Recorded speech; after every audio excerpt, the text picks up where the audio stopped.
Chapter 368.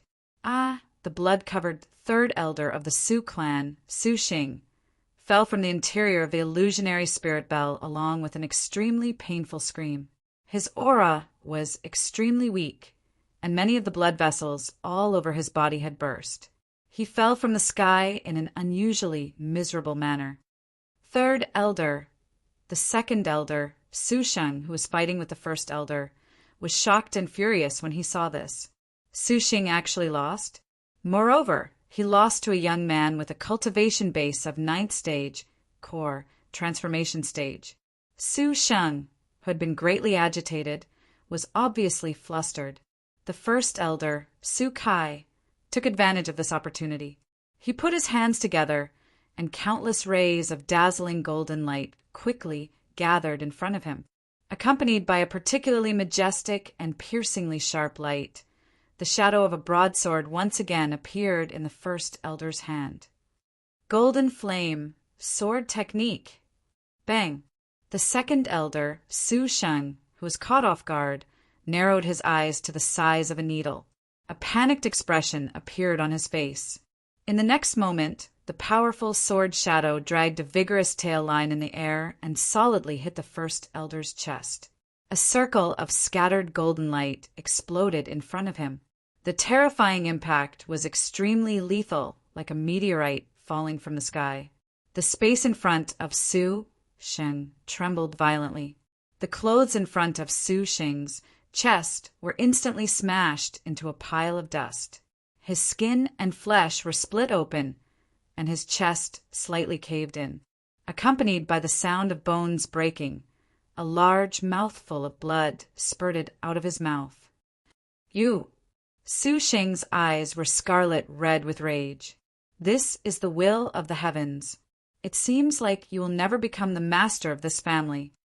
Su Kai's eyes narrowed as he sneered coldly. Then he raised his hand and struck Su Sheng's body with his palm. Su Sheng, who had suffered 2 heavy blows in a row, was forcefully crushed to the lowest point. He had lost all strength to resist. He fell from the sky powerlessly. Bang! The third elder, who was covered in blood, was the first to fall, causing a cloud of dust to rise. After the second elder fell to the ground, he was directly pressed to the ground by the first elder without mercy. "All of you, stop!" The first elder's voice was like thunder as his voice exploded in everyone's ears. In an instant, the intense battle came to a halt. Su Dingfeng's complexion had already become as pale as a sheet of paper, and he was terrified to the extreme. His knees bent, and he knelt on the ground with a plop. His face was filled with dense terror, defeated. The defeat was especially tragic. It was an extremely unexpected defeat. Following that, the Su family disciples on Su Dingfeng's side all threw away their weapons and surrendered. Xiao! Chu Hen also turned into a stream of light and descended from the sky, steadily flashing back to the ground. "Chu Hen, are you all right?" Su Yorong hurriedly ran over to ask, her eyes revealing a trace of concern. Chu Hen smiled, shook his head, and said, "It's all right, there's no big problem." Compared to before, the way Su Yorong looked at Chu Hen had obviously changed quite a bit. Even now, she still did not dare to believe that this handsome young man in front of her was actually the champion of the 6 Nations Heaven List tournament. Not only Su Yorong, but everyone in the Su family had a strange look in their eyes. Feeling the strange look in Su Yorong's eyes, Chu Hen casually replied, "Why? Could it be that you want to kidnap me and bring me back to the Sacred Star Empire to ask for a reward?" "Of course not. I'm not from the Sacred Star Empire," Su Yorong hurriedly explained. Chu Hen smiled. "I'm just teasing you. I'm just joking." Chu Hen was not afraid that his identity would be exposed here. After all, with the Sacred Star Empire's power, they would sooner or later find out that they had come to the Hidden Wind region. Anyway, the Sacred Star Empire would not dare to chase after them here with great fanfare. After all, this place was closer to the border of the Misty Wind Empire, and the agreement between the empires would not be easily broken. Looking at Chu Hen's indifferent look, Su Yorong had an indescribable feeling. In her impression, Chu Hen should be the kind of person with a cold and gloomy personality. Unexpectedly, after interacting with him, it was not like what she had imagined. At the same time, Su Dingfeng, the second elder, and the third elder, who was covered in blood, were kneeling in front of the patriarch Su Hao. The winner was the king, and the loser was the thief. Today they had completely lost. Let go of me. If you dare to touch me, my Pei family will not let this matter rest. On the other side, Pei Feiming, who had an ashen face, was also pushing and shoving with a few Su family disciples. Su Hao's eyes turned cold, and he waved his hand slightly. The few Su family disciples let go of him. At this moment, Pei Feiming had lost his previous elegance. A few strands of his hair were messy, and his clothes were wrinkled from the shoving. He looked at Su Dingfeng and the rest, then said, "Patriarch Su Hao, I am only here to help with the refining today. As for the internal strife in your family, I know nothing about it. At a time like this, Pei Feiming was trying to be as clean as possible." Su Hao sneered, and a hint of mockery appeared between his brows. "If that's the case, then please forgive us for not being able to properly entertain young Master Pei today. Men, send young Master Pei away. Yes, Patriarch." Two Su family disciples gestured Pei Feiming to leave with a cold gesture. "Young Master Pei, please." Pei Feiming's face darkened. "How is this, please?" It was obvious they were using another method to send him away. Naturally, Pei Feiming did not dare to offend Su Hao at this moment. It was already good enough that the Su family did not pursue the matter of him colluding with Su Dingfeng. Pei Feiming immediately flung his sleeve and turned to leave. Before he left, he did not forget to glare fiercely at Chu Hen, who was standing with Su Yurong. The atmosphere became even more silent. Everyone's eyes were fixed on the three people kneeling in the middle. Apart from Su Dingfeng, the other two were severely injured, especially the third elder, Su Xing. He was half dead and could faint at any time. "What else do the three of you have to say?" Su Hao said coldly, "There's nothing to say." Su Xing's eyes were filled with unwillingness and hatred. "Since ancient times, the winner takes all. Since I've lost, kill me if you want. Don't talk nonsense in front of me." "Very well," Su Hao replied calmly. He then looked at Su Dingfeng. "What about you?" Su Dingfeng's body could not help but tremble, and his hands were shaking. However, he knew that Su Hao would not let him go. He clenched his teeth and said in a deep voice, "Please give me a quick death." Chu Hen, who was not far away, could not help but shake his head when he saw this. Previously, he had looked down on Su Dingfeng. Now, it seemed like Su Dingfeng had some backbone. The reason why he rebelled this time was most likely because he was bewitched by Su Shang and the others. Of course, this was the Su family's own matter. What should they do next? It had nothing to do with Chu Hen. However, Su Yurong's eyes were filled with pity.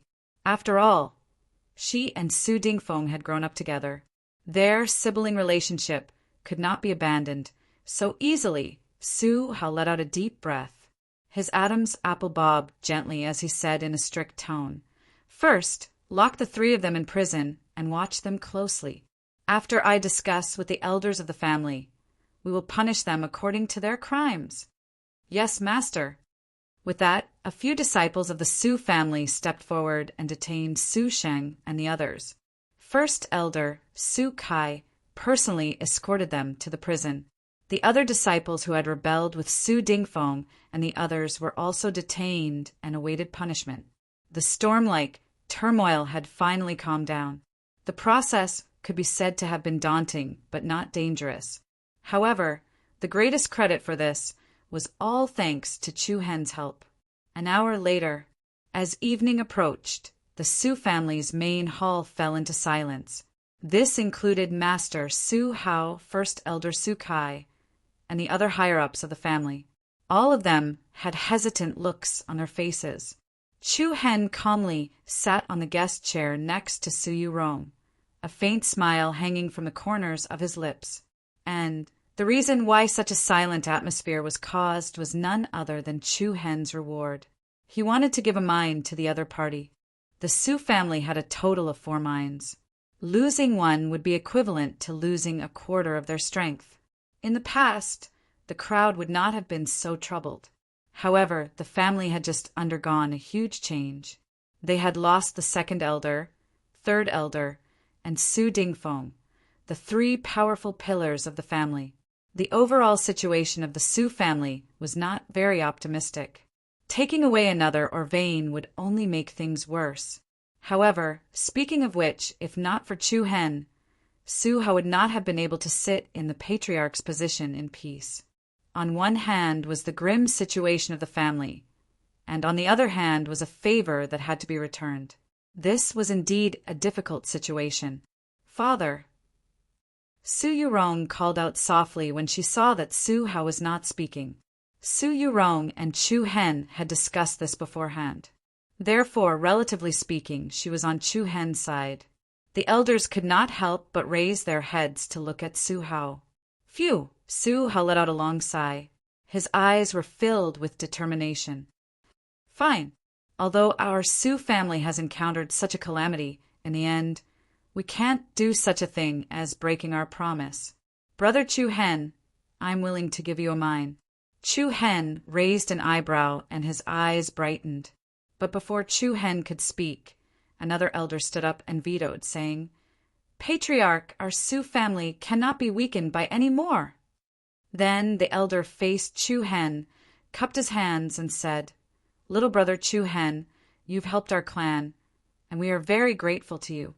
However, regarding the reward, can we discuss it again?" "Yes. Patriarch, 5th elder, is right. Brother Chu Hen, if you want the mine, can you wait for another 2 or 3 years? When the family has recovered a little, we'll give it to you." The elders tried to persuade him. "There's no need to say any more." Su Hao stood up and stopped the crowd. His tone was especially firm. "Although I, Su Hao, am now half-crippled, I have not lost my backbone. If I don't even have the most basic integrity, how can I even talk about reviving the family?" After being scolded by Su Hao, the higher-ups and elders all felt ashamed. "Brother Chu Hen." Su Hao looked at Chu Hen and said solemnly, "Tomorrow morning, I will hand over the ownership of a mine to you on time." "Thank you, Patriarch Su." Chu Hen stood up and clasped his fists. Between his brows, a bit of admiration and praise faintly surged out. Then he faintly smiled and continued, "Su family head, I still have one more thing." "Go ahead, brother," Su Hao said. Chapter 369. "I think that the street tree in your Naiwan palace can still be saved, Master Su." Chu Hen raised his eyelids and smiled calmly. His casual tone was filled with indifference, but it was this calm statement that caused the expressions of everyone in the Su family to change drastically, especially Su Hao. His body trembled visibly, and his eyes widened as he stared at the determined expression on the other party's face in shock. What did you say?" Chu Hen smiled and repeated in a clear voice, "I said, Master Su, your street tree can still be saved. It's not completely dead yet. It can still be saved." This time, everyone heard it clearly. However, no one dared to believe the other party's words. After all, over the past 2 years, the Su family had spent a lot of manpower and money to consult many famous doctors. There were even a few imperial physicians from the Misty Wind Dynasty's royal family, but none of them could do anything about Su Hao's injuries. However, this young man, whom they had just met for the first time, had said that Su Hao could still be saved. This was truly unbelievable. Even if the other party was a highly skilled doctor, he would at least need to examine Su Hao before he could determine whether he could be saved or not. However, Chu Hen had not even touched Su Hao and had said such words in public. Even a 3-year-old child would not believe it. "Little brother Chu Hen, is it fun to joke around with our master?" One of the elders said angrily. Chu Hen was not angry, and his expression remained calm. What do you think I'm trying to achieve by saying this? Patriarch Su has already said that he will hand over the ownership of a mine to me tomorrow. I've already achieved my goal in coming here. So why should I look for trouble and embarrass myself? As soon as he said this, the other party immediately fell silent. However, no one believed Chu Hen's words. Su Yurong was a little anxious. She quickly grabbed Chu Hen's wrist and said, "Can you really cure my father?" "I'm 50% sure." Chu Hen answered without hesitation. Of course, this was Chu Hen's bottom line. The actual probability was more than 70%, but Chu Hen didn't want others to know that he could easily help. In this world, apart from the people closest to you, there was almost no such thing as unconditional devotion. When it came to favors, it was best if others owed them. But seeing Chu Hen's serious expression, Su Hao's eyes couldn't help but flash a bit. "Little brother, do you have any good ideas?" "This." Chu Hen raised his right hand, and a faint white light flashed. Then, a drop of crystal-clear spiritual liquid floated above his palm. The spiritual liquid was the size of a raindrop, and there was a gentle fluorescent light flickering within it. Hidden energy, fluctuations were emitted from within it. "This is tranquil spirit liquid?" Su Hao's eyes narrowed. "Su clan leader, you have a good eye. It's the tranquil spirit liquid." Chu Hen nodded in affirmation. During the Six Nations struggle, during the preliminary round of the Heaven List battle, Chu Hen and the other geniuses from the Six Nations arrived at the preliminary round battlefield, the ruins of the Seven Souls' ancient kingdom. And when they passed by the Li Valley, they encountered the change of the spirit tree in the valley. With Luo Mingchang's help, Chu Hen absorbed a rather shocking amount of tranquil spirit liquid, and directly made the street tree grow from an intermediate inscription master to an advanced inscription master. And before that, Chu Hen also fought with the geniuses from the various nations and collected more than 10 drops of tranquil spirit liquid. Everyone present was especially clear about the effects of the tranquil spirit liquid. It could nourish the street tree's roots, stabilize the foundation, and heal the injuries suffered by the street tree. However, everyone was not as excited as expected. The reason was simple. Su Hao's street tree was not only injured. "Chu Hen, it's useless." Su Yurong shook her head dejectedly. She looked at Su Hao with pity and helplessness and said, "Father Street Tree is already completely dead. The entire tree has withered. A drop of tranquil spirit liquid won't be of much use." Chu Hen smiled. "If we use it directly, it indeed won't be of much use. If we use this drop of tranquil spirit liquid to send it into the foundation of Su family street tree, there's still a chance. But Father Street Tree is already dead." "Not yet." Chu Hen resolutely rejected and said, "Su family street tree still has a trace of life. It's not completely destroyed." During the day, Chu Hen had secretly checked the condition of Su Hao's Naiwan Palace with his demon eye, and the other party's street tree still had a trace of life. If it was not for Chu Hen's demon eye, he would definitely not have discovered the existence of the problem. Looking at the other party's resolute look, everyone's heart was filled with doubt. In these 2 years, everyone they met said the same thing, which was that Su Hao street tree was already dead, and there was nothing they could do. Now, Chu Hen so decisively told everyone that Su Hao street tree could still be saved. Everyone's heart was beating like a drum. What exactly did this guy rely on to be so sure? "Chu Hen, can you tell us the truth? How did you discover that my father's street tree still has a trace of life?" Su Yurong asked. "No." Chu Hen's answer was out of everyone's expectations. The demon eye's sacred body was his most important secret. Naturally, he could not say it out. He immediately looked back at Su Hao, who had a somewhat dazed expression, and said seriously, "Su family's head, I'm not a person who likes to meddle. To be honest, whether I save you or not, it doesn't seem to have any effect on me. You've already promised me the mineral vein, so why should I boast here and joke around with your sore spot? Don't you think so? Su Hao clenched both his fists, and his eyes flashed with determination. If little brother Chu Hen can really help me restore my street tree, even if I have to work like a cow or a horse, I will definitely repay your kindness. A caricature master destroying a street tree was the same as Wu Xiao destroying his Dantian's Qixi. It could be said that it was a fate worse than death.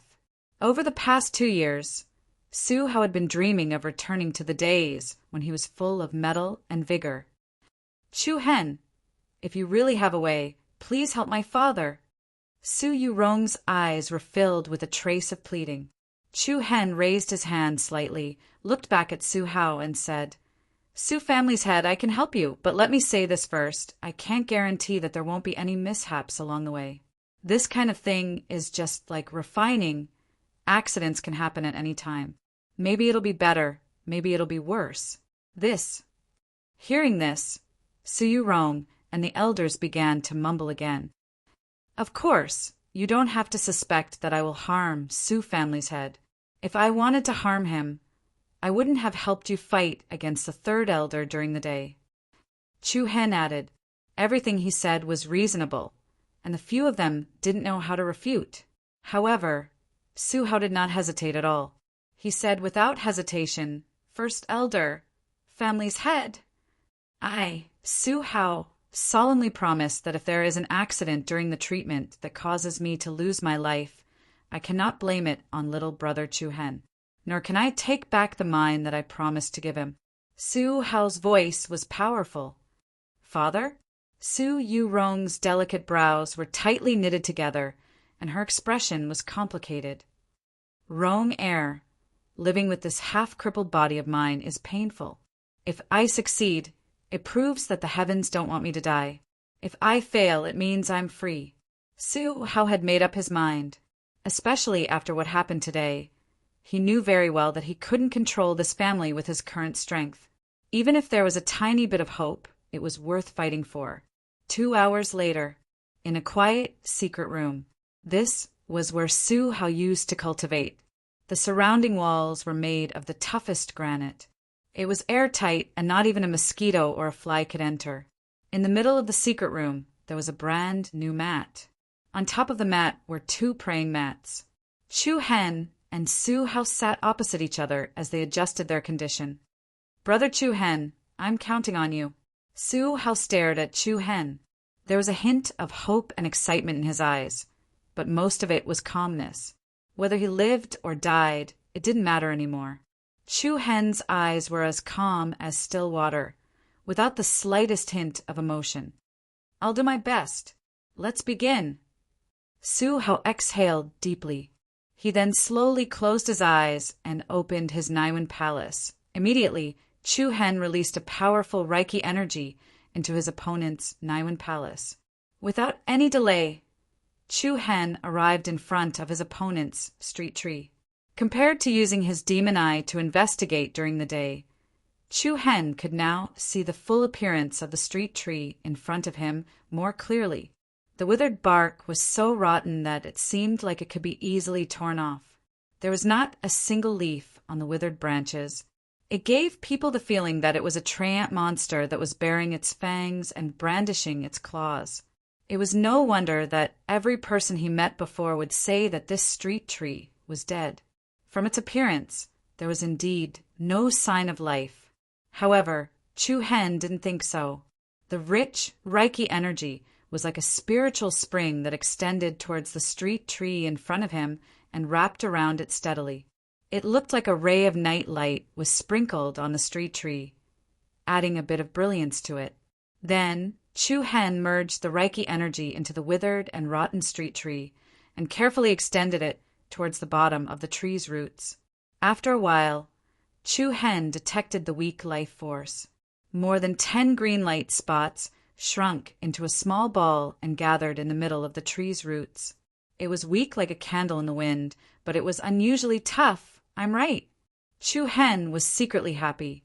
Perhaps they sensed the invasion of external forces. The green light spots suddenly became extremely unstable. Some of the light spots even dimmed rapidly. Chu Hen was slightly shocked. He hurriedly dropped a drop of tranquil spiritual liquid that was wrapped in Reiki energy onto the small green light. Chapter 370. Buzz, buzz. Looking at the life energy that had become active under the nourishment of the tranquil spiritual fluid, Chu Hen was pleasantly surprised. The green speck of light blossomed with a bright luster, and the dim specks of light from before also began to glow with life again, releasing an even more dazzling light. The tiny drop of tranquil spiritual fluid was like the divine liquid of rejuvenation. The weak aura of life constantly became active, and the bright green specks of light increased in number, like a river that had been dry for a long time emerging with new spring water. With the help of the tranquil spiritual spring, Su Hao's street tree rapidly produced new life energy. The speed was so fast that it simply made people secretly click their tongues. I didn't think that a drop of spiritual fluid would have such an effect. Chu Hen was secretly amazed. Back then, what he had absorbed was not the spiritual fluid, but the spiritual spring that was like a spring. Now that he thought about it, it really felt like a reckless waste of resources. The value of that amount of tranquil spiritual spring was absolutely immeasurable. However, it was precisely because of that tranquil spiritual spring that the foundation and energy contained in Chu Hen's street tree would definitely far exceed that of a glyph master of the same level. Of course, the tranquil spiritual spring that he had absorbed back then had also brought many benefits to Chu Hen. The Reiki energy and his martial realm had both increased, and even his chaotic body had completed its evolution. It didn't take long for the life energy to reach a very impressive level. The dense green specks of light gathered together, like fireflies in the night, emitting a hazy and gentle light. Then, Chu Hen carefully controlled the Reiki energy, guiding the life energy to spread out and fuse with Su Hao's street tree. This newly born energy did not have its own consciousness, so what Chu Hen had to do next was to make it flow back into the interior of the rotten and withered street tree. Under Chu Hen's methodical control, the first thing to change was the tree roots. Each and every one of the tree roots became strong and healthy, as if they had received a ginseng-like nutrient solution. The loose tree roots were like dragons that pierced deep into the ground, and a faint green luster lingered around them. Buzz, the emerald green light converged into a tiny stream that flowed up the tree roots. Something amazing once again appeared in front of Chu Hen's eyes. He saw that the withered bark quickly regained its vitality under the influence of the spring of life. The smell of decay gradually disappeared and was replaced by a new life. The cracked bark fell off one after another, revealing a sturdy trunk. The twigs that could be broken with a single snap were now full of vitality, and a sparkling and translucent leaf bud that looked like new jade emerged all of a sudden. Su Hao's mud-pill palace, which had been silent for a long time, suddenly became restless. The luxuriant branches and leaves swayed, producing a sound that was as pleasant as a wind chime. Every leaf was flashing with a silver light, and the light patterns were flowing like ancient talismans. Then a particularly massive Reiki energy suddenly surged out. It was so mighty that it was as if magma from a volcano that had been silent for a long time had broken through its shackles and erupted in an instant.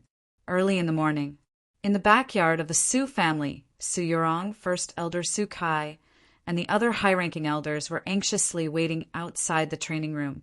"It's been an entire night. I'm really worried to death." A high-ranking elder slapped his palm with the back of his right hand. His eyebrows were tightly furrowed, and his face was full of anxiety. "Don't be anxious." The first elder frowned and said in a low voice, "From what I see, that Chu Hen's performance last night was very calm, but he's actually very confident in his heart."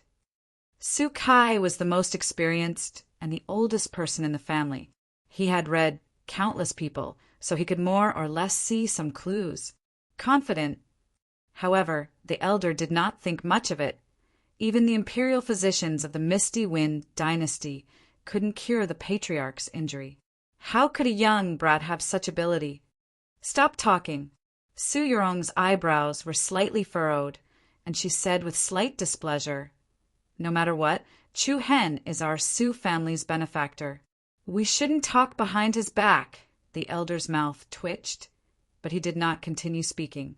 However, at this moment, with a creak, the door to the training room opened. Everyone's heart skipped a beat, and their gazes immediately turned to the same direction. Chu Hen walked out from the room, a relaxed smile hanging on his handsome face. However, Su Yurong and Su Kai's hearts were hanging in suspense. The former hurriedly asked, "Chu Hen, how is my father?" Chu Hen's handsome eyebrows were slightly raised. However, before he could answer, an almost insane laughter came from the training room behind him. "It's the patriarch." Their hearts jumped, and without another word, they all rushed into the room. After entering the room, everyone was stunned. They saw Su Hao standing with his back facing the sky, laughing, and his laughter was filled with long-suppressed emotions. "Father?" Su Yurong's jade-like hands clenched, and her voice trembled as she softly called out. Then Su Hao turned around, only to see the other party laughing. But 2 streaks of tears flowed down his face. The Su family's upper echelon elders looked at each other. In their memories, they had never seen Su Hao lose his composure like this. Success? Or did he fail? Buzz. In the next moment, Su Hao's eyes turned cold, and 2 sharp lights shot out.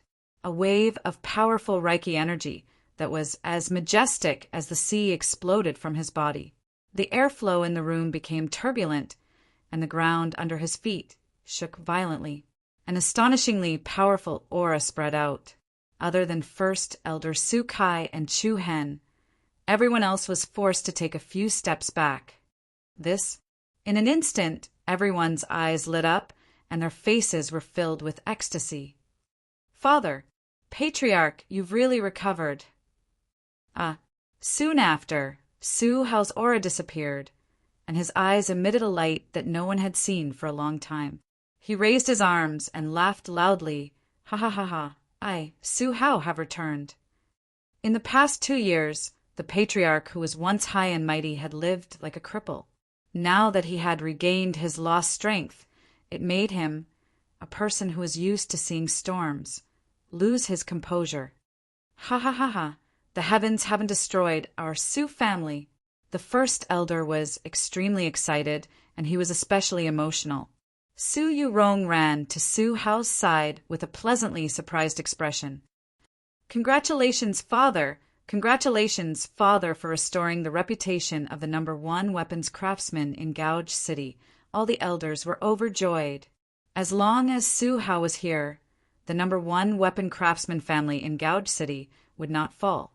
Even though they had lost the 2nd elder, 3rd elder, and Su Dingfeng, the 3 important pillars of the family yesterday, only Su Hao was the true pillar of the entire family.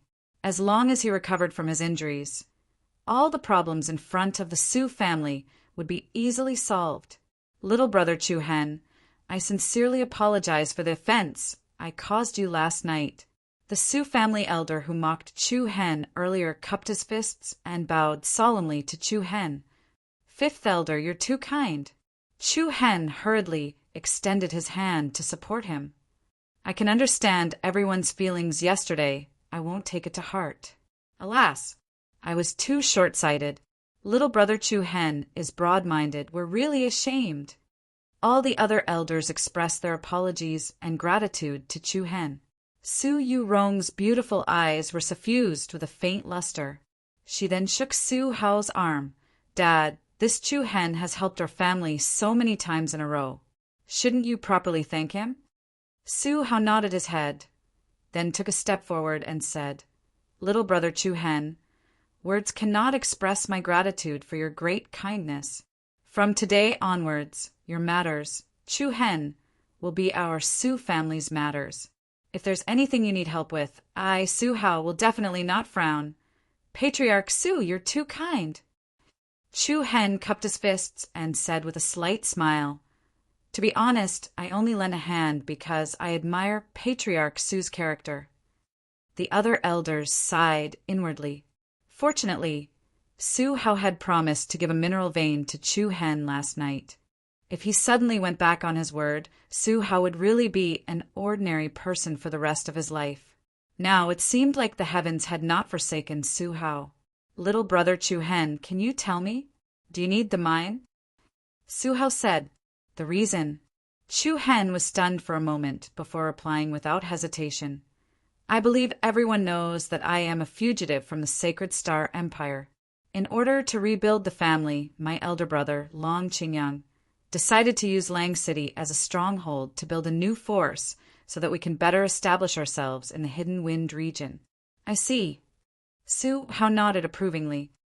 The younger generation will surpass us in time. Although the region of Hidden Wind wasn't large, it was a place where good and bad people mixed together. You two brothers are so responsible at such a young age. It is truly admirable. In this way, I will gift you the Golden Winged Mountain Mine that is closest to Lang City. This Golden Winged Mountain Mine is the largest mine amongst the 4 mines of my Su clan. The amount that it produces every year is equivalent to double that of the one with the least amount.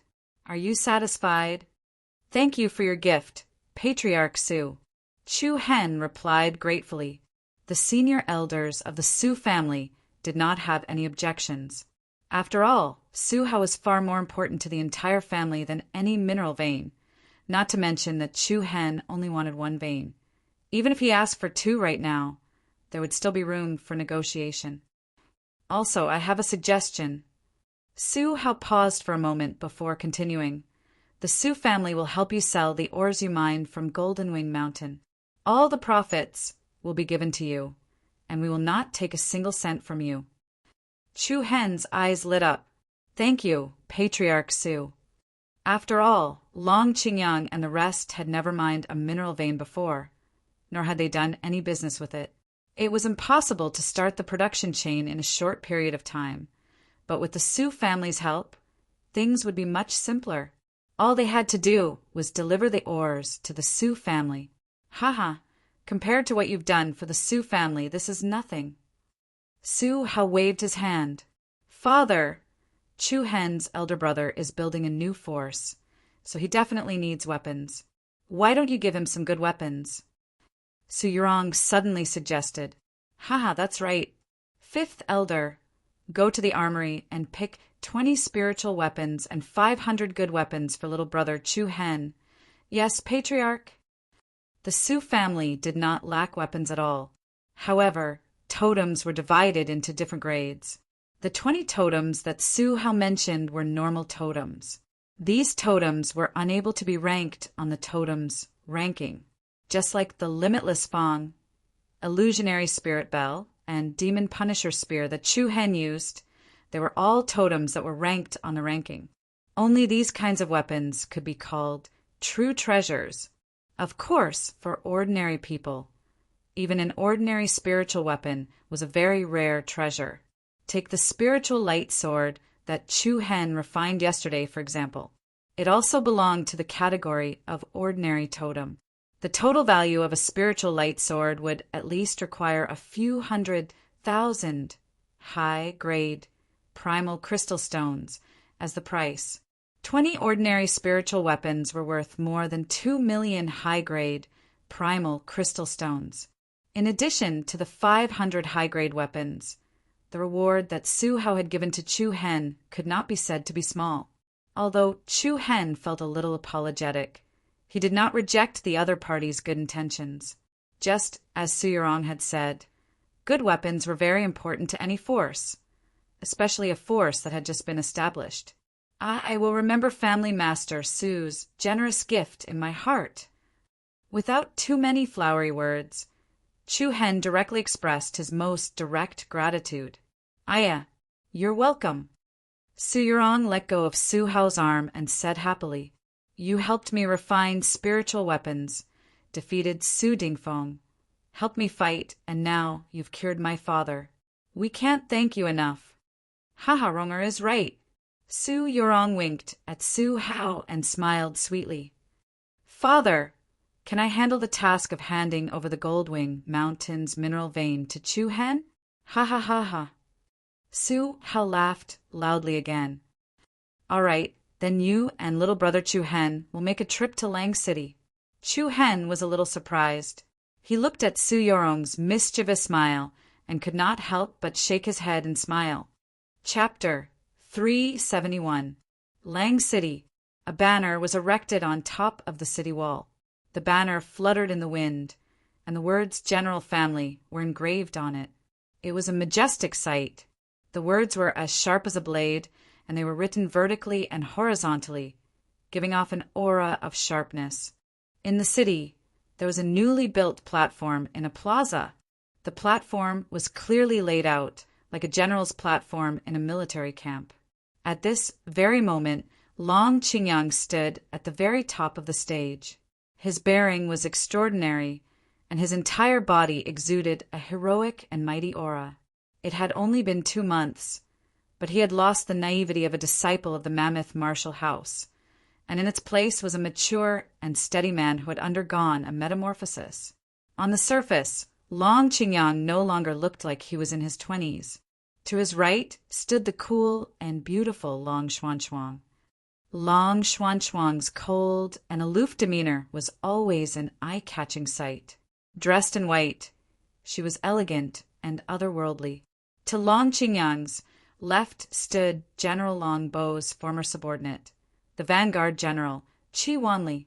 Long Zhu and many other Long family guards were lined up neatly on both sides. Nearly 1,000 people were gathered in front of Long Qingyang. This was a new faction formed by General Long Bo's former subordinates and members of the Long family. It was also a team that carried the mission of reviving the Long family. Long Qingyang named this team the Family of Generals, which meant descendants of the general. Qi Wanli walked to Long Qingyang's side and said, "Leader, it's time." Long Qingyang frowned slightly as he looked around and murmured, "Where did third brother go? I haven't seen him in 2 or 3 days." Not far away, Long Xuanchuang shook her head, indicating that she hadn't seen Chu Hen in the past few days. After a brief hesitation, Long Qingyang let out a sigh of relief. "Forget it, I won't wait for him." Long Qingyang then nodded at Qi Wanli. The latter understood tacitly, and with one hand on the hilt of the sword at his waist, he took 2 steps forward and said in a loud and clear voice, "The Family of Generals establishment ceremony begins now." Woo! In the next moment, the loud and clear sound of the horn swept through the world. Immediately after, 8 cannons fired in unison, accompanied by a deafening sound that shook the heavens. The sky was filled with a rain of colorful petals that fluttered about. Long Qingyang strode to the front, exuding the domineering aura of a leader. "Everyone, I, Long Qingyang, am indebted to all of your support to become the head of the House of Generals. No amount of talk can compare to doing well. Today, I, Long Qingyang, swear that as long as I am Long Qingyang, the House of Generals, whoosh!" With that, Long Qingyang unsheathed his sword and pointed at the sky, shouting, "The descendants of the House of Generals are still hot-blooded." A piercingly cold and domineering aura permeated the entire area. Following that, all the members of the House of Generals raised their right hands and cheered loudly. "The descendants of the Family of Generals are hot-blooded. The descendants of the Family of Generals are hot-blooded. Ha ha ha ha, a Family of Generals, what a good name." Just then, a hearty laughter sounded in their direction. "Third brother? Young Master Hen?" Everyone's hearts lit up and their gazes swept towards one direction. They saw that Chu Hen, who had disappeared for a few days, was walking towards them. However, what caused everyone to be astonished was that behind Chu Hen, there was actually a small group of over 10 people. A young girl with a rather noble temperament was walking shoulder to shoulder with them. Long Qingyang and the rest were confused. Who was that young woman beside him? "Congratulations, big brother, for becoming the head of the House of Generals." Chu Hen led Su Yorong up the stage, an embarrassed smile on his face. "I'm not late, am I? What do you think? Long Qingyang was a little helpless. He had already reminded Chu Hen not to be late today, but he had still come late. Thankfully, the time difference was not that great. At this moment, Qi Wanli, who was at the back, stepped forward and looked at Su Yurong. "May I ask if this is the eldest daughter of Gouge City's Su family, Miss Su Yurong?" Gouge City's Su family? Upon hearing these words, everyone present revealed astonished expressions. This was a first-rate family in the Hidden Wind region. Even General Longbow's old subordinates, who had lived in Lang City for more than a decade, had never seen Su Yurong with their own eyes. Qi Wanli had seen Su Yurong once in Gouge City, but only from afar, so he was not too sure. "That's me." Su Yurong nodded politely. Wow. The crowd was in an uproar. It really was Su Yurong. But why was she with Chu Hen? Before the crowd could recover from their shock, Su Yurong looked at Long Qingyang with a smile. "Yurong has come uninvited. I hope Leader Qingyang won't blame me. I heard from Chu Hen that Leader Qingyang is about to fight for glory in the Hidden Wind region. So I came here today to give you 2 gifts. With that, Su Yurong clapped her hands lightly. Shortly after, the Su family's disciples carried a dozen or so huge scrolls to the bottom of the stage and laid them out flat on the ground. Everyone's eyes lit up. They saw that every roll was filled with sharp weapons. Sharp swords, treasured sabers, long spears, heavy halberds, long spears. There were all kinds of weapons, and the dazzling light they emitted was dazzling. When the last smaller roll was spread out, a shocking aura caused Long Qingyang and the rest to narrow their eyes. There were 20 weapons in this roll. However, the auras emitted by these 20 weapons were especially powerful. Spiritual weapons? Qi Wanli's eyes narrowed and his expression changed. He had never seen so many spiritual weapons in one go. "Miss Yurong, what are you doing?" Long Qingyang was both surprised and confused. Su Yurong smiled and said, "Leader Qingyang, here are 20 spiritual weapons and 500 superior weapons. I hope they will be of some help to the House of Generals. Please accept them." The members of the House of Generals were surprised, delighted, and perplexed at the sudden gift of so many weapons from the Su family. Weapons were an indispensable resource for any faction. These 520 weapons would be of great help to the House of Generals. But why would the Su family help them? None of the people present had anything to do with the Su family. Without a doubt, the problem lay with Chu Hen. However, before Long Qingyang and the rest could recover from their shock, something even more unexpected arrived. "Leader Qingyang, this is only the first gift." As she spoke, Su Yurong took out a jade token the size of a child's palm. The token was engraved with intricate patterns and glowed faintly. It was obvious that this was no ordinary item. "This is the handover token for the Golden Wing Mountain Mineral Vein. The holder of this token has the right to manage the Golden Wing Mountain Mineral Vein. From today onwards, you will have the right to manage the mineral vein." What? As soon as Su Yurong said this, everyone present felt as if they were in a dream. Was this a dream or something? The eldest miss of the Su clan had personally come forward to offer up her clan's or vein with both hands. Moreover, she had even brought along over 500 high-grade weapons.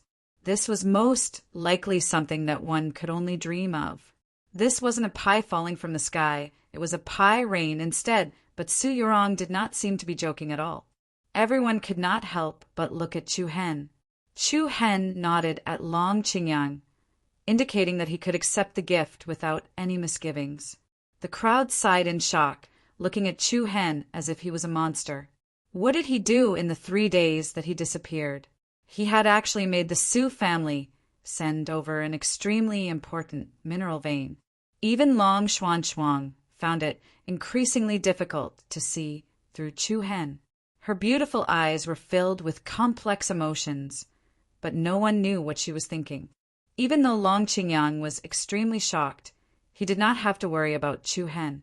He solemnly received the token for the Golden Wing Mountain Mineral Vein from Su Yurong's hands. Feeling the warmth from the jade token, He was finally convinced that everything that had happened was real. Miss Yurong, how could I possibly deserve such a great favor from the Su family? There's no need to feel burdened, Leader Qingyang. To be honest, this is a gift from the Su family. Chu Hen has been a great help to our family over the past 2 days. If the Su family needs any help in the future, just let us know and we will do our best to help. Long Qingyang's thoughts were confirmed. Sure enough, Chu Hen had helped the Su family, which was why they were being so generous. But just what kind of help was this? Everyone could not help but wonder. No matter what, more than 500 good weapons and an Orvain. To the newly formed family of generals, it was a huge help. The series of problems that had been plaguing the Su family seemed to be solved in an instant. After recovering from the shock, the entire Lang city burst into cheers. Looking at the smiles on Long Qingyang's and the others' faces, Chu Hen's eyes were filled with relief. He had finally done something for the Long family. At this moment, Long Zhan's voice and smile appeared in Chu Hen's mind. He let out a long breath and looked up at the horizon. When his gaze swept past the walls of Lang City in the distance, a slender figure suddenly entered his line of sight. Chu Hen's heart skipped a beat as he gazed at the figure. Even though it was very blurry due to the distance, Chu Hen still recognized the other party at a glance. After the ceremony ended, Chu Hen stealthily left on his own. On the walls of Lang City, standing here, one could see the beautiful river and lake in the distance. The scenery was picturesque, and a small boat was slowly moving along the river. A few egrets were pecking at the fish in the shallow waters. That figure stood in front of Chu Hen after ascending the city walls, his back to him as if he was quietly admiring the beautiful scenery of the river in front of him. He did not give off the slightest aura. Even though it was only his back, he gave off a calm and transcendent feeling. It seemed like anyone standing next to him would quickly calm down from their restlessness and unease. Chapter 372. Senior Li, it's been a while.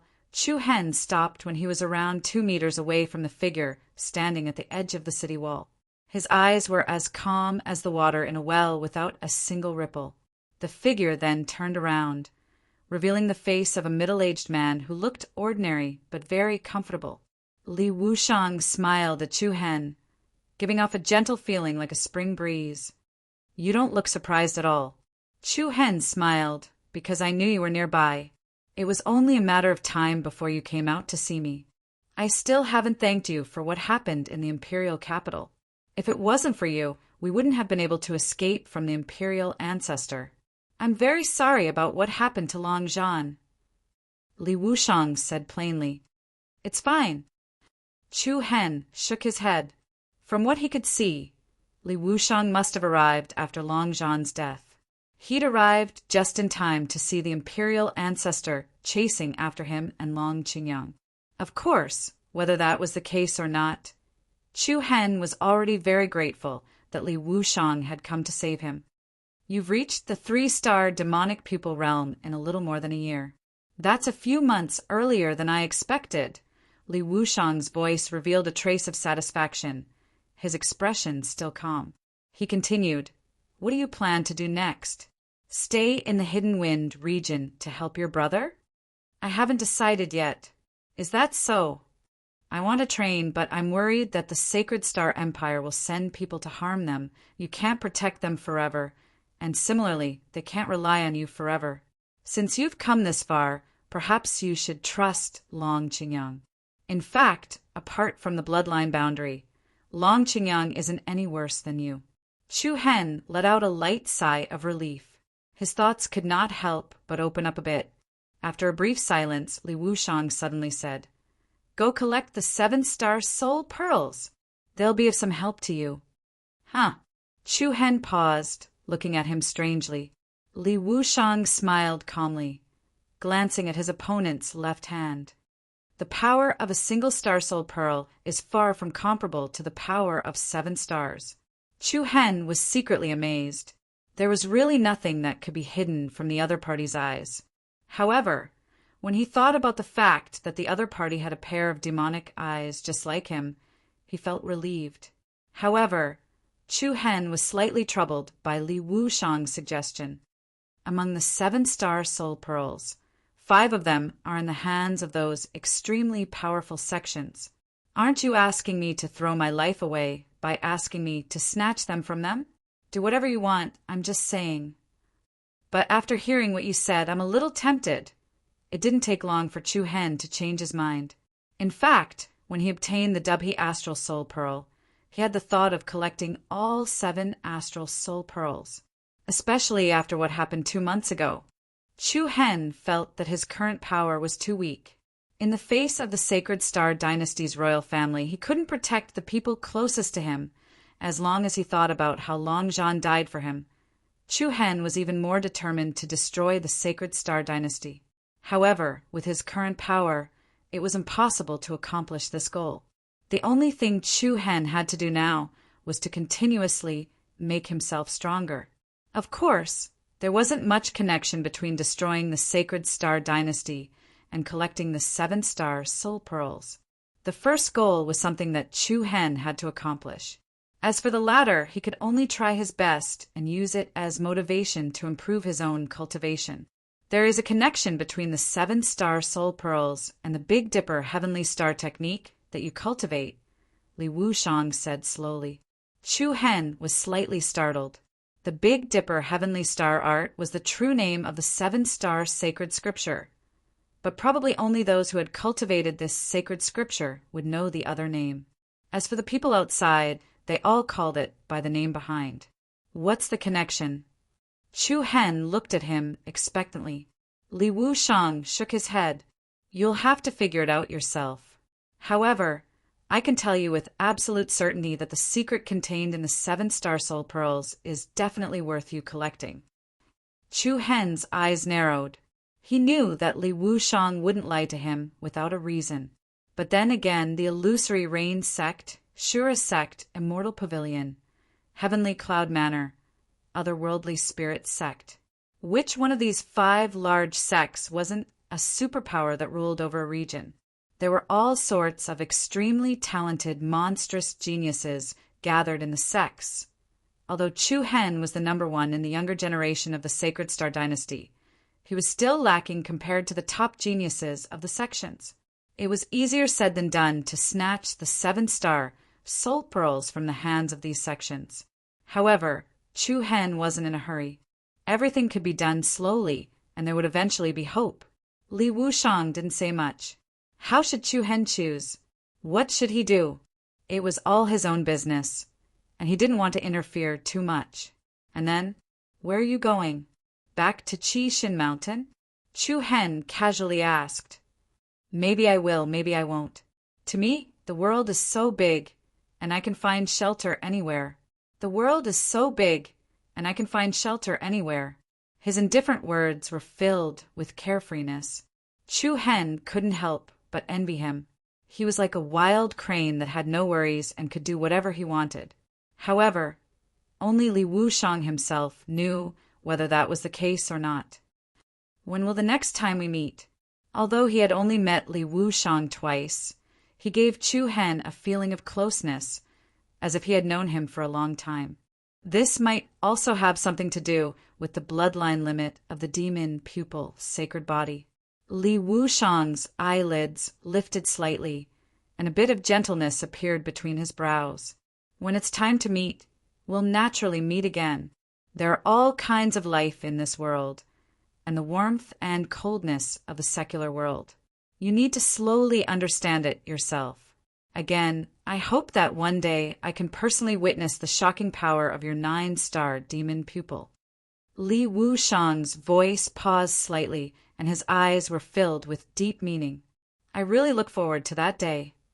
Chu Hen smiled. I also look forward to that day. Goodbye. Li Wushang seemed to have something else to say to Chu Hen, but in the end, it turned into these 2 words. Take care, Senior Li. You too. Buzz buzz. The next moment, the space in front of Chu Hen suddenly produced a strange distortion. Li Wushang's body twisted, like a reflection on the water's surface. Then a purple light flashed in front of Chu Hen, and Li Wuxiang disappeared into thin air. Chu Hen let out a soft sigh and muttered to himself, "I wonder what peak level senior Li's cultivation has reached? One day, I'll definitely follow in his footsteps and meet him head-on." There was a glimmer of hope in his pitch-black eyes. "I'll leave the Hidden Wind region soon. I'll say hello to Big Brother and the others in 2 days." At this moment, Chu Hen already had his next goal in mind. As for Lang City, he didn't need to worry too much about it. Just as Li Wuxiang had said, he believed that Long Qingyang would do better here. Chapter 373. Another 10 days passed in the blink of an eye. The entire Lang City had been busy for the past 10 days. The Su family's 2 gifts made everyone look forward to the future of the family of generals. Long Qingyang and Su Yurong personally handled the handover of the Golden Wing Mountain's mineral veins. The entire family of generals was busy, but Chu Hen was the only one who did not ask about it. He continued to cultivate every day. On an empty field in the mountain behind Lang City, Chu Hen sat upright on the ground, like a boulder, unwavering and unmoving. His breathing was steady, and he guided the spiritual energy of heaven and earth into his body. Several hundred high-grade crystal stones formed a circle and were distributed around Chu Hen's left and right. Suddenly, with Chu Hen at the center, a dazzling silver light shone from the ground. The silver light connected from the front to the back and from the end to the end, forming a dazzling array pattern. Buzz! In the next instant, hundreds of high-grade crystal stones shone with a dazzling light. Each of them was shaped like a piece of jade, like a pearl. Following that, a surge of dense spiritual energy surged out from all of the high-grade primal crystals. Streams of dense energy that were like a golden spring flowed into Chu Hen's body from all directions, like 100 rivers flowing into the ocean. A strong gust of wind blew, sweeping away all the fallen leaves and rocks around him. Chu Hen absorbed the energy at an extremely fast speed. The energy contained in the high-grade crystal stones was quickly extracted and consumed, and their dazzling luster gradually dimmed. When all of the primordial crystal stones had become dim and lifeless, cracks gradually appeared on their surfaces. Chu Hen was shrouded in a thick golden light. A huge amount of spiritual energy filled every inch of his flesh. His veins bulged, and the energy in his body became extremely unstable. Absorbing the energy of hundreds of high-grade crystal stones in one go was too much for Wu Xiao, who was at the core transformation realm. The violent spiritual energy coursed through Chu Hen's body as if it was about to burst his blood vessels. However, Chu Hen was still as steady as Mount Tai. He methodically guided the powerful spiritual energy into his body through his meridians and toward the origin core in his dantian. Wave after wave of energy attacks were like earth-shattering giant waves that could topple mountains and overturn seas. The origin core rotated rapidly, absorbing the surging energy. The more energy it absorbed, the more intense the energy fluctuation it released. It was as restless as the undercurrent in the deep sea. Crack! Suddenly, a soft sound came from within Chu Hen's body. A thin crack appeared on Chu Hen's origin core. Buzz! Shortly after, an astonishing aura that was many times stronger than before completely exploded. Endless true essence, as if it had found an outlet, was released from the crack. Chu Hen's dantian's aura sea was instantly filled with thick true essence. The powerful true essence flowed through the meridians in his body. Every inch of Chu Hen's flesh and bones was strengthened, and the aura he released increased exponentially. The fierce power spread in all directions. A circle of vigorous power swept out, scraping off a thick layer of soil within a radius of tens of meters. Phew! Chu Hen let out a long breath. He opened his eyes, and the energy in his body gradually stabilized. I finally broke through to the void-piercing realm. That day at the Su family, Chu Hen had already felt the signs of a breakthrough. After returning, after more than 10 days of attacking the Dantian's Dantian, he finally set foot on this step. Core, transformation realm, condensed the origin core. The void-piercing realm broke through the origin core and released more powerful energy. This was different from the external force breaking through the origin core. If it was hit by an external force and caused the origin core to break, it would be a huge trauma. As for entering the void-piercing realm, it was from the inside out, using one's own true essence to break through that layer of shackles, break that layer of barrier, and release the energy inside the origin core. If the origin core broke through a crack, it was the first stage of the void-piercing realm. If it broke through too, it was the second stage. After the 9th stage of the void-piercing realm, a higher level of breakthrough would be carried out. The origin core would disappear, and the true essence Sifu would be opened, thus entering the earth profound realm above the void-piercing realm, of course, for Chu Hen, who had just stepped into the void-piercing realm. There was still a long way to go to the earth profound realm. Now that I have entered the void-piercing realm, I can start to try to control the power of the Dubhe astral soul pearl. Chu Hen murmured, his eyes sweeping over the 7-star pattern on his left palm. The Dubhe astral soul pearl was the most obvious of the 7 dots. Chu Hen's mind moved, and a bright silver light was released from his palm, as if he was holding a star in his palm. Compared to when he was in the core transformation realm, Chu Hen could obviously use the power of the Dubhe astral soul pearl more easily. Although it was only a part of the energy, it was enough to make Chu Hen very happy. After all, a spiritual artifact could not be compared to a sage artifact. Even a part of the power of a sage artifact was extremely terrifying. Third brother, are you still cultivating here? Long Qingyang's voice was heard at this moment. Chu Hen raised an eyebrow, dispelled the power in his palm, and stood up. Long Qingyang was not the only one who came. Long Xuanchuang, Su Yurong, Qi Wanli, and a few others were also there. Why are you guys here? Chu Hen asked with a smile. To see you, of course. Su Yurong skipped over to Chu Hen and shook her head with a smile. I heard from Leader Qingyang that you're a cultivation maniac. I didn't believe it at first, but I didn't expect it to be true. Don't you feel bored after cultivating for more than 10 days? It's all right, I'm used to it. Chu Hen said while rubbing his nose. The handover of the Golden Wing Mountains mineral vein has been completed. In the future, you can just transport the ores you've mined to the Su family, and we will help you sell them.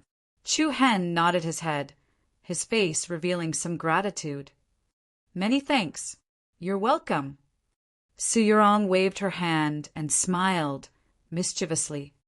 By the way, third brother, your second sister is leaving Lang City, Long Qingyang said. Oh. Chu Hen was startled at first. Then he looked at Long Xuanchuang and asked, Where are you going? The mysterious ice sect.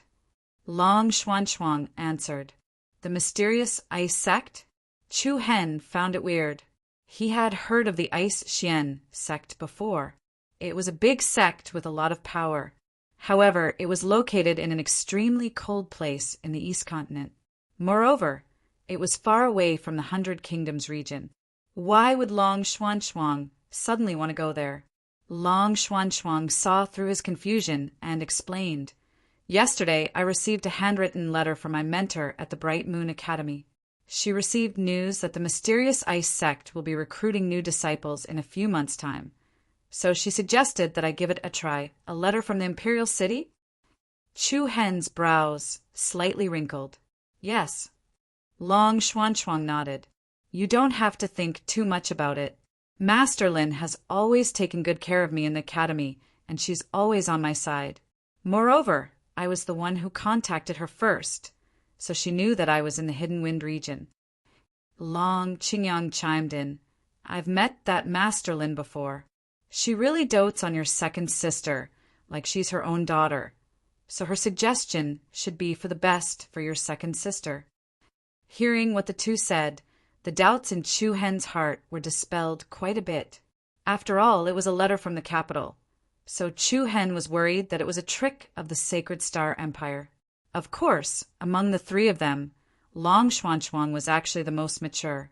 In the past, Long Zhan was the least worried about his daughter. Chu Hen also knew that Long Xuanchuang's decision was made after careful consideration, so there was nothing much to say. Sigh. Chu Hen smiled helplessly. "What's wrong?" Long Xuanchuang asked. "I was just about to tell you that I'm planning to head out for training in a few days as well, but I didn't expect it to be so coincidental. You're leaving too?" Su Yurong blurted out first. Chu Hen nodded solemnly and looked at Long Qingyang apologetically. "I'm sorry, big brother. I can't stay here to help you manage the family." However, Long Qingyang raised his brows and patted him on the shoulder. "We're brothers, so there's no need for such formalities. Actually, even if you didn't say it, I would have chased you away in a few days. This place isn't suitable for you." "No way. Big brother, how can you be so heartless? I just helped you get a vein of resources, and you're chasing me away?" Chu Hen joked. Long Qingyang laughed exasperatedly. "Buffed. Don't make fun of your big brother. Do you think I don't know what you're thinking?" Long Qingyang had understood from the Sacred Star Empire that even the vast Hundred Nations province could not contain Chu Hen. Perhaps one day, Chu Hen might even break out of the vast eastern continent as the closest family member. Long Qingyang would not restrict Chu Hen's wings.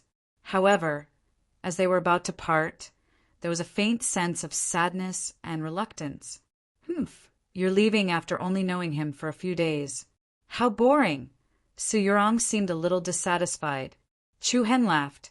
"What, Miss Yurong, are you reluctant to part with me?" "TCH, who's reluctant to part with you? Don't flatter yourself. How could Big Brother Qingyang have a younger brother like you? Big Brother Qingyang?" Chu Hen raised an eyebrow and grinned wickedly. "Ha ha, you're quite affectionate. Cough, cough. Big brother, shouldn't you secretly give me a red packet?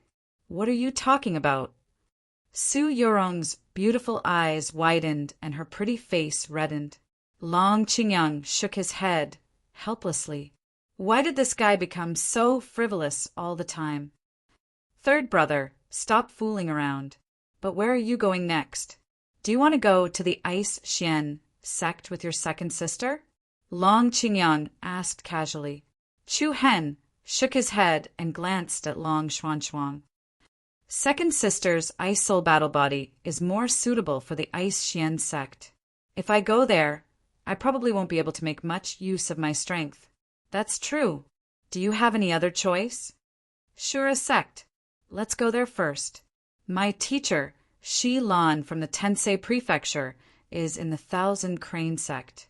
It's closer to Shura sect, so I can go look for her there." Previously, Chu Hen had asked around and roughly understood the geography and basic situation of the major sects in the Hundred Nations continent. Of the 5 sects that possessed Star Soul Pearls, the Illusory Rain sect, Shura sect, and Otherworldly Spirit sect were in the Hundred Nations continent, while the Imperishable Pavilion and Skycloud Manor were outside the Hundred Nations continent. Of course, the Hundred Nations continent was vast and had many dangerous places. Other than the Illusory Rain sect, Shura sect, and Otherworldly Spirit sect, there was also the Thousand Crane sect, Heavenly Sword Pavilion, and other powerful sects. Since Chu Hen had already set collecting the 7 Star Soul Pearls as his goal, he naturally had to start with the sect that had stolen the Star Soul Pearls from the 7 Souls' ancient kingdom. The Shura sect was a sect that mainly trained in the art of killing. The disciples in the sect were all brave and good at fighting, possessing extremely strong combat strength and killing ability. It was rumored that the inner court disciples were all extremely ferocious, especially the core disciples, who had extraordinary strength and outstanding talent. Such a sect sounded a little cruel and merciless. However, Chu Hen understood that the crueler a place was, the faster one would grow. This world had never been kind to anyone. Chapter 374. 3 days later, after a small gathering with Long Qingyang Suyurong and the rest of the Long family, Chu Hen and Long Xuanchuang left the Hidden Wind region's Lang City. Before leaving, Suyurong promised Chu Hen that if the clan of generals encountered any unsolvable problems in the Hidden Wind region, the Su family would do their best to help. With Suyurong's promise, Chu Hen and Long Xuanchuang no longer had anything to worry about. Scree! A snow-winged eagle spread its arms and flew majestically through the sky. On the eagle's back, Chu Hen looked at the elegant Long Xuanchuang and said, "We'll be out of the Hidden Wind region's territory soon. We should head in different directions." Long Xuanchuang nodded. The mysterious ice sect she wanted to go to was to the south of the 100 Nations province, while the surest sect Chu Hen wanted to go to was to the west. "Is there anything you want to say to me?" Long Xuanchuang asked. Chu Hen shook his head slightly. "Nothing, but since you're going to the mysterious ice sect, I'll give you 2 things to protect yourself. Buzz, buzz!" Suddenly, a bright purple light flashed on Chu Hen's body. The air became chaotic, and a pair of intricate purple wings fell into Chu Hen's palm. Then a white light flashed, and a golden bell over 2 meters tall appeared in front of Long Xuanchuang. "This is the flying spiritual weapon, purple shadow wings, and the illusionary spirit bell. Take them with you. What about you?" Long Xuanchuang asked. "I've already entered the void-piercing realm. I don't need these purple shadow wings anymore." Chu Hen, who had stepped into the void-piercing realm, could directly fly in the air and no longer needed to rely on a flying spirit artifact. Although the purple shadow wings could still increase his speed, for Chu Hen, who had the Alcade movement technique, it was useless. It couldn't be any better than giving it to Long Xuanchuang. Long Xuanchuang's beautiful eyes rippled. Her red lips parted as she said, "I'll accept the purple shadow wings. As for the illusionary spirit bell, you can keep it for yourself." Why? Have you ever seen a girl use a clock as a weapon?" Chu Hen was slightly stunned, but he only had 4 relatively advanced spiritual weapons, and the Sanluo tooth was given to him by Shilon. Naturally, he couldn't give it away. As for the demon punishing spear, Long Xuanchuang did not know how to use it. Chu Hen could only think of the purple shadow wings and the illusionary spirit bell. "Take it. If we encounter danger, it will still be of some use." "You're underestimating me. No matter what, I'm still your second sister, am I not?" Long Xuanchuang smiled faintly. Her cold temperament, coupled with her elegant smile, was very attractive. "All right." Chu Hen did not insist. He casually put away the illusionary spirit bell, then took out a heavy bag and handed it to Long Xuanchuang along with the purple shadow wings. "What is this?" "Some advanced spiritual talismans. They are quite lethal to Wu Xiao, who is in the core transformation realm. Even if he is in the void-piercing realm, he can still resist a little. These spiritual talismans were left over after the thief rat stole Haozi and gave them to Chu Hen. Chu Hen did not use many of them, so there were still over 30 left. He also gave them to Long Xuanchuang to protect herself. Feeling the faint warmth from the purple shadow wings and the weight of the cloth bag, Long Xuanchuang's heart was indescribably touched. She could clearly feel Chu Hen's concern. "What's wrong?" Chu Hen saw that the other party's expression was a little strange, so he could not help but ask. "It's nothing." Long Xuanchuang shook her head and said softly, "Be careful outside. And you too." Chu Hen felt a little surprised when he saw the touch of tenderness in Long Xuanchuang's eyes. In his memory, the other party did not seem to show this kind of emotion. It was a little gentle, a little sad, and a little reluctant, but more than that, it was a kind of hope. Chu Hen raised his eyelids and suddenly said, "Do you want to hug again?" Long Xuanchuang was slightly stunned. Then she smiled and leaned forward, gently hugging Chu Hen. "Take care. I will. Also, there's one more thing I want to tell you. In fact, I lied in the back mountain of Lang City last time. Second sister, Your hug is warm, so you don't have to worry about not being able to get married in the future. Take care. Goodbye. After saying that, Chu Hen let go of Long Xuan Xuang and moved away from the back of the snow-winged eagle. Long Xuan Xuang hurriedly looked sideways at him, who was suspended in the void. She clenched her jade-like hands and called out softly, "Take care of yourself! No matter what you do, don't be as impulsive as before." "Got it. I'll go to the Ice Xian sect to see you when I have time." Chu Hen waved his hand and laughed heartily. Screech, the snow-winged eagle, gradually flew away and finally turned into a black and disappeared in the sky ahead. Chu Hen's eyes were surging with a faint wish, and he secretly said in his heart, "Have a smooth journey." Then Chu Hen also began to embark on his own journey of cultivation. After a brief moment of sadness, Chu Hen slowly felt relaxed, as if he was a fish in the vast sea and a bird flying in the vast sky. This was his first time traveling outside, and his heart was mixed with novelty, carefree, and a kind of freedom. This was a novel feeling that every young genius who went out to train for the first time would have. The 100-Nation State was a vast land with abundant resources, and it was a land of outstanding people. Although it was called the 100-Nation State, in fact, it had more than 10,000 forces, big and small. If some small countries with a population of only a few million or a few 100,000 were included, it was far more than the number of the 100 nations. However, the 100-Nation State was huge, but in fact it was the sects that truly dominated the area. Compared to some of the sects with a long history, the 6 great dynasties were considered nothing. Since ancient times, the only dynasty that could be mentioned in the same breath as the sects in the 100-Nation State was the Seven Souls Ancient Kingdom, which had already disappeared. After all, the Seven Souls Ancient Kingdom was besieged by a few sects, and that was why its territory was destroyed. After parting ways with Long Xuan Xuang, Chu Hen headed to the west of the 100-Nation State. If he wanted to head to the area where the Azura sect and Thousand Crane sect were located, Chu Hen practically had to cross more than half of the 100-Nation State. Besides the Misty Wind dynasty, he also passed by a few small and medium-sized countries.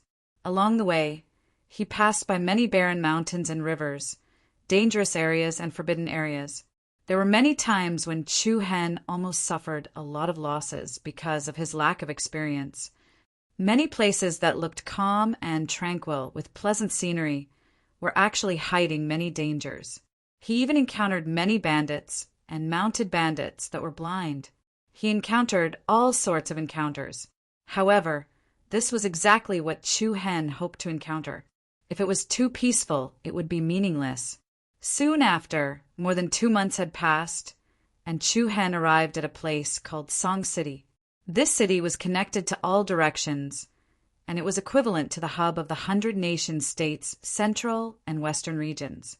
Due to the unique terrain, countless merchants, bounty hunters, and mercenaries from all walks of life gathered in this place. All sorts of shops were set up on both sides of the wide street. The loud and clear shouts filled the city with vitality. "Sir, what would you like to order?" As soon as Chu Hen sat down at a tea stall on the side of the street, a young waiter walked over with a warm smile on his face.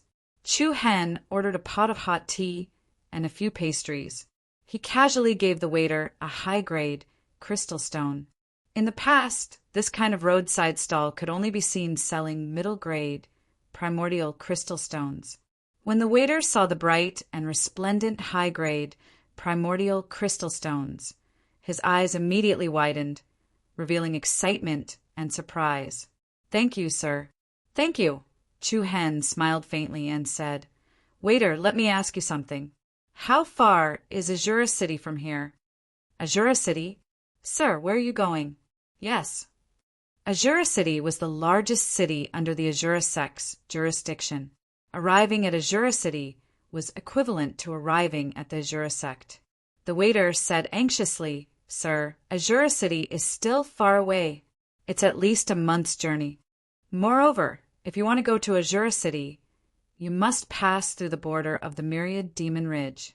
If you're alone, I advise you to find a team to accompany you. Recently, the Myriad Demon Ridge isn't very peaceful. Myriad Demon Ridge.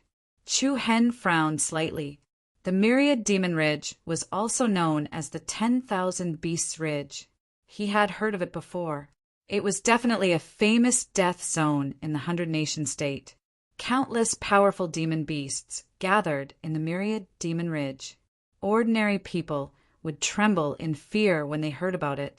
Even some bounty hunters who lived on the edge of a knife would not dare to casually enter and exit the Myriad Demon Ridge. What do you mean it's not peaceful?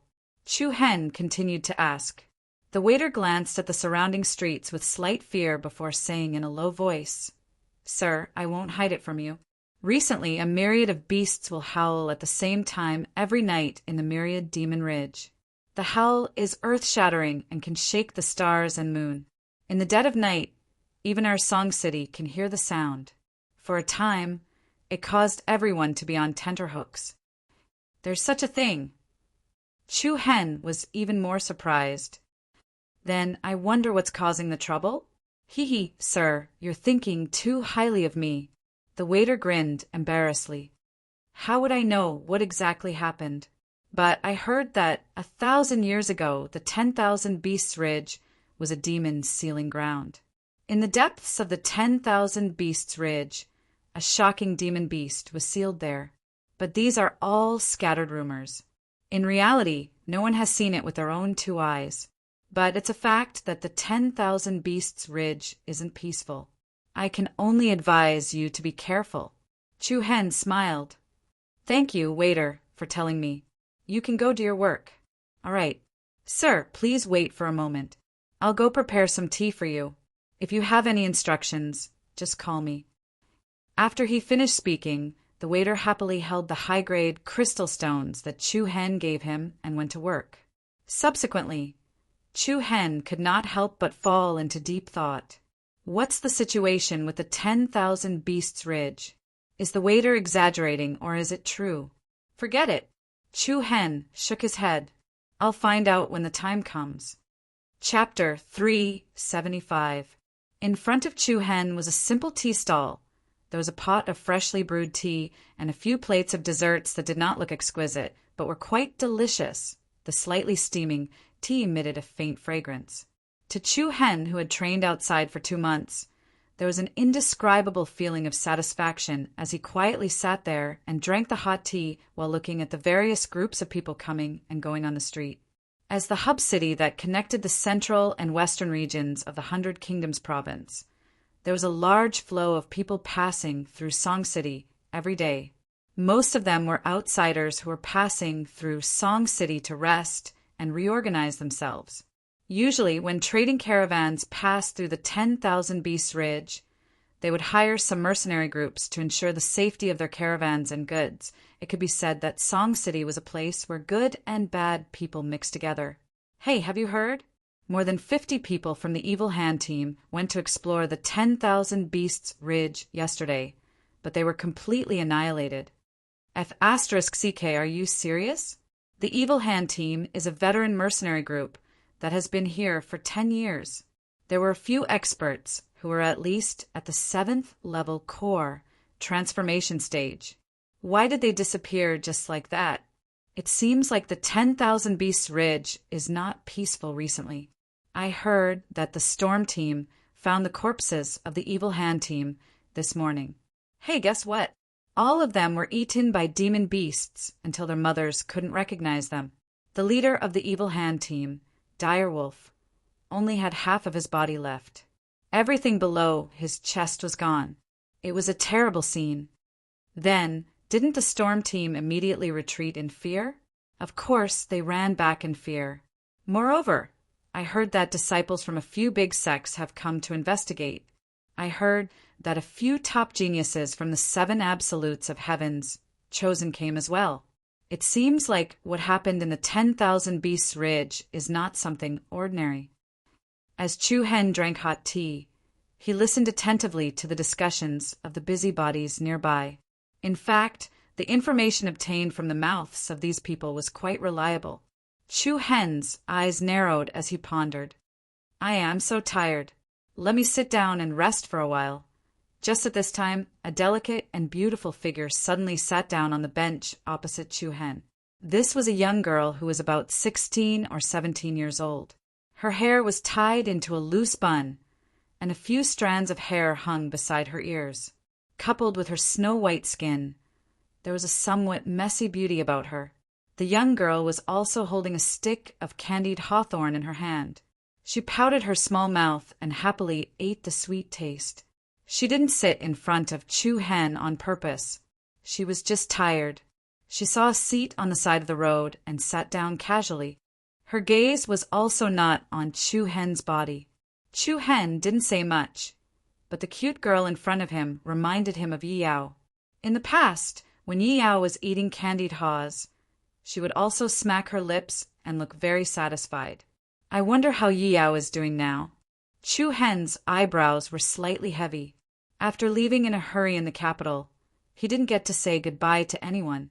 Yi Yao, Luo Mingshang, Mu Feng, Yu Chenyu, Li Hui, and Huang Fuqing. Now that he thought about it, what happened a few months ago felt like a dream. On the night of Wei Qingfan's death, an unexpected change happened to Yi Yao. Her strange eyes, which were like a yin and yang diagram, were still fresh in Chu Hen's memory. Whether it was a congenital bloodline mutation or something else, the current Chu Hen couldn't find out. Chu Hen shook his head gently. He could only hope that Yi Yao was carefree. Ding-ling-ling. Suddenly, a series of clear and crisp sounds like silver bells suddenly pulled Chu Hen back from his thoughts. Immediately after, Chu Hen was surprised to find that the atmosphere on the street suddenly became abnormally tense. Many cautious and strange expressions appeared on the faces of the people nearby, and their gazes were all gathered in the same direction. Following the gaze of the crowd, Chu Hen looked behind him. The first thing that came into view were three short and strange figures. They were all wrapped in a thick layer of iron armor. The three people's eyes were empty and lifeless like wooden puppets, but they looked like three men. However, when Chu Hen looked carefully, his pupils involuntarily shrank. These three puppet-like men were not short, but they didn't have calves. The area below their knees seemed to have been chopped off, and the way they moved seemed to be dragging on the ground while kneeling. Everyone's hearts were cold, and many people's faces were covered in cold sweat. And on the back of those three people, there was a metal chain that swayed gently, making a clear and crisp sound. The other end of the three chains was firmly held in the hands of a figure with disheveled hair and staggering steps. This was a figure that emitted a thick evil aura from head to toe. Through the disheveled hair, one could vaguely see the other party's unkempt beard and thin face looking at the scene in front of them. Everyone present felt as if their hearts were tightly grasped by a hand. No one dared to even breathe loudly.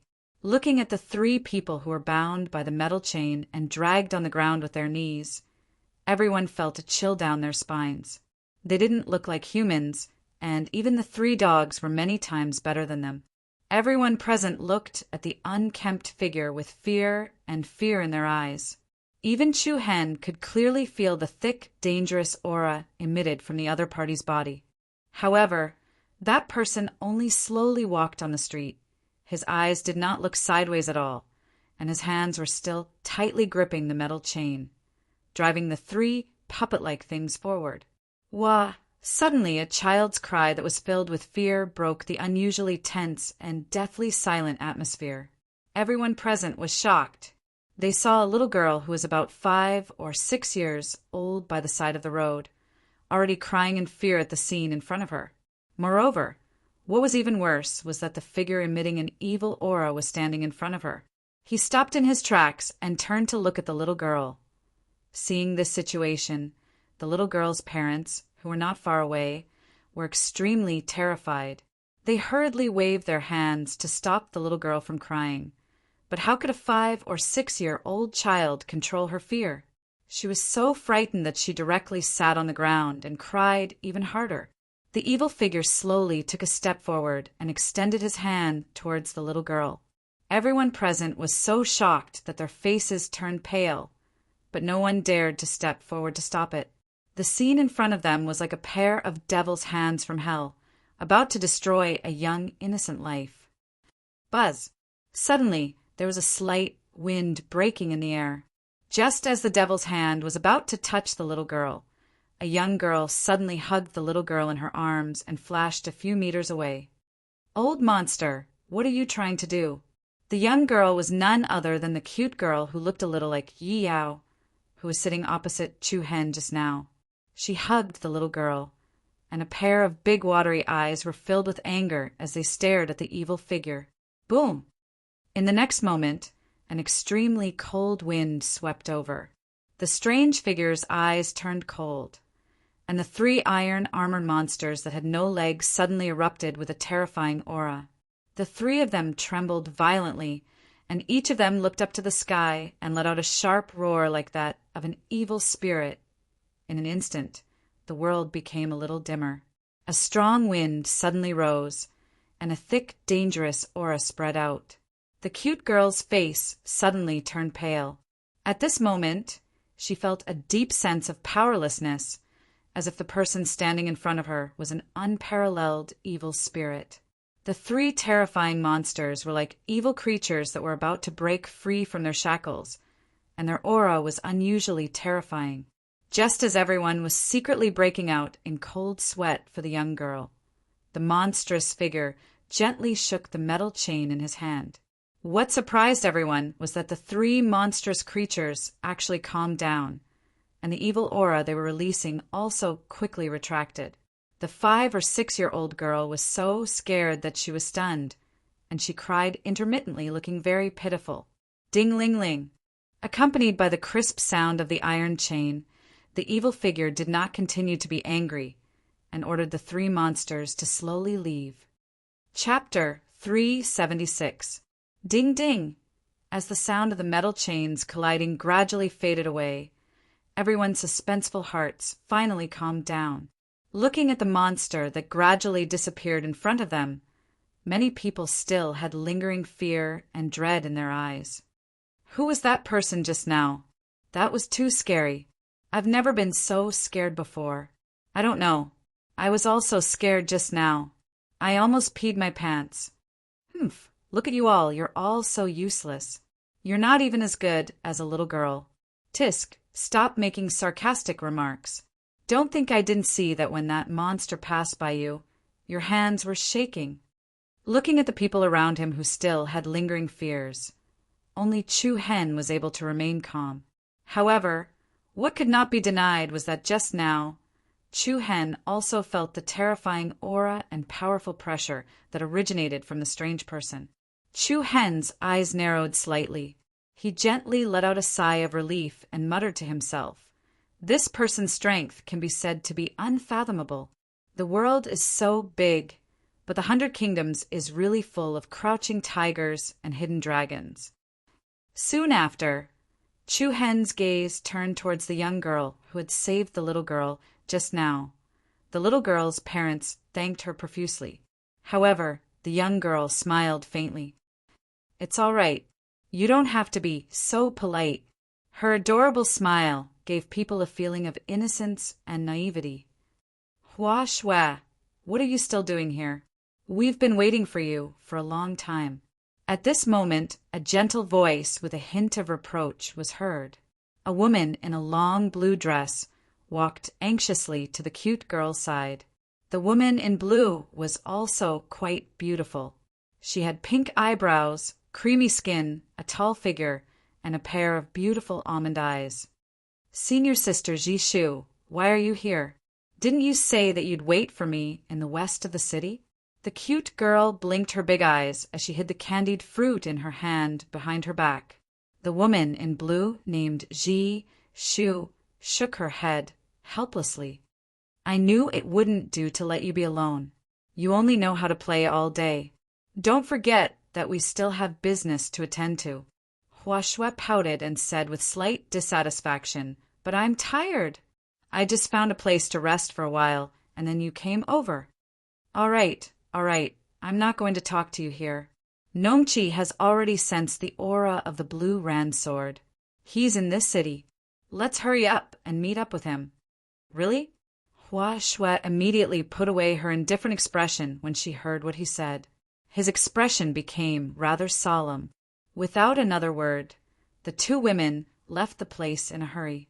As the saying goes, the speaker has no intention, but the listener has the intention. Not far away, Chu Hen looked at the backs of the two people in surprise. From their conversation just now, it seemed like they were looking for someone. However, it could also be judged that they were inexperienced and did not have a strong sense of guarding against others. Otherwise, they would not have let others know their intentions so easily. Of course, although he was curious, Chu Hen did not have the intention to meddle in other people's business. He casually placed a middle-grade, primordial crystal stone on the table and was about to leave after paying the bill. However, just as Chu Hen stood up, an old beggar who was in a mess suddenly hugged Chu Hen's calf. I'm so pitiful. I haven't eaten for a few days. Give me some money to buy 2 steamed buns. Thank you for your family. Thank you for 8 generations of your ancestors. Chu Hen frowned slightly. This was the first time he saw a beggar asking for money like this. Shaking his head helplessly, Chu Hen casually took out 2 upper-grade primordial crystal stones and passed them to the beggar. Take it. Huh. The old beggar was stunned. He did not expect to get money so easily. His eyes lit up and he quickly snatched the primordial crystal stones. Thank you, young master. Thank you, young master. I hope that you'll be surrounded by young girls every day. Hee, you old beggar's words are interesting, but it sounds too unreliable. Chu Hen could not help but find it funny. Reliable. I, the old beggar, have always been reliable. Whatever I've said, I've never been wrong. Chu Hen smiled faintly, but did not bother too much with him. Instead, he followed him and headed out of the city. About an hour later, Chu Hen left Song City and arrived at the border of the 10,000 Beasts Ridge. The winding mountain range was like a giant dragon crawling on the ground. The abysses and ravines were like blades, and miasma lingered in the air. It was like a dragon's pool and tiger's den. In the distance, there were giant peaks that supported the sky. The depths of the mountain range seemed to be shrouded in a strange light. Dark clouds covered the top, as if the nebula had suddenly changed, and it was full of illusory and hazy chi. From time to time, the roar of demonic beasts could be heard, causing people to shrink back. On the road from Song City to Azura City, there were many caravans. Everyone did not dare to rashly set off because they were afraid. Little brother, could it be that you are heading to Azura City? Just when Chu Hen was about to head to the Azura City by himself, an old man in his 50s suddenly walked up to him and asked, "Why are you here?" Chu Hen nodded and replied faintly, "What's the matter, old mister?" It's like this. I just happen to be in charge of a caravan heading to Azura City. Little brother, if you're willing, you can come with us. I can see that little brother should also be a martial artist. If little brother is able to put in a bit of effort on the way, we'll give you a corresponding reward. I wonder what little brother thinks. The old man's meaning was very simple. It sounded like he was hiring Chu Hen. However, he was vague about the remuneration. He was obviously a shrewd veteran in the business world. Chu Hen smiled and agreed rather straightforwardly. It did not matter whether he wanted the remuneration or not. After all, it was Chu Hen's first time traversing the myriad demon ridge. It was not a bad idea to travel with some experienced people. Hee, little brother, this way, please. You can call me Uncle Fu or Old Man Fu. The old man led Chu Hen to the front of a caravan. There were 4 caravans in the caravan. 3 were carrying goods, and 1 was carrying people. Other than the original dozen or so people in the caravan, there were less than 20 strong and burly men. These burly men were dressed in uniform. Among them, a fierce man with a bloody wolf tattoo on his arm looked at Chu Hen with disdain. "Hey, I say, Old Man Fu, are you looking down on our Blood Wolf group? Since you hired us, what's the meaning of looking for a soft and tender little brat? Hee, Blood Wolf group leader is thinking too much. This little brother is just following us. I don't have any other intentions. Old Man Fu waved his hand and laughed dryly. Humph. The Blood Wolf group leader sneered and said, Our Blood Wolf group takes on missions based on the number of people. Now that you have added this little brat, you have to add one more person. This old Fu slightly furrowed his brows. From the corner of his eyes, he glanced at Chu Hen, who had a calm expression on his face. Shortly after, he lightly clapped his hands and said, All right, one more person is one more person. Me too, me too. Suddenly, a dirty old beggar came out of nowhere. Without saying a word, he laid down on an empty seat on a caravan carrying goods. I'm with him. Bring me along too. The old beggar pointed at Chu Hen and said. Chu Hen was stunned for a moment. This old beggar was none other than the old beggar who asked him for money at City Song and said a lot of unreliable things. What are you doing? Come down quickly. Don't dirty our goods. Where did this crazy old man come from? If you don't come down, I won't be polite to you. Everyone hurriedly went up to chase him away, but the old beggar stubbornly refused to leave. He tightly hugged a box of goods with both hands and shouted loudly at Chu Hen. I'm so pitiful. I'm not old, I'm not young, and I'm still missing a wife. Bring me to Azura City. If you bring me along, there will be young and beautiful girls around you every day. I, the old beggar, never lie. If I do, I'll be struck by lightning.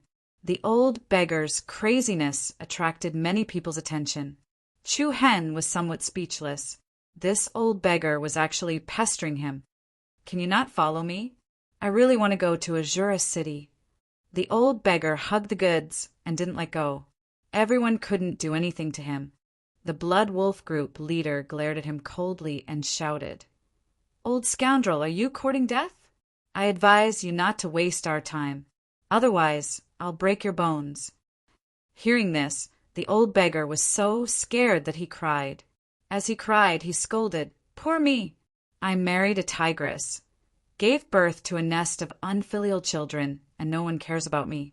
I've never done anything immoral in my life, and I've never peeked at Old Wang's daughter-in-law bathing. Why am I going to die on the streets today? There's no justice in this world. The old beggar cried harder and harder, but his tears just wouldn't fall. Everyone was furious. This old man was simply full of nonsense. Just now he said that he was not old, that he was not young, and that he was missing a wife.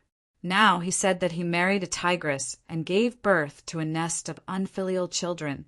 They really didn't know which was true and which was false. Old man, you asked for it. I'll kill you. The Blood Wolf group leader's eyes revealed a fierce glint, and he wanted to drag the old beggar off the carriage. In the end, Chu Hen couldn't stand it anymore and said, Uncle Fu, bring him along. I'll take his share of the money. Old Fu nodded and stepped forward. Blood Wolf group leader, don't bother about it. Let's do it this way. Seeing that Chu Hen agreed to bring him along, the old beggar beamed with joy. Chu Hen didn't know what to do with the old beggar. But in any case, after reaching Azura City, he would either go to Azura Sect or Thousand Crane Sect to find teacher Shilon. The old beggar wouldn't be able to follow him, so he might as well bring him along. The Blood Wolf group leader became even more dissatisfied. A little demon and an old ghost. Old Fu, you're really kind. Why didn't I realize that you were a good person when I cooperated with you in the past? Old Fu laughed dryly but didn't retort. In truth, Old Fu was an astute person. After doing business for so many years, he had a pair of eyes that could see through countless people. Previously, Chu Hen planned to cross the Thousand Demon Ridge by himself. Recently, the Thousand Demon Ridge was not very peaceful, but such a young boy was so calm that he did not have any fear. This was enough to prove that Chu Hen wasn't an ordinary person. Old Man Fu firmly believed that Chu Hen's strength wasn't any weaker than the Blood Wolf Chief, who was at the 9th stage of the core transformation realm. Old Man Fu was certain that Chu Hen's strength wouldn't be any weaker than the Blood Wolf Chief, who was in the core transformation realm. As for the addition of the old beggar, it was nothing more than an insignificant idler. It's getting late. Let's go. Old Fu waved his hand and entered the carriage. Let's go. The Blood Wolf group leader rode a reddish-brown, long-maned colt and raised his arm as he shouted in a loud voice. In the entire group, only a few people had mounts. The rest of the people walked. The caravan of dozens of people set off. Chu Hen followed the caravan as if nothing had happened. As for the old beggar, he occupied an empty space where the carriage was dragging the goods. He squinted his eyes and had a lazy expression on his face. After a while, he fell asleep as if there was no one around him. In the depths of the myriad demon ridge, the roars of fierce beasts could be heard. Chapter 377. In the dark forest, the air was filled with the pungent smell of blood. Hiss! The leader of the blood wolves swung his sword, and blood splattered everywhere. A demon beast that looked like a black leopard was decapitated, and its huge head flew off. Damn it, it's only been half a day, and we've already encountered so many beasts, the leader of the blood wolves cursed and glanced at the team that had just finished their battle. There were corpses of beasts everywhere, big and small, and there were some high-level spirit beasts among them. They had never encountered such a situation before. The 10,000 Beasts Ridge was indeed not as peaceful as it used to be. Chu Hen, who was in the middle of the group, swept his gaze across the gloomy forest around him.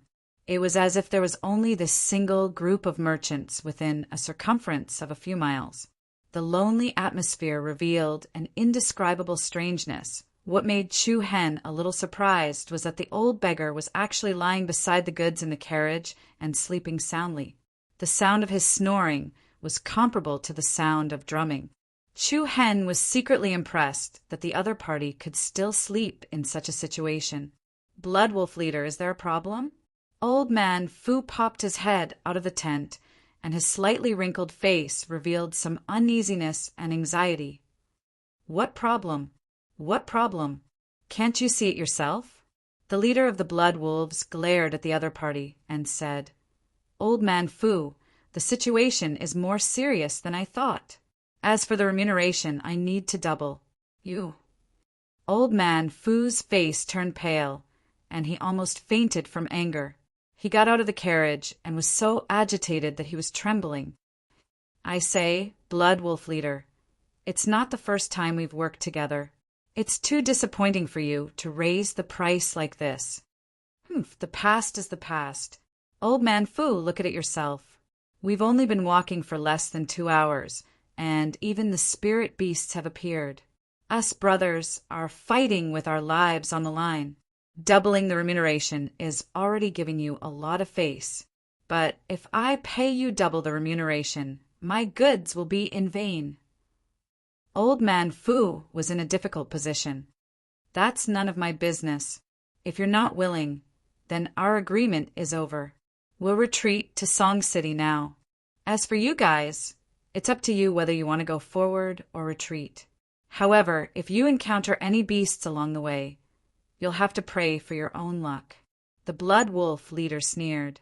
Old Man Fu was so angry that his whole body was trembling. He gritted his teeth and said, I can only give you half the reward. Double, not a single piece less. After a short internal struggle, Old Fu finally gave in. Fine, double it was then. However, you must promise me that no matter what happens in front of us, you will not abandon us and run away. Hey! The Blood Wolf leader sneered disdainfully. In my life, I've never known how to write the word escape. All right, let's not dilly-dally anymore. Let's pack up and set off. Doubling the price at once, everyone in the Blood Wolf team was full of enthusiasm. Chu Hen, who was in the team, shook his head helplessly. The weak could only be bullied like this. Rustle! At this moment, a rustling sound suddenly came from the side. Everyone who had just breathed a sigh of relief felt their hearts skip a beat again. They saw a staggered deer-shaped beast coming out of the lush bushes. Damn, that scared me to death. It turned out to be a small beast. One of the fierce-looking men from the Blood Wolf team cursed and walked in front of the beast. Without saying a word, he directly stabbed the long sword in his hand into its head. However, to everyone's surprise, the small beast did not struggle at all, nor did it let out any wails. Even the place where it was stabbed didn't bleed. Huh? What's going on? The fierce-looking man frowned. Before he understood what was happening, an extremely high temperature was transmitted from the tip of his weapon. Damn, what the hell are you shouting for? Hurry up and leave. The Blood Wolf leader shouted loudly. Leader, look. There was a trace of fear in the big man's voice. Everyone's heart skipped a beat, and their eyes swept over in unison. It would have been fine if they didn't look, but when they looked, they were shocked. They saw that the sharp sword that was stabbed into the small, deer-shaped beast's head had turned red, like a soldering iron. Then, under everyone's astonished gaze, the sharp sword quickly melted into a pool of molten iron. Before everyone could understand what had happened from the shock. Bang! With a muffled sound, the small beast's body suddenly exploded, and a fiery red rain of light bloomed like fireworks. Dense, fiery red light spots splashed wantonly, and a large number of them fell on the fierce-looking man's body. Ah! Along with an incomparably shrill scream, the fierce-looking burly man's entire body was immediately occupied by the fiery red spots of light. It looked as if he was enveloped in magma, and in the blink of an eye he was directly burned into a pile of charred ashes. Everyone present was completely shocked, and their pupils shrank slightly. They saw that the fiery red light spots were actually strange ants. These ants were very big, almost the same size as bees. Moreover, every single ant was fiery red in color. After turning the ferocious man into ashes, tens of thousands of ants quickly crawled towards the others. Wherever they went, tiny black scorch marks would be left on the ground. It's a group of fire ants. Damn, our luck is so F***ing bad. In the vicinity of the 10,000 Beasts Ridge, the most troublesome thing was not encountering some huge, violent beasts. It was encountering these groups of beasts that won with numbers.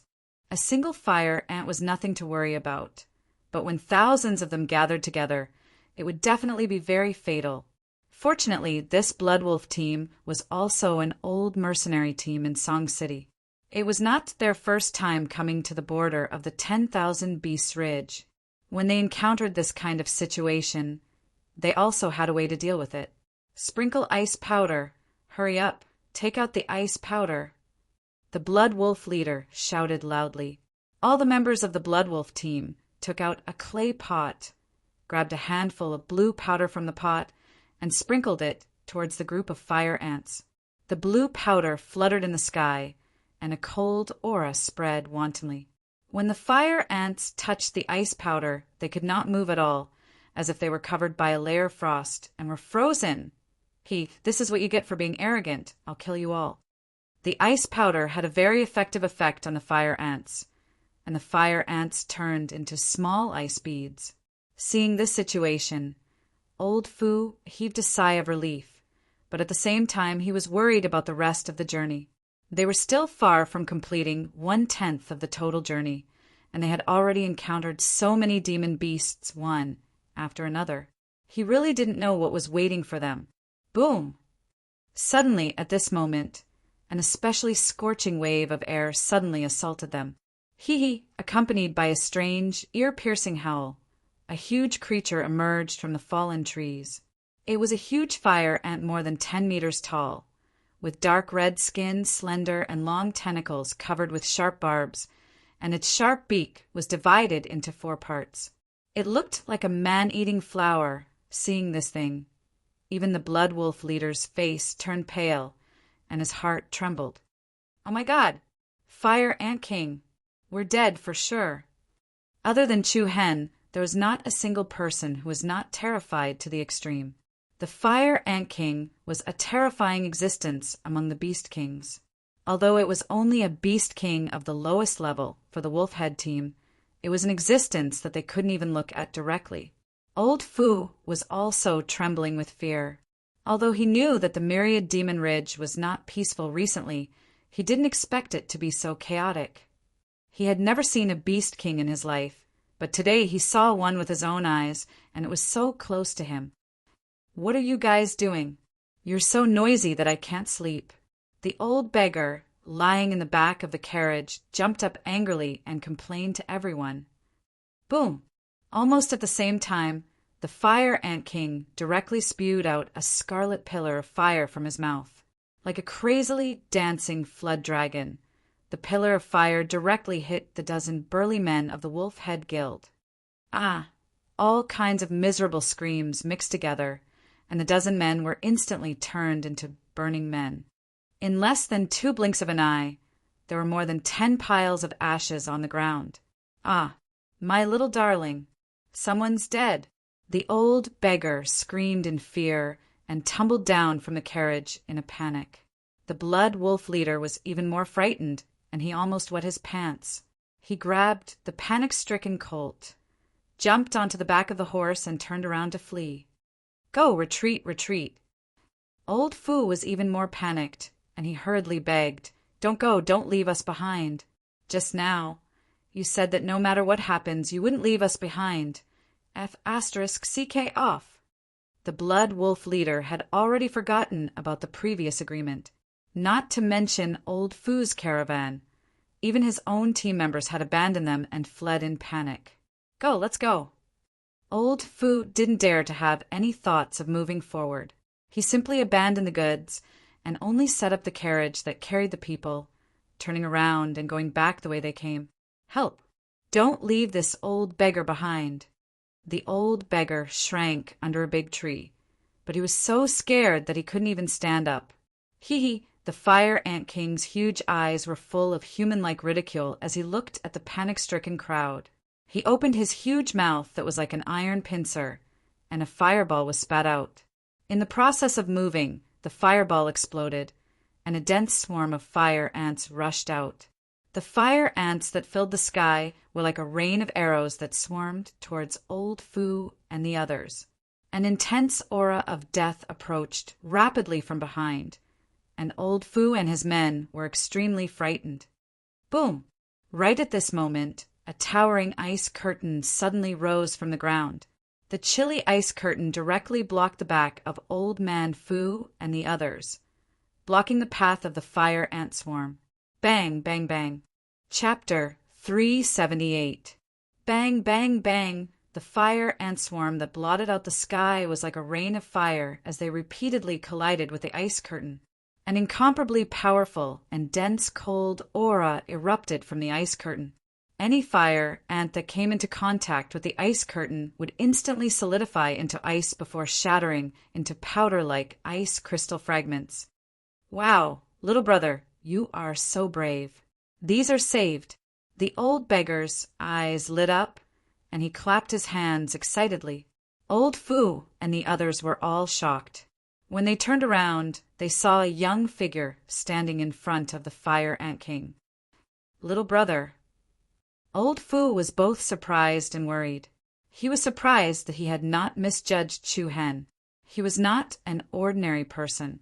What worried him was that the one standing in front of him was a first-level Beast King, which was equivalent to a human expert in the first level of the void-piercing realm. With Chu Hen's ability, it was uncertain whether he could stop the opponent. The Fire Ant King, who was more than 10 meters tall, stared coldly at Chu Hen in front of him and let out a furious shriek.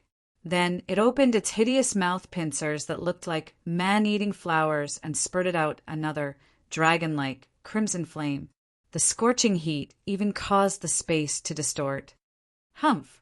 The corner of Chu Hen's mouth raised into a disdainful sneer. His body moved, and along with a few fallen leaves on the ground, a bright silver light flashed in the air. Chu Hen flew out like a ray of light, raised his hand, and punched the incomparably hot pillar of fire. Bang! Big and small fireballs exploded from the center like a fairy scattering flowers. Chu Hen's offensive did not decrease at all. He passed through the layers of fire, curtains, unscathed. A white light flashed, and the limitless Fong surprisingly appeared in his palm.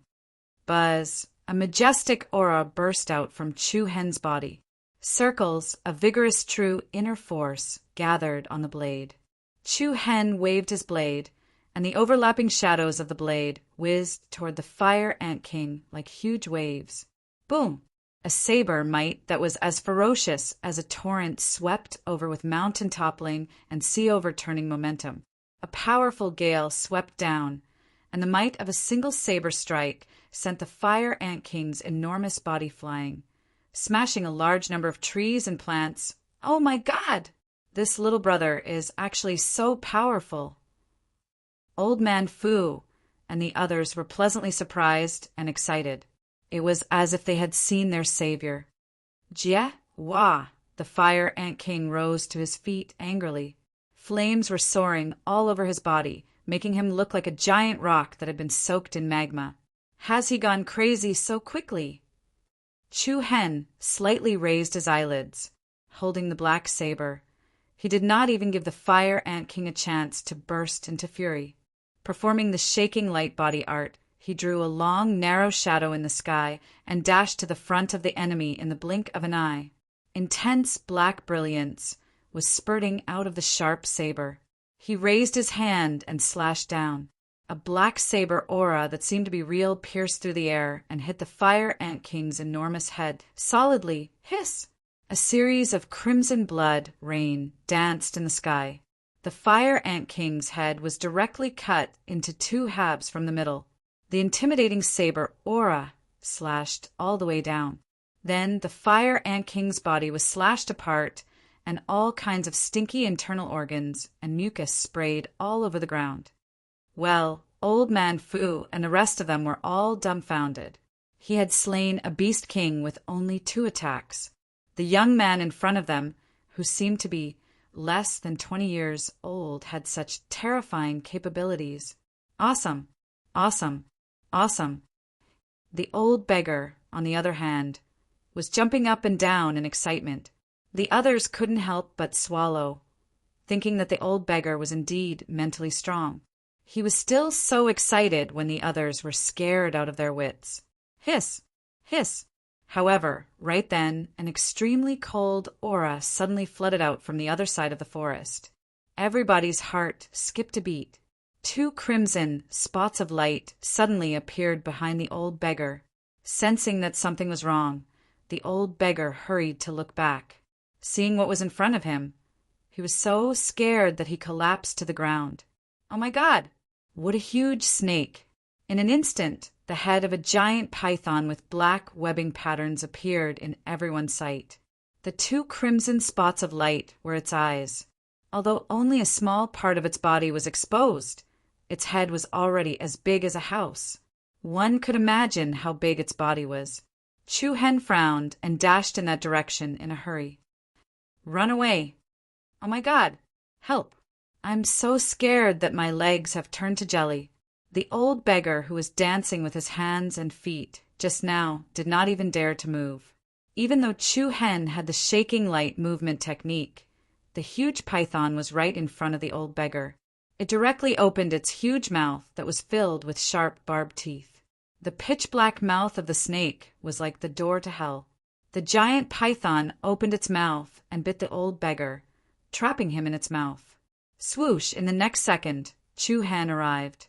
However, almost at the same time, a strong gust of wind swept over, and a thick snake tail that looked like it was made of molten copper smashed several giant trees into pieces.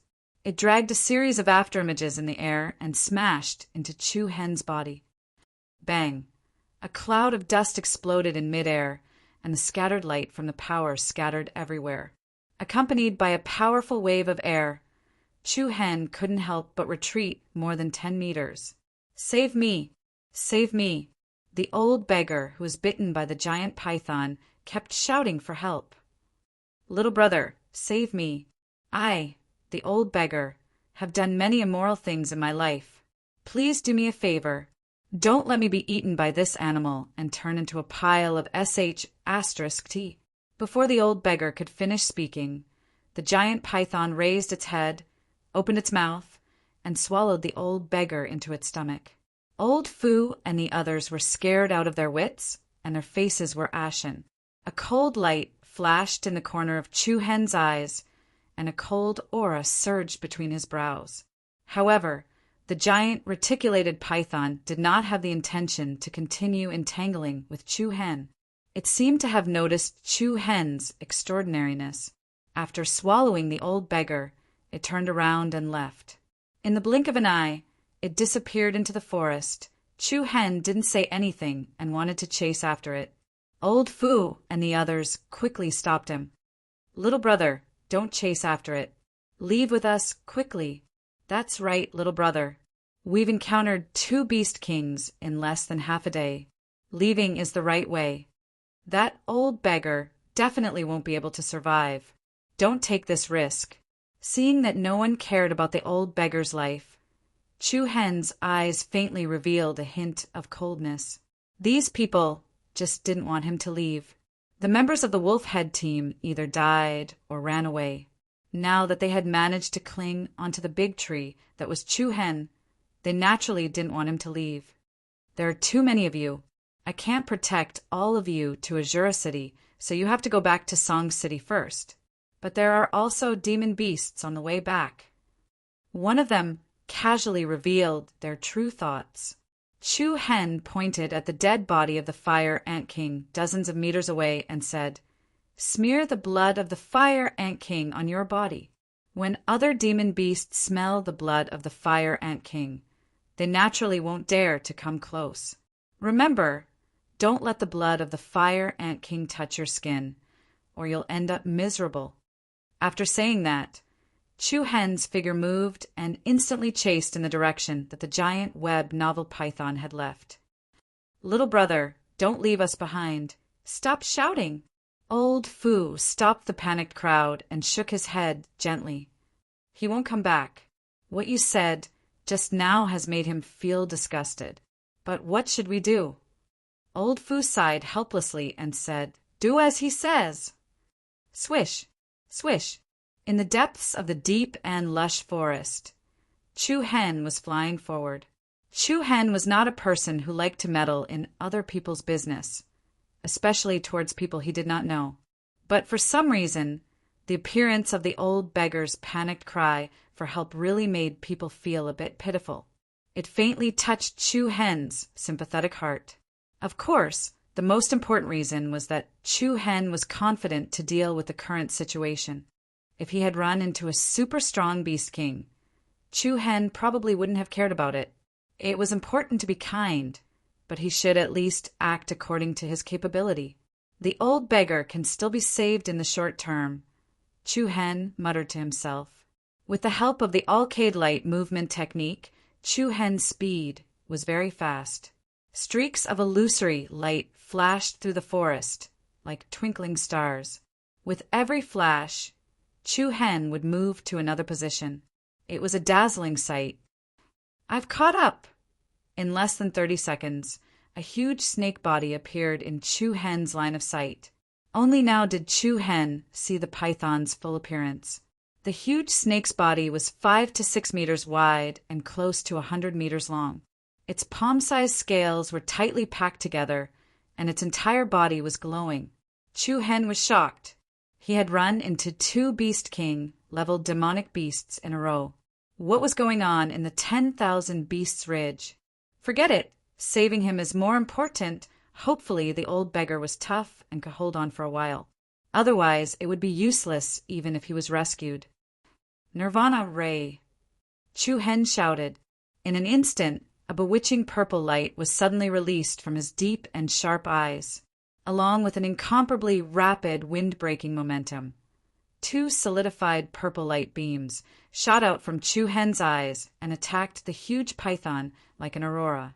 Feeling the dangerous aura coming from behind, the black python suddenly turned its head, opened its pitch-black mouth, and shot out 2 gray beams of light. Just a second before the two rays of purple light and the two rays of gray light intersected, the corners of Chu Hen's eyes congealed. 3 black dots of light faintly trembled in the depths of his pupils, emitting a frightening energy fluctuation. Buzz, buzz! Chapter 379. Buzz, buzz! Just as the 2 beams of purple light and the 2 beams of gray light shot out from the giant python's mouth were about to collide, the 3 black dots in the depths of Chu Hen's demonic pupils swayed uneasily and released a shocking aura, along with a strong and resplendent brilliance. The 2 beams of silent extermination light produced an extremely powerful aura and transformed into 2 purple light arrows. Boom! Accompanied by an extremely powerful murderous aura. An extremely violent and heavy explosion exploded in the air. The 2 purple light arrows had a graceful momentum and were unstoppable. They directly shattered the 2 beams of gray light that the giant python beast king had spat out. Chaotic air waves spread in all directions, and the leaves within a radius of 100 meters rustled and fell. Immediately after, the 2 purple sharp arrows dragged out a powerful air wave in midair. With the power to pierce through clouds, they attacked the giant python beast king at the speed of light. Bang! A series of bloody mists burst forth. The 2 beams of silent extermination light were like flowing light arrows that traveled back thousands of years and directly penetrated the giant python's huge body. Hiss, hiss! The intense pain caused the huge python to sway its body. 2 bloody holes the size of bowls appeared below its head. Its scarlet eyes spewed out a cold and angry red light. It immediately flew up, and like a mad dragon coming out of the sea, it charged towards Chu Hen. The corners of Chu Hen's eyes turned cold, and a cold light flashed in them. A majestic and extremely powerful aura pressed down on him. Chu Hen's body moved and left an afterimage where he had been standing. A flowing light suddenly appeared in the sky, and he flew to the bottom of the giant python's head like a ghost. Whoosh! The limitless Fong, which was surrounded by an active black light, pierced deeply into the giant python's body. Immediately after, Chu Hen held his saber in a reverse grip. Both his hands tightly gripped the hilt of the saber, and he took the opportunity to quickly advance towards the back of the giant python's body. Hiss! The incomparably sharp blade was like a divine weapon that could cut through iron like mud. Chu Hen pushed down along the body of the giant python, and its tight flesh was directly cut open. Scarlet blood burst out wantonly, and a long and deep saber mark extended from the bottom of the giant python's head all the way to its abdomen. Red rain scattered. Flesh and blood burst open. The black python's intestines were directly cut open. The shocking scene could be said to be unusually crazy. The intense pain caused the python to writhe its body, uprooting the towering trees around it. In just the blink of an eye, a deep scar that was dozens of meters long appeared on its body. When Chu Hen rushed all the way to the back of the abdomen, his eyes turned cold, and a powerful suction force erupted from his hand. Then, a figure covered in viscous gastric juice was pulled out by Chu Hen. You're finally here. You scared this old beggar to death. Young man, I really didn't misjudge you. Without waiting for Chu Hen to speak, the old beggar was moved to the point of crying bitterly. Looking at the other party's funny appearance, Chu Hen was both amused and surprised. You're really tough, aren't you? You're actually not hurt at all, and you're still so lively. He thought that the old beggar was swallowed by the giant python, and even if he was not dead, he should be in a coma. He did not expect that the other party was almost unharmed. Let's go. Chu Hen moved, brought the old beggar back to the ground, and put him on the ground. Boom! The giant python, whose intestines had been cut open, struggled in pain. After a while, it stopped moving. The old beggar looked at Chu Hen with a strange light in his eyes after easily killing 2 Beast King level monsters in a row. Hee, young man, do you have water? Help me wash off the gastric juice on my body. F***CK, old man, how can you still laugh at this time? There was a hint of suspicion between Chu Hen's eyebrows. The other party's behavior was too abnormal. If he was an ordinary person, he would have been scared out of his wits. Thinking about it carefully, there seemed to be a lot of things that were not quite right. "Who are you?"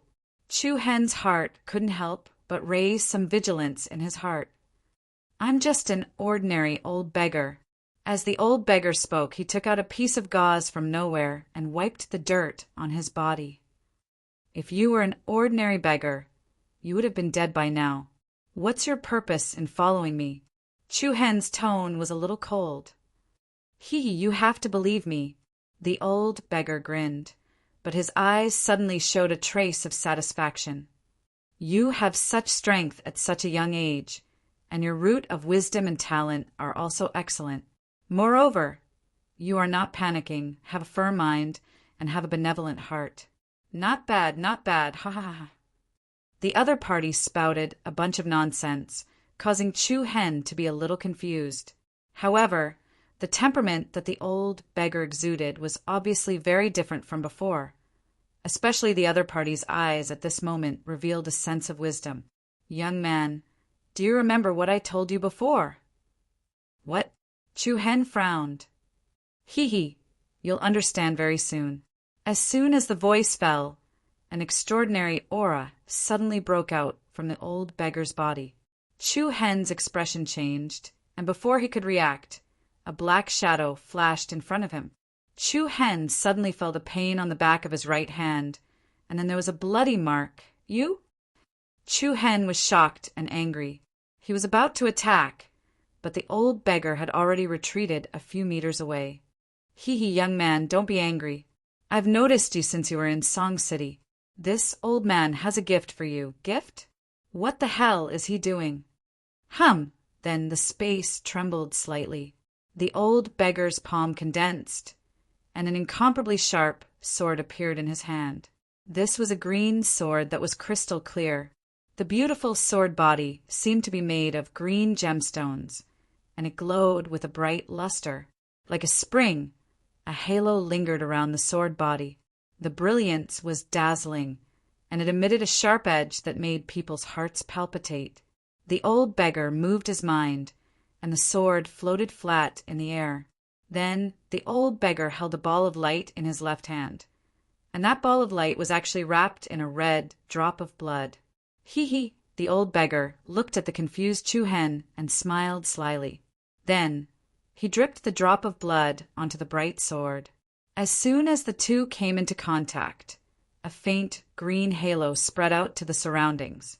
The drop of blood easily fused with the body of the sword, and an extremely restless aura was released. Chu Hen suddenly had an indescribable feeling that he could actually faintly connect with the power of the treasured sword. "Old man, what did you do?" Chu Hen was very annoyed. Young man, I had no choice. I was forced into a corner, so I had no choice but to do this. Be a good person to the end and help me." After saying that, the old beggar directly pushed the sword towards Chu Hen. "Young man, catch it." Chu Hen did not know whether to catch it or not. His eyes turned cold, and he casually caught the sword in his hand. When the long sword was in his hand, Chu Hen actually felt a kind of blood connection with it. The power of joy filled the palm of his hand, and there was a great power that seemed to be able to break through. "Also, take this as well." After saying that, the old beggar threw out another item. Chu Hen subconsciously caught it in his hand.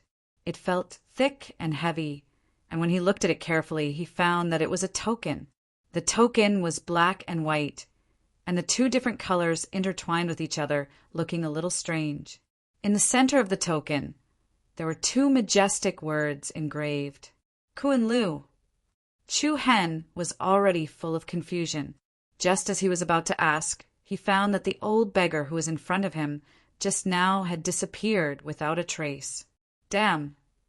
Chu Hen could not help but blurt out a curse, and then shouted, "I say, old man, who are you?"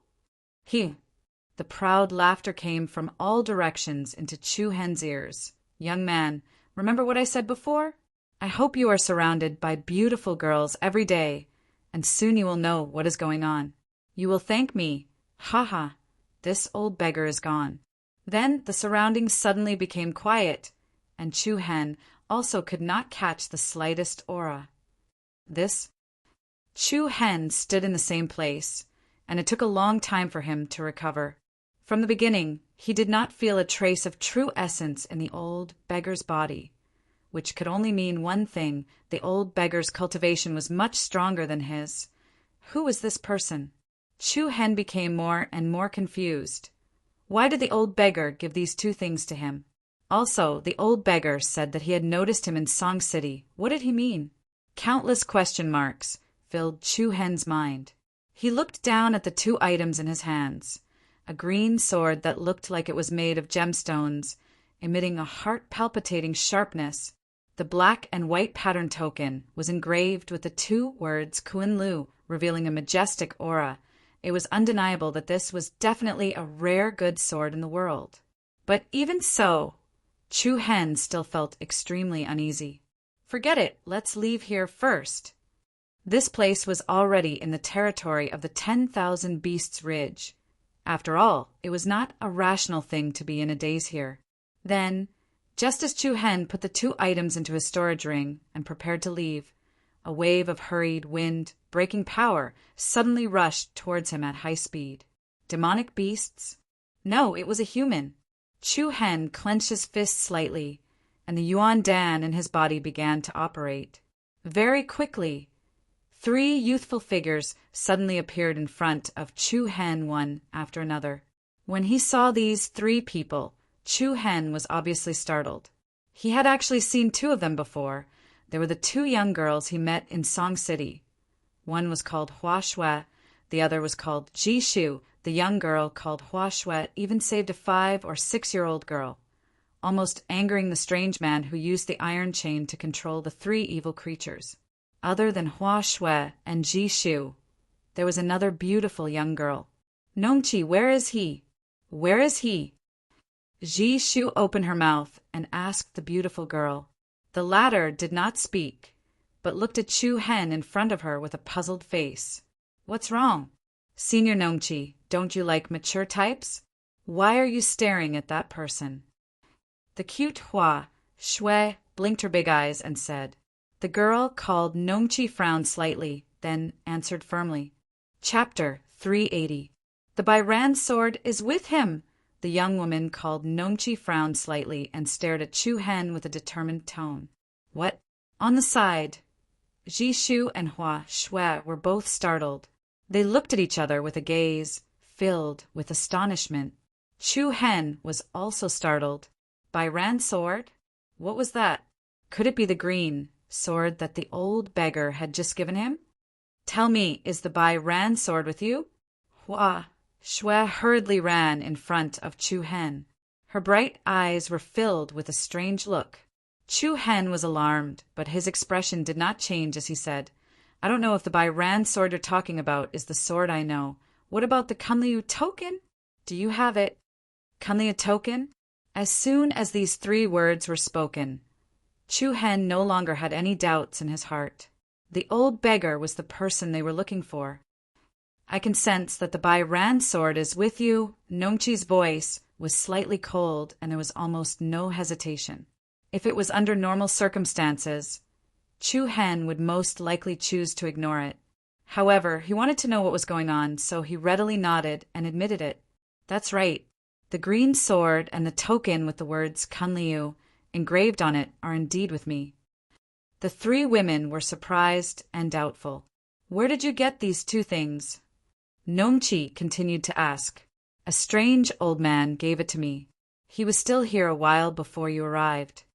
Chu Hen answered without hesitation.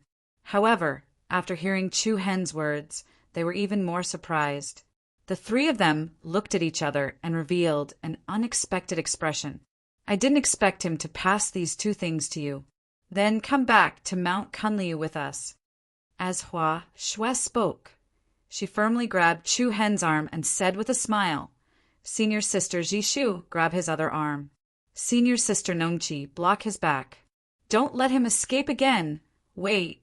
Chu Hen hurriedly waved his hand to stop them. Why are you grabbing me? What kind of place is Mount Kunliu? Of course it's to bring you back to take over as the sect leader of our Kunliu Gate. Hua Shui raised her eyebrows lightly and smiled innocently. Take over the position of sect leader? Hearing the other party's words, Chu Hen was so shocked that he hurriedly took a few steps back. Are you guys joking? What kind of place is Kunliu School? I've never even heard of it, and it has nothing to do with me. Why would I take over as sect master? I know, but didn't sect leader Gongyang just pass the position of sect leader to you? So you're naturally our new sect leader. Wait, I'm a little confused. Chu Hen rubbed his slightly dizzy temples. Hua Shui, Nongqi, and Ji Shu were also slightly puzzled. They did not expect that Chu Hen was completely unaware of this. Moreover, they did not expect that Sect Master Gongyang would casually hand the position of Sect Master to a stranger in order to escape their pursuit. Moreover, this stranger was about the same age as them. This was really too irresponsible for the entire Kunliu school. After a while, Chu Hen more or less sorted out the chaotic thoughts in his mind. He looked back at the three people in front of him and said, The old monster that you're talking about is the sect leader of Mount Kunliu? He's not an old monster. He's called Gongyang Yu. He's a very powerful person. If you go to Victory East State, any 3-year-old child would know his name. Don't talk about anything else. Just return to my question, all right? Before Hua Shui could finish, Chu Hen interrupted her. His mind was still a little confused. Hua Shui stuck out her pink tongue and pouted. She said, All right, then you ask first. Chu Hen let out a sigh of relief and continued, The person you're looking for this time is Gongyang Yu, the sect leader of Mount Kunliu, right? Yes, yes. You're so smart. Hua Shui smiled. Not far away, Nongqi and Ji Shu were speechless. Why are you looking for him? Can you tell me? Because sect leader Gongyang hasn't returned to Mount Kunliu for 20 years. Ji Shu took a few steps forward. Her voice was soft and gentle. She looked at Chu Hen and said, Sect leader Gongyang has always been playful. Even after becoming the sect leader, he couldn't change his playful habits. He only became the sect leader for a few years before sneaking out. I thought he would return soon, but I didn't expect him to leave for 20 years. Ji Shu paused and continued, 2 years ago, the Great Elder sent the 4 of us, Qin, Qi, Shu, and Hua, down the mountain to look for sect leader Gongyang. After 2 years of searching, we finally found his traces. We followed him for thousands of miles and came to this place. Qin, Qi, Shu, and Hua? Chu Hen was slightly stunned. There were only Qi, Shu, and Hua in front of him. It seemed that Qin hadn't appeared yet. Of course, this wasn't what Chu Hen was concerned about. He nodded slightly and said, Continue. With Nongqi's powerful perception, we followed the scent of Bai Ran's sword to this place. But we didn't expect sect leader Gongyang to pass the position of sect leader to you in order to get rid of his pursuers. Ji Shu's tone clearly showed that she couldn't understand. Of course, the one who couldn't understand the most was Chu Hen. From the beginning to the end, he and Gongyang Yu had only interacted for less than a day. Why would the latter entrust such an important responsibility to him? Rather than saying that he entrusted it to him, it was better to say that he threw it to him. From Gongyang Yu's behavior, this also showed that the other party didn't want to go back even if there were 1,000 or even 10,000 of them. That was why he told Chu Hen that he had nowhere else to go and was forced into a corner. That was why he asked Chu Hen to be a good person until the end. Regardless of the consequences, he asked Chu Hen to help resist for a while. As for the future, if the other party was done playing around and thought things through, he would most likely take back the position of sect leader. Do you have any more questions? Ji Shu asked. Chu Hen smiled somewhat helplessly. Since he doesn't want to go back, why do you guys have to force him? I've already waited for 20 years. It doesn't matter if I wait a few more years. Things aren't like what you think. Nongchi shook her head. Her beautiful eyes filled with faint worry. Sect leader Gongyang hasn't returned for 20 years. Kunliu's sect needs someone to control the situation. Just like how a country can't go a day without a ruler, a family can't go a day without a master. It's the same logic. I've said everything that needs to be said. Hurry up and come with us. Hua Shui was afraid that Chu Hen would also run away, so she grabbed his wrist again. Reality proved that Chu Hen had indeed refused. You guys should go find Gongyang Yu. I'm really not interested in being the sect leader of Mount Kunliu. Why? Countless people want to be the sect leader, but can't. Look at me. Which part of me looks like a sect leader? You guys know better than me that Gongyang Yu did this purely as a last-minute measure. Who knows, he might be regretting it now. Hurry up and go find him. Chu Hen was very clear about the gap between him and Gongyang Yu. Gongyang's cultivation was unfathomable.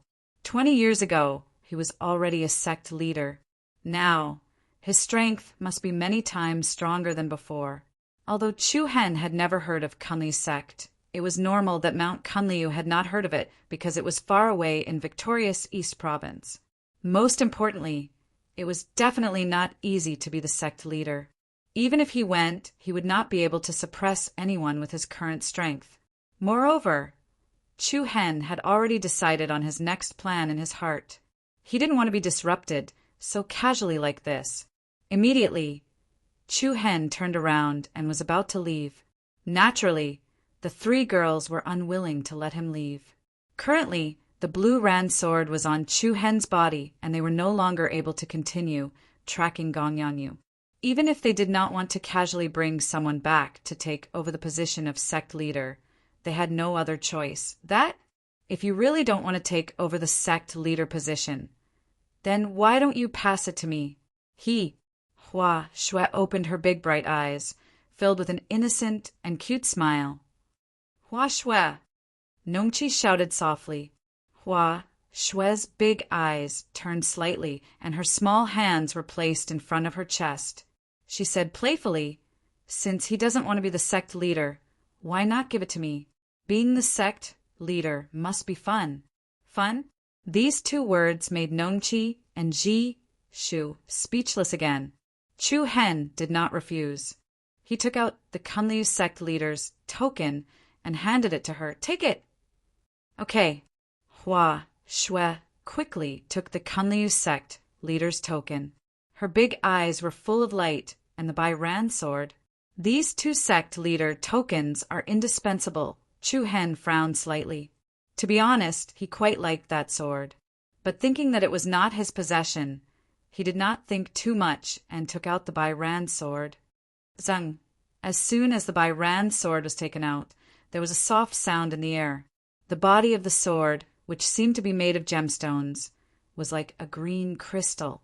A sharp light was released from the body of the sword. It was obviously not an ordinary weapon. Seeing the Bai Ran sword, the expressions of the three women changed. In fact, this was the first time they saw the Bai Ran sword with their own eyes. The reason why Nongqi could feel the power of the Bai Ran sword was that she had made other preparations before leaving the mountain. Wow, this is the legendary Bai Ran sword. It's so beautiful. Hua Shui's eyes were shining. Although she looked a little greedy, she looked so cute that it was impossible to hate her. "Take it." Chu Hen flipped his hand and pressed the blue Ran sword in front of his opponent. Hua Shui smiled and nodded gratefully. "Then I won't stand on ceremony." As soon as she finished speaking, she reached for the hilt of the Bai Ran sword. However, the moment the other party touched the Bai Ran sword, a strong and restless wave of power suddenly exploded from the body of the sword. A gorgeous green light flashed. Ah! A panicked cry was heard. Hua Shui seemed to be struck by lightning and quickly retracted her hand. The few of them were shocked, and their faces were filled with astonishment. "Hua Shui, how are you?" Ji Shu went forward and asked. Chapter 381. The blue Ran sword has recognized its master. Hua Shui looked at Chu Hen pitifully and said, "You have to remove the weapon master contract first." Chu Hen was startled. He knew a little about the so-called weapon master contract.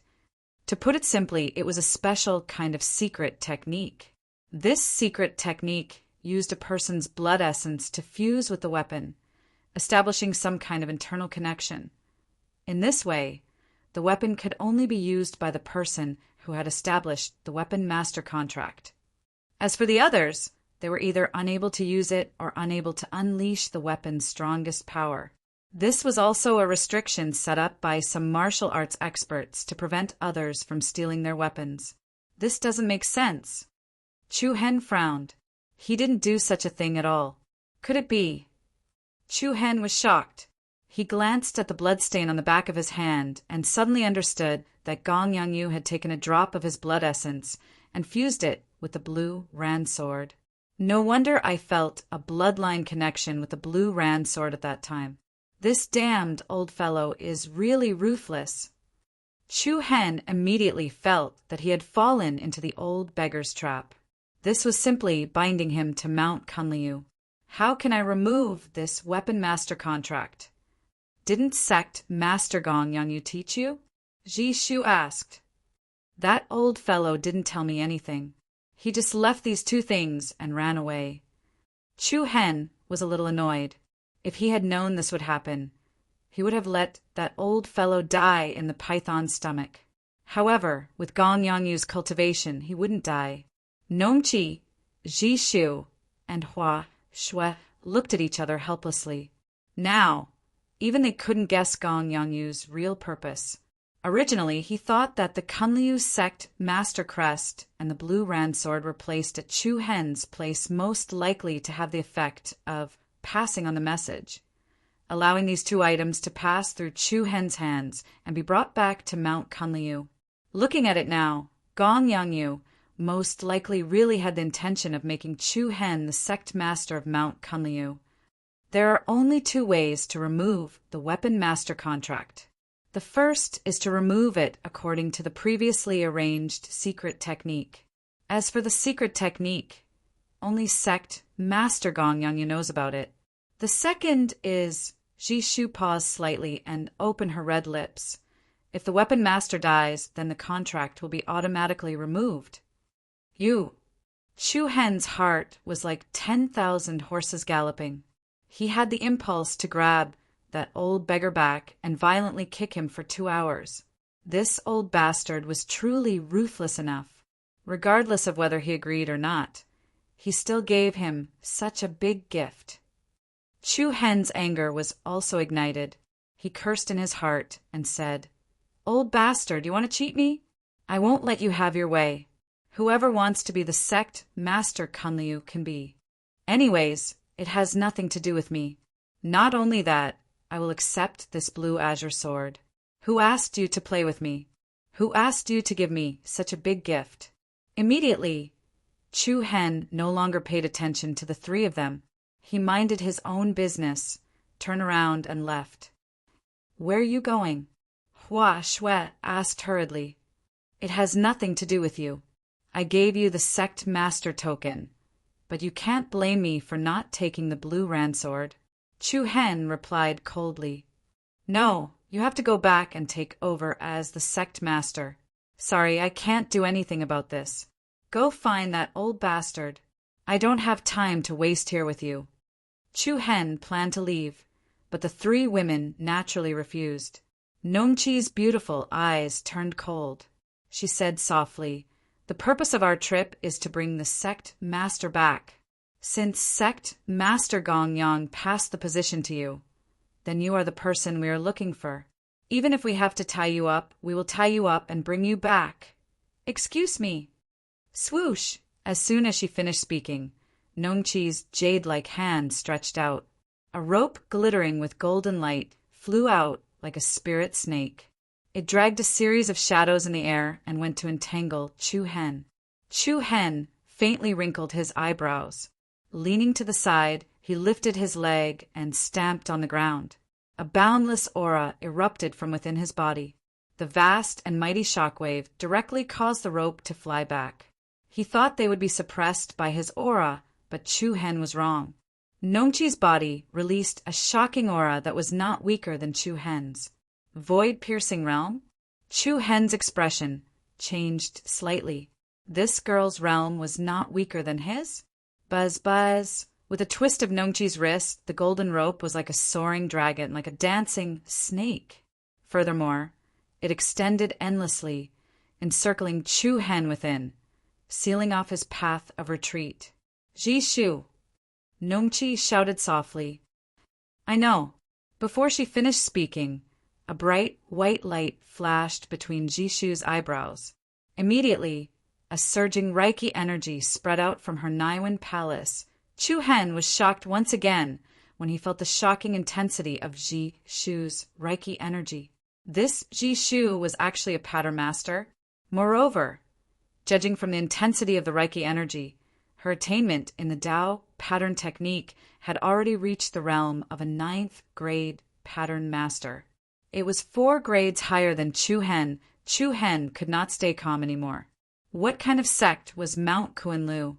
How could the sect's disciples be so talented? You can't escape. Jishu raised her lily-white hand. In the blink of an eye, more than 200 dazzling runes hovered between her slender fingers. Jishu waved her hand, and the gorgeous runes bloomed like fireworks. They scattered around Chu Hen and merged into the air like raindrops. Heaven trapping spirit formation.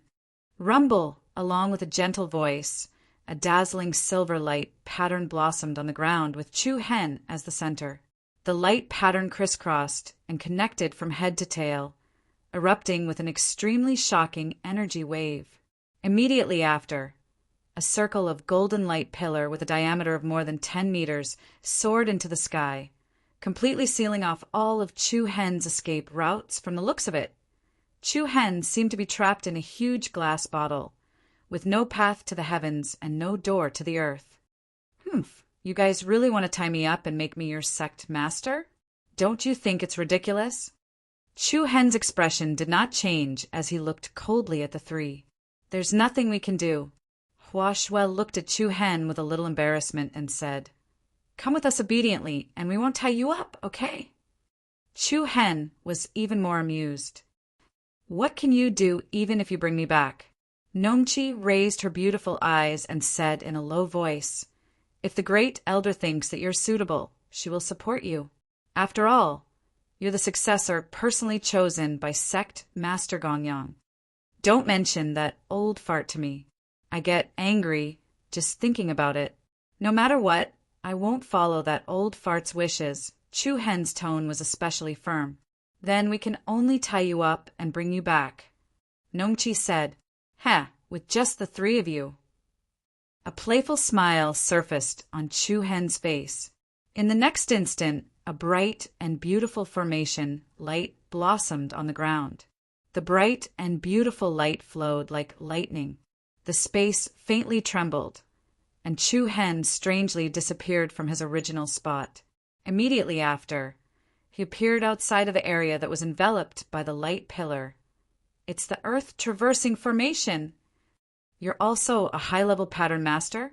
Jishu was slightly surprised. The heaven spirit trapping formation's defense was extremely strong, and its only weakness was that it was underground. From the beginning to the end, they did not carefully examine Chu Hen's Naiwan palace. They only thought that he was merely a void-piercing realm wuxiu, and did not expect him to know the Tao pattern technique. After all, they had only left Mount Kunliu for a short time, and their main mission was to track down Gongyangyu. Their experience outside was still shallow, and they could not be compared to Chu Hen, whose wisdom surpassed his peers. I'm sorry, I still have other things to do. Goodbye. Whoosh! Without waiting for them to react, Chu Hen directly left an afterimage on the spot. Like a flickering meteor, he drew a long and narrow light shadow in the air and disappeared in front of the 3 girls in the blink of an eye. What kind of strange movement technique is this? So fast? Hua Shue's small mouth opened slightly and she was stunned. Although this kind of movement technique is fast, it must consume a lot of true essence. Nongchi, sense his position along the way. I'll give you speed runes. Jishu said. Nongchi nodded, and some determination surged in her clear eyes. No matter what, we must bring him back. The undulating mountain range was like a sleeping giant beast crawling on the ground. The giant peak that reached the clouds was like a heavenly pillar that supported this part of the sky. In the depths of the 10,000 Beast Ridge, there was a constant roar of unknown fierce beasts. The strange light that filled the sky was like a vast nebula vortex, stirring up the heavens and shaking the earth. Damn it, where did I run to? Chu Hen cursed softly and looked around at the unfamiliar mountains and rivers around him with a serious expression. Just now he was anxious to get rid of the 3 people, and he did not carefully determine the direction. However, the 10,000 Beast Ridge was densely covered in forests, and the valleys were deep and the mountains were high. It was easy for people who came here for the first time to get lost. Just as Chu Hen was about to find a place to check his position, 3 weak auras came from the area behind him. It can't be? Chu Hen's handsome eyebrows furrowed, and he cursed softly. They caught up so quickly! The abilities of the 3 of them were truly enough to make Chu Hen feel surprised. Immediately, Chu Hen used the Alcade movement technique at full speed.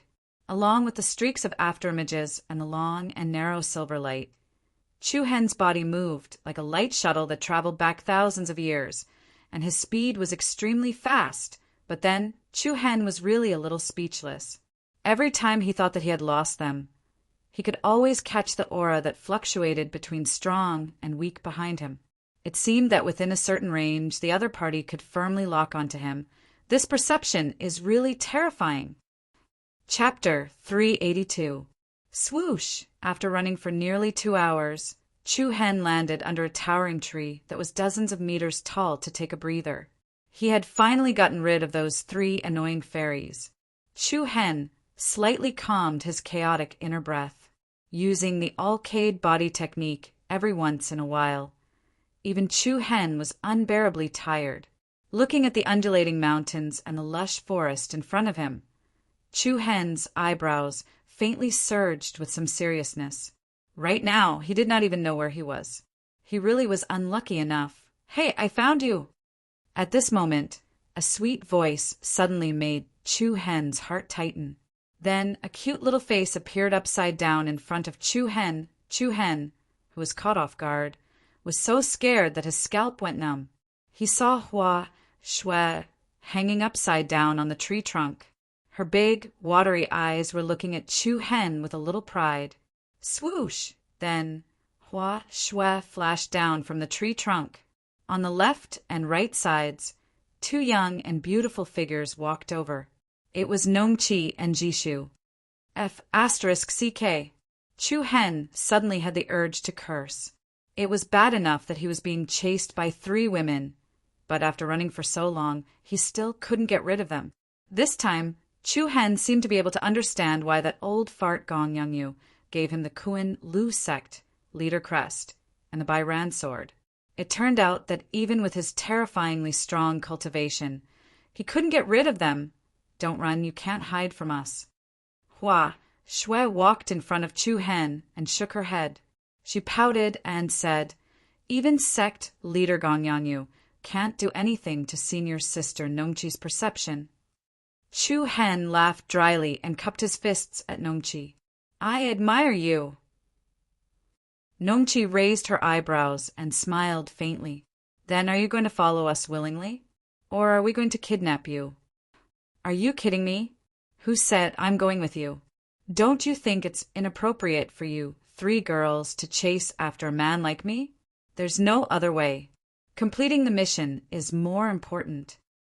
What Chu Hen didn't know was that they were a special team that the higher-ups of the Kunliu sect had specially nurtured. Moreover, they were specifically used to search for the sect Master Gong Yongyu. Even the latter said that he was being chased to a dead end, let alone Chu Hen. All right. I compromised. Chu Hen, who had calmed down, already knew that they were not ordinary. However, they had no ill intentions towards him, and Chu Hen did not want to use force like he did with his enemies.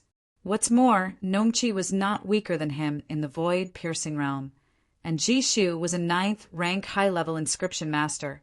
As for Hua Shui, she had not shown her ability yet, but her strength was definitely not too bad. No matter how one looked at it, it was Chu Hen who was at a disadvantage. Therefore, fighting head-on was out of the question. He could only try to outsmart them. You agree to be the leader? Hua Shui said with surprise. That's right. Chu Hen nodded without hesitation. The 3 girls were stunned. In the blink of an eye, the other party actually compromised. This was a little hard to accept. However, a naughty smile appeared on Chu Hen's face. Since that old bastard gave me the Kunliu token and by Ran sword, then I am now your leader, right? You can understand it that way.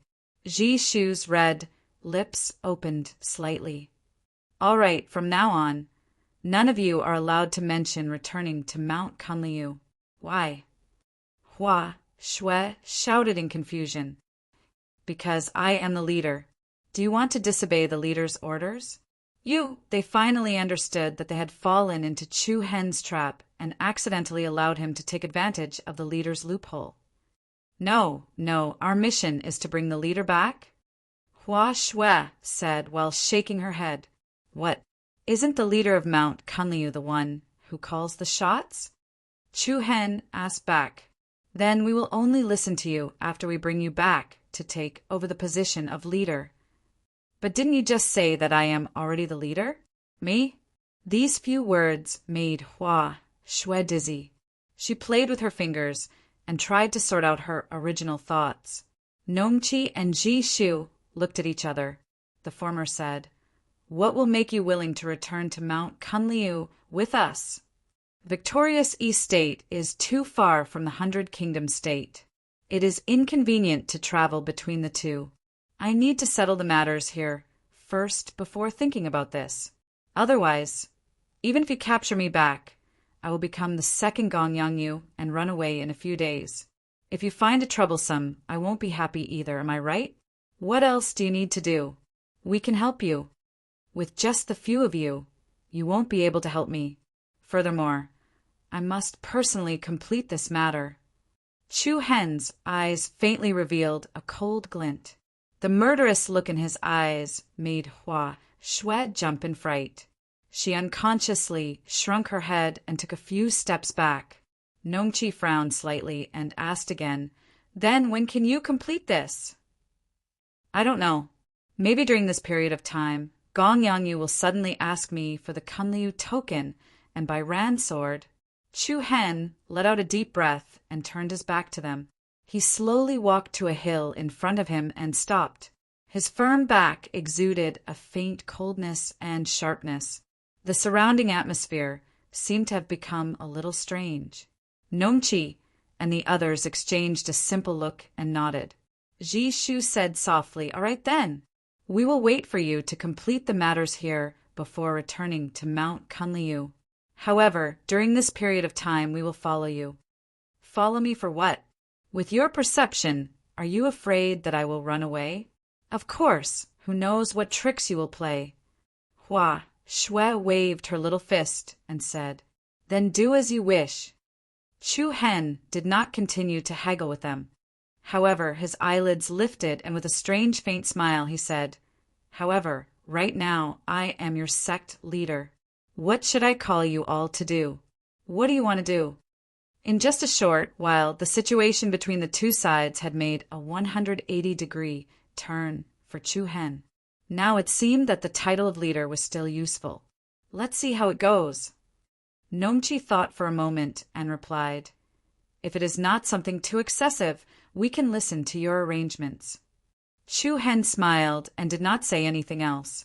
However, at this time, Chu Hen's heart was still secretly rejoicing. In a certain sense, this was equivalent to taking in 3 subordinates at once. Furthermore, they were all beauties. The things that happened today were not too strange. Of course, Chu Hen did not really want to go to Victorious East Province to become the leader of Mount Kunliu. Doing this now was nothing more than a delaying tactic. If there was a chance to get rid of them, he would leave without hesitation. After all, it was not a good thing for a pie to fall from the sky. If you were given the position of leader for nothing, this position would definitely not be easy to sit on. At night, the 10,000 Beasts Ridge was very lively at night. The roars of all kinds of beasts were like a musical concert.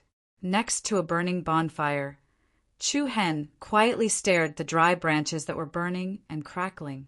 Not far away, Hua Shui was still thinking about whether the agreement she made with Chu Hen during the day was a loss for them. She felt that Chu Hen had taken advantage of them and they had no guarantee at all.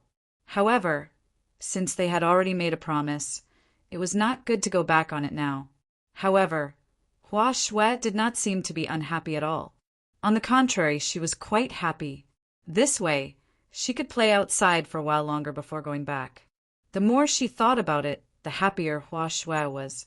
In the end, she was even laughing secretly. At this moment, Nongqi, who had been sitting on the ground, slowly opened her eyes, and the aura she emitted was quickly withdrawn. How is it? Nongqi, can you sense the position of the Guqin? Jishu walked over and asked. Nongqi shook her head, and a faint disappointment appeared between her eyebrows. No, my senses are much weaker. You must have overused your energy these days. Have a good rest tonight, and try again tomorrow. All right. Nongqi nodded. She was indeed too tired. From Gong Yangyu to Chu Hen, her mind had been in a tense state for the past few days. It was rare for her to take a breather now. In a state of exhaustion, her senses would also be greatly reduced. Then Nongqi leaned against a rock behind her and closed her eyes to rest. Ji Shu glanced at Chu Hen, who was not far away, and quietly sat down next to Nongqi. Hua Shui, on the other hand, stealthily arrived next to Chu Hen and stared at him with her large eyes. Who are you trying to scare in the middle of the night? Chu Hen replied lazily. I want to watch you. Now, that senior Nongqi is so weak. I can't let you run away. Chu Hen was annoyed and amused at the same time. She was so innocent that it was kind of cute. She said everything that was on her mind. Where did the other person go? Senior Sister Fuqin? Yeah, I don't know. 2 days ago, we met a few bad guys on the road. It was at that time that Senior Sister Nongqi sensed the aura of Bairan sword. So Senior Sister Fuqin let the 3 of U.S. chase after sect leader Gong Yangyu, while she dealt with those bad guys. Chu Hen frowned slightly. It seemed that the 4 of them had suffered a lot on the way to find Gong Yangyu. However, Chu Hen would not go to Mount Kunlu with them because of this. After all, he did not owe them anything. Nor did he owe Gong Yangyu anything. Sigh. Hua Shui sighed softly and held her chin with her hand.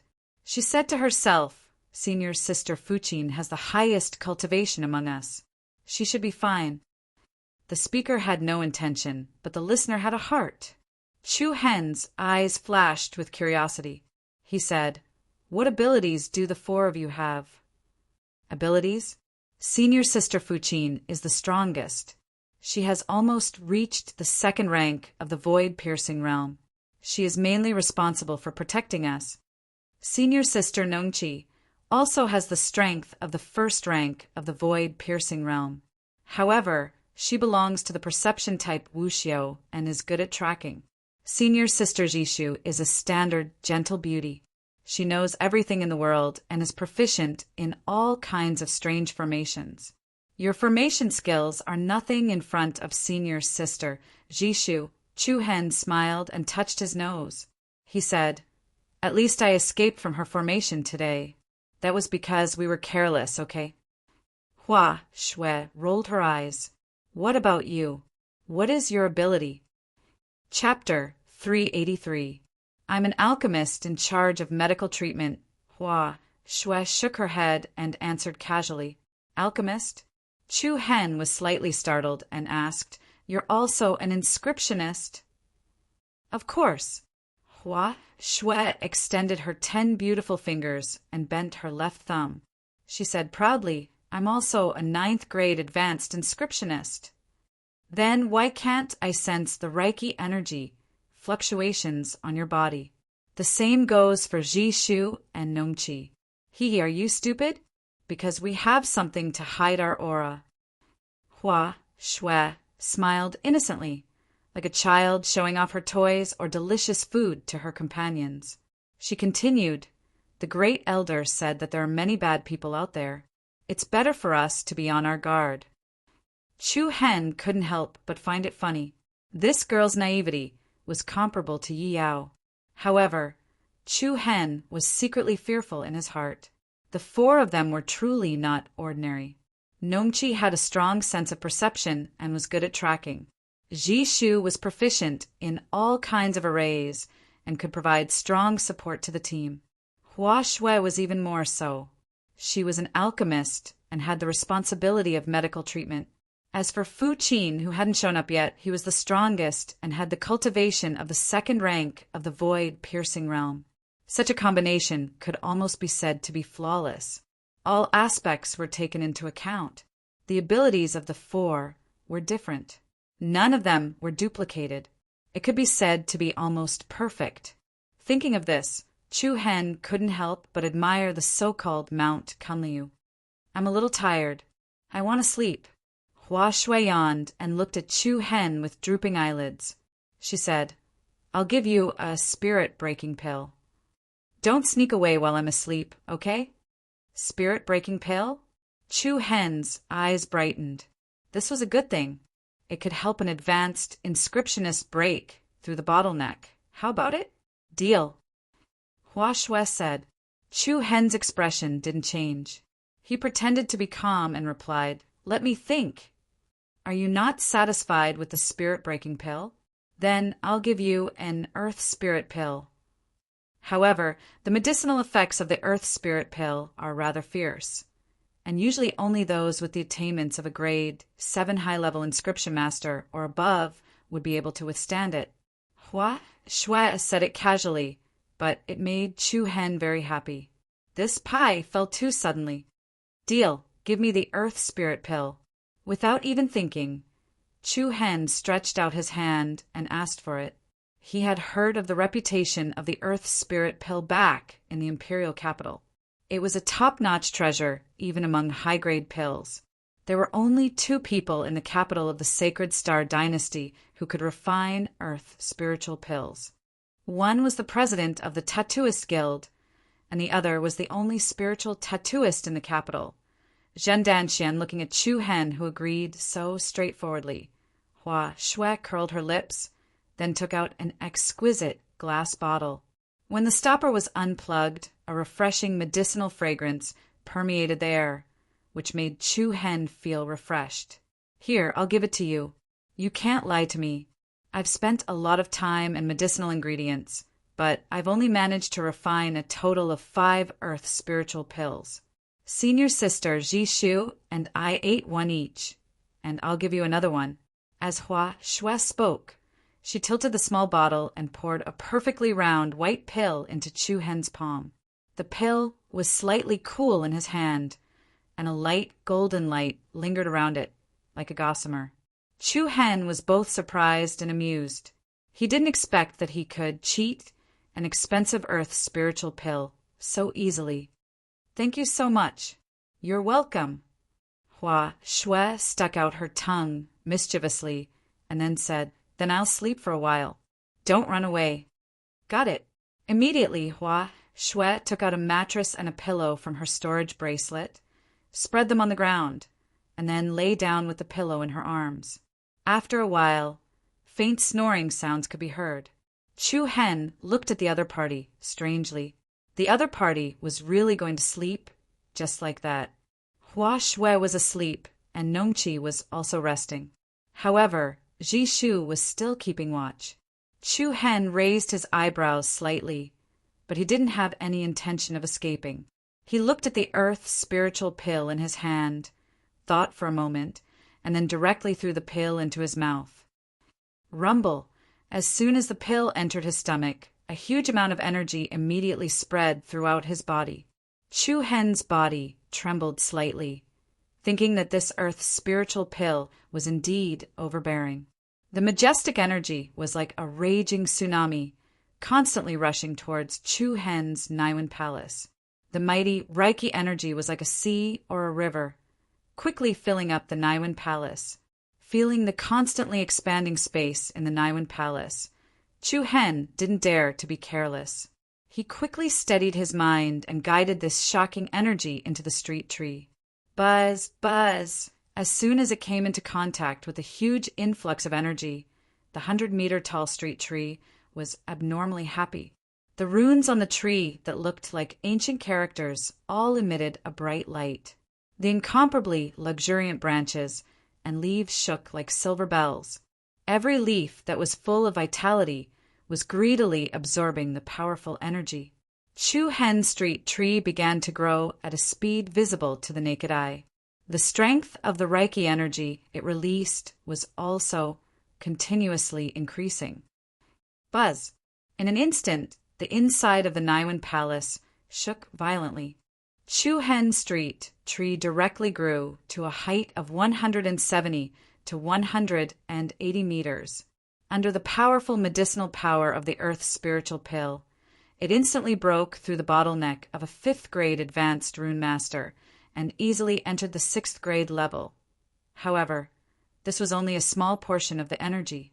The situation where Chu Hen couldn't bear it, as Hua Shui had mentioned, did not appear. Not only did the street tree not behave strangely, it even continued to absorb this shocking energy. This situation was within Chu Hen's expectations. After all, his street tree grew from the nourishment of the tranquil spirit spring. Moreover, it didn't just absorb a little bit of the tranquil spirit spring. The foundation of the street tree was far from what an ordinary rune master could compare to. The energy that others couldn't bear was not difficult for Chu Hen at all. The next day, it was a peaceful night. In the middle of the night, the bonfire attracted a few waves of attacks from monsters. However, they were all blocked by the spiritual formation that Ji Shu had set up. Wow, I haven't slept so comfortably in a long time. Hua Shui rubbed her big sleepy eyes and stretched her body in satisfaction. However, she immediately received a strange look from Ji Shu and Nongqi. Why are you looking at me? Did he run away? Hua Shui hurriedly looked to the other side. Seeing that Chu Hen was still sitting obediently on the spot, she couldn't help but sigh in relief. Luckily, he's trustworthy. I didn't waste an earth spirit pill. Wait, an earth spirit pill? Hua Shui's heart skipped a beat. Her little mouth opened slightly. No way. That fearless guy ate the earth spirit pill in such a hurry? Nongqi and Ji Shu both had a confused expression on their faces as they felt the restless aura of spiritual energy from Chu Hen's body. Did you really give him the earth spirit pill? Ji Shu asked softly. His tone was filled with slight anxiety. Hua Shui nodded pitifully, but I didn't expect him to eat the earth spirit pill so quickly. I've already told him that only a 7th grade advanced inscriptionist and above can resist the medicinal effects. Compared to the spirit breakthrough pill, the earth spirit pill contained more than 10 times the energy of the former.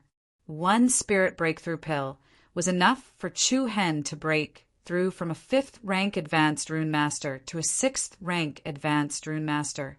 One could imagine how powerful the medicinal power of the earth spirit pill was. What nonsense. You'll kill him like this. Nongqi frowned slightly and looked at Hua Shui reproachfully. Hua Shui's face was full of grievance. Her good intentions had caused trouble. Ji Shu's beautiful eyes narrowed. Her red lips opened slightly and she said, Don't blame Hua Shui for now. Things aren't as bad as you think. If there was a problem, he would have been in trouble a long time ago. I don't know what method he used to resist the power of the earth spirit pill. Hearing Ji Shu's words, Nongqi and Hua Shui carefully observed Chu Hen for a while. The two women were surprised to find that the Reiki energy in Chu Hen's body was gradually calming down. There was no sign of it becoming more and more unstable. In the blink of an eye, 3 days had passed.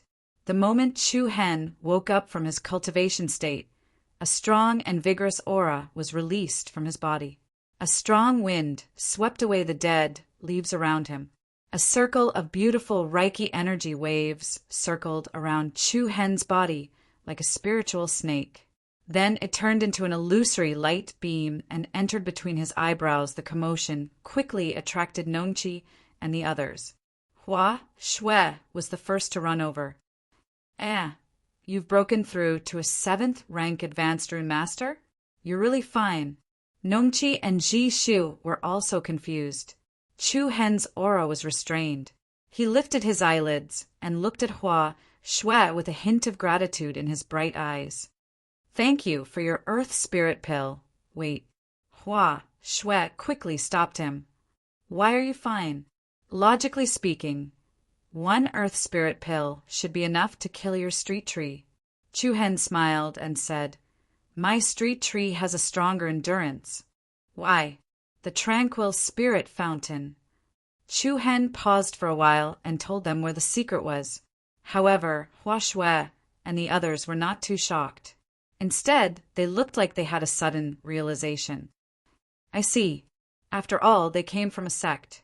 The world they had seen was incomparable to ordinary people. Humph. You ate the earth spirit pill so early.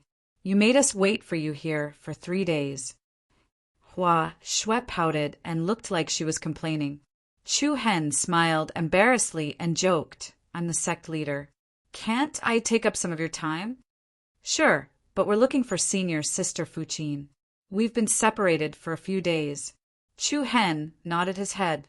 Just as he was about to say something, at that moment, boom! A loud sound that shook the heavens suddenly rang out from the area behind a mountain range in front of them. What was going on? The few of them were shocked. Chapter 384. There are people fighting over there. After Nongqi probed with her perception power, she said solemnly, Is it senior Sister Fuqin? Hua Shui asked quickly. Nongqi shook her head. There are quite a lot of people, but I don't sense the aura of someone playing the zither. All right, senior Sister Fuqin isn't there. Let's not join in the fun. However, as soon as Hua Shui finished speaking, Chu Hen raised his eyebrows and said softly, Let's go take a look. No, it's more important to look for senior Sister Fuqin. Hua Shui was unwilling. Chu Hen smiled and said, I don't like to join in the fun either. However, the 10,000 Beasts Ridge has been haunted by demonic beasts these few days. This is the first time humans are fighting here.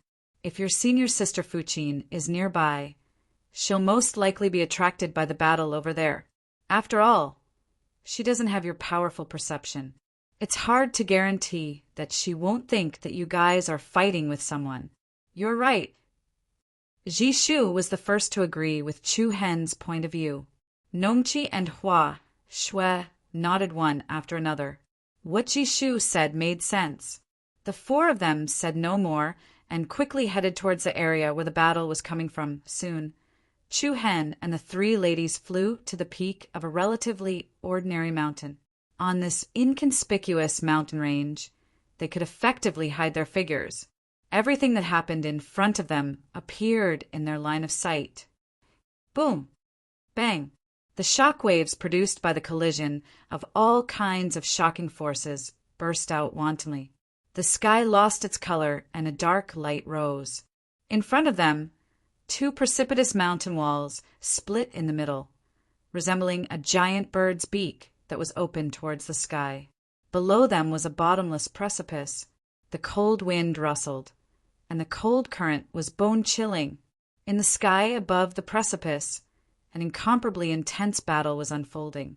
More than 20 masked men in black held sharp weapons in their hands. They were filled with murderous intent, and their exposed eyes were emitting a frightening cold light like that of a fierce wolf. The overall strength of these men in black was especially powerful. The weakest among them was at least at the 7th level of the core transformation realm, and the strongest had reached the void-piercing realm. The target of these black-clothed men was a sloppy figure with disheveled hair. The person was suspended in the air, and his entire body was emitting a thick, evil aura. He was holding 3 black chains in his hands, and at the front of the chains were 3 monsters covered in iron armor. The 3 monsters were all short humans, but they were short because they did not have anything below their knees. The 3 of them had their legs chopped off, and they looked like ghosts and evil creatures. "It's that weirdo," Hua Shui blurted out from afar. She subconsciously hid behind Chu Hen. "You know him?" Nongqi asked in surprise. "Yes, yes." Hua Shui nodded her head weakly and said with a little fear, "When I was in Song City, that weird man passed by me. He almost killed a little girl." Chu Hen smiled and said, "Then you acted bravely and saved the little girl from the hands of that weirdo, right?" How did you know?" Hua Shui looked at him in surprise. Chu Hen was a little defeated by the other party. "When you were holding a stick of candied fruit in your hand, you were sitting in front of me." "Really? Then I guess it's because you are not handsome enough to attract my attention." Chu Hen was annoyed and amused at the same time. This girl was really eloquent, and he actually could not beat her in an argument. Immediately, the few of them returned their attention to the battle in front of them. The weirdo seemed to be controlling puppets as he manipulated the 3 armored monsters to attack the more than 20 powerful, black-clothed men. Evil aura rose, and dark light filled the sky. The terrifying aura was like a gray tsunami that soared into the sky. The weirdo's murderous aura was monstrous, and a vast, dark, red, demonic fog spread from his body in all directions. The 9 heavens changed color, and dark clouds surged in the sky, giving people a sense of oppression. Then the weirdo's right hand shook, and the iron chain that connected the 3 armored monsters suddenly broke. Ding ding! The moment the chains were broken, the 3 evil creatures were like mad dragons that had been released from prison. They were ferocious ghosts that had been freed from their shackles. All of them were trembling violently, and the endless bloody light that erupted from them was like boiling water. Ah! Ah! Along with the ear-piercing roar of a ghost, the 3 evil monsters directly pounced towards the black-clothed men in 3 different directions. The dense and terrifying aura was like the attack of a ferocious beast. One of the evil monsters instantly rushed to the front of a black-clothed man, and its withered, ghost-like hands tightly clasped the black-clothed man's shoulders. The latter turned pale with fright, and his eyes were filled with fear. Not waiting for the black-clothed man to break free, the evil monster opened its big mouth at an extremely fast speed and ruthlessly bit the black-clothed man's throat. Hiss! Red rain splashed, and in an instant the black-clothed man's throat suddenly bled. The evil monster raised its head, and with a ferocious face, it bit a piece of flesh in its mouth, and it was as fierce as the evil beast. Accompanied by a mournful scream, the black-clothed man's body was drenched in blood, and he powerlessly fell from the sky, heavily smashing into the cliff. He struggled a few times on the spot, but he no longer moved. Another evil monster was even more ferocious. Its palm, which was surrounded by a bloody light, was like a bayonet embedded into the chest of a black-clothed man, and with a fierce slash, it forcibly cut open the man's stomach. The methods of the 3 evil monsters were extremely cruel. They even dug out the enemy's heart and crushed it to pieces, and even more directly, they tore the enemy's head off, and scarlet blood rained down from the sky. The 3 legless evil monsters were like killing machines, and they constantly reaped the lives of their enemies. Meanwhile, the strange man was even more arrogant, like a peerless demon. The airflow within a radius of a few thousand meters became abnormally chaotic. The chilly wind was like a bone-piercing knife, and when it brushed against one's body, there was a bone-chilling coldness. The 3 black iron chains in the strange man's hands were like the iron chains that crossed the river, and also like the tentacles of an octopus. They continuously traversed through the air, splitting the wind and splitting the air, and set off an especially fierce killing power, ruthlessly flinging on the bodies of the black-clothed men. Boom! Bang! The extremely destructive power was unstoppable, and all the black-clothed men who were hit by the iron chains died without exception. Their bones were shattered, and their internal organs were ruptured. Those who died in a relatively good way, most of them exploded into clouds of blood mist on the spot. The scene before them had already caused the expressions of Chu Hen and the others, who were hiding in the dark, to change. This is too scary. This person is simply a demon. Hua Shui pinched Chu Hen's sleeve with one hand and tightly grabbed Jishu's wrist with the other. Now that she thought about it, she was still lucky when she was in Song City. Playing chess, Jishu's pretty face also turned slightly pale. The former said, "We shouldn't stay here for long. It's better for us to leave as soon as possible." The corner of Chu Hen's eyes slightly narrowed, and he immediately nodded. Rumble! Suddenly at this moment, an extremely strong aura rose and exploded from the battle area. A black-clothed man holding a broadaxe set off a shocking, majestic aura. True inner energy, like an erupting volcano, rushed from all directions into the dark sky. Looking from afar, it was like a curtain of water in the sky. Then, an endless amount of true inner energy quickly merged and gathered. When he raised the broadaxe in his hand, a shocking shadow of the axe that was nearly 100 feet wide appeared in the sky. "You damned demon dweller, die for me!"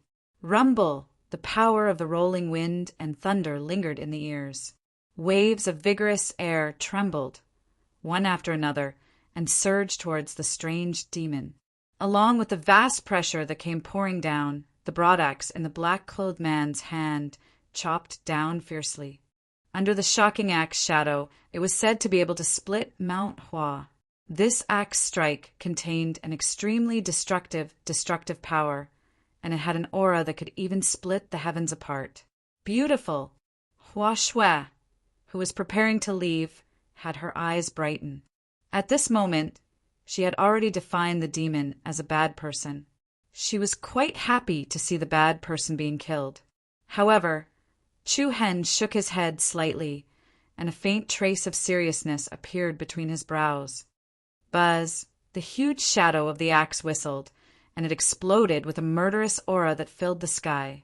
However, at this moment, the monstrous bloodlight that burst out of the demon's body became even more vast. The 3 legless, iron-armored, evil creatures all howled at the sky. Their voices were like ghosts, and it spread in all directions, causing tens of thousands of beasts to mourn. Wah! In the next moment, a sharp, blood-red demon claw stretched out from the endless bloodlight, and it rolled up an earth-shattering demonic fog to meet the shadow of the axe. Boom! At the moment when the two met, the chaotic heaven and earth trembled violently. The huge, blood-red demon claw was like an Asura's ghost hand that came from hell, and it firmly grasped the domineering shadow of the axe in its palm. Accompanied by a deafening noise, the vast remaining power spread out, and many of the surrounding mountain ranges were shaken to the ground in an instant. Then, with a violent bang, the shocking axe shadow was shattered into golden light rays that filled the sky. It was as if a firework rain had bloomed between the heaven and earth, and even the mountains were shaking. Oh my God! Hua Shui was so shocked that her small mouth opened, and she was still frightened. Chu Hen, Nongqi, and Jishu were also extremely shocked. The black-clothed man with the broadaxe was definitely an expert of the void-piercing realm. However, his attack with all his strength did not even touch the clothes of the strange demon. This was really shocking. After easily destroying the opponent's terrifying attack, the strange demon's body trembled slightly, and he looked at the black-clothed man with the huge axe in front of him. "Those where are the beasts?" The deep voice was unusually hoarse, and every word seemed to be filled with thick hatred and resentment. The black-clothed man did not answer even half a word. He raised the broadaxe in his hand and was about to launch an even more violent attack. Not speaking, the strange demon's hoarse voice was even more cruel and ruthless. Chapter 385. If you don't say, then die. A few cold and ruthless words came out of the demonic man's mouth, like the roar of a ferocious beast, exuding endless hatred and cruelty. Rumble. The next moment, the hell demon claw that smashed the sky, cleaving axe shadow, set off a thick, blood-colored demonic fog, rolling all the way forward, rolling up an endless destructive aura to attack the black-robed man holding the axe. The monstrous demonic flame covered the sky, and its momentum was like a mountain and a river. Wherever it went, the space shook incessantly. The black-robed man was shocked, and a great panic emerged in his eyes. Without saying a word, he turned around and was about to leave. But before he had time to turn around, the huge demonic claw directly caught him in the palm. The terrifying power of death swept from all directions, and only a muffled bang. Sound was heard. The black-robed man's body suddenly burst into a cloud of blood mist, and he did not even have time to scream. Wow! Jia Jia! The three legless evil creatures all roared at the sky, and the gusts of chilly wind became more and more bone-chilling. The other black-robed men were all extremely frightened. How could they dare to continue fighting? They quickly turned around and left. "Hey, you beasts, where are you going? All of you go to hell for me." The demonic man let out an earth-shaking roar, and the terrible evil aura was like a huge mushroom cloud soaring into the sky. The space within a radius of thousands of meters was faintly trembling. The demonic man crossed his arms, which were wrapped in iron chains, and immediately pushed outwards. A circle of condensed blood-red halo. With him as the center, spread out in all directions, the blood-red halo spread extremely fast, like the light patterns produced after the detonation of a star, sweeping in all directions. The remaining black-robed men were caught up in an instant, and the blood-red halo, which contained an unstoppable destructive power, hit them hard. Bang, bang, bang. A series of muffled explosions, and in the short and rapid screams, the black-robed men were all blasted into scarlet blood mist. Most of the sky seemed to be dyed red, and the murderous aura swept in all directions. Chu Hen, Nongqi, and the others who had yet to leave were all shocked. Crushing a master of the void-piercing realm with one move. What kind of terrifying strength was this? Let's go, let's go. Don't let that devil find us. Hua Shui hurriedly dragged Chu Hen and the others away. However, just as they turned around, something unexpected happened again. On the other side of the battlefield, a chaotic aura fluctuated. Chu Hen turned around and couldn't help but be startled. He saw that the demon was actually shivering in the air. Not only that, but the aura emanating from his body seemed to be extremely unstable. What was going on? He seems to be trembling. Hua Shui was curious. Nongqi, who possessed a powerful perception, frowned and said in confusion, "His aura is rapidly weakening." "Why?" Chu Hen asked. "I'm not sure. It seems like there's an uncontrollable energy source in his body." While they were talking, the strange demon on the other side became more and more confusing. Wow. Kiki. The three legless, armored evil beings constantly let out strange screeches, and the aura they released was unusually angry and restless. The eyes of the legless evil creatures emitted a sinister black light, and they unexpectedly turned to face the strange demon. This feeling was like a three-headed wolf that had been kept in captivity for a long time and was ready to devour its master due to hunger. Walala! At this moment, the strange demon raised his hand and shook it. The three dark chains in his palm flew towards them and once again connected to the iron armors on their backs. When the chains locked onto their bodies, the three evil creatures immediately calmed down. Their violent and ferocious auras were suppressed in an instant, and they obediently stopped moving. After doing this, the demon was like a bird with broken wings, falling from the sky with the three evil beings, powerlessly falling to the edge of the cliff. This, Hua Shui, Nongqi, and Ji Shu looked at each other, and all saw the confusion in each other's eyes. Just a moment ago, he had been displaying his might and was as terrifying as a mad demon. How did he suddenly become so cowardly? Could it be a trick? He deliberately lured us over. Hua Shui said softly. It doesn't seem like it. I can feel that he's very weak now, like someone who's not far from death.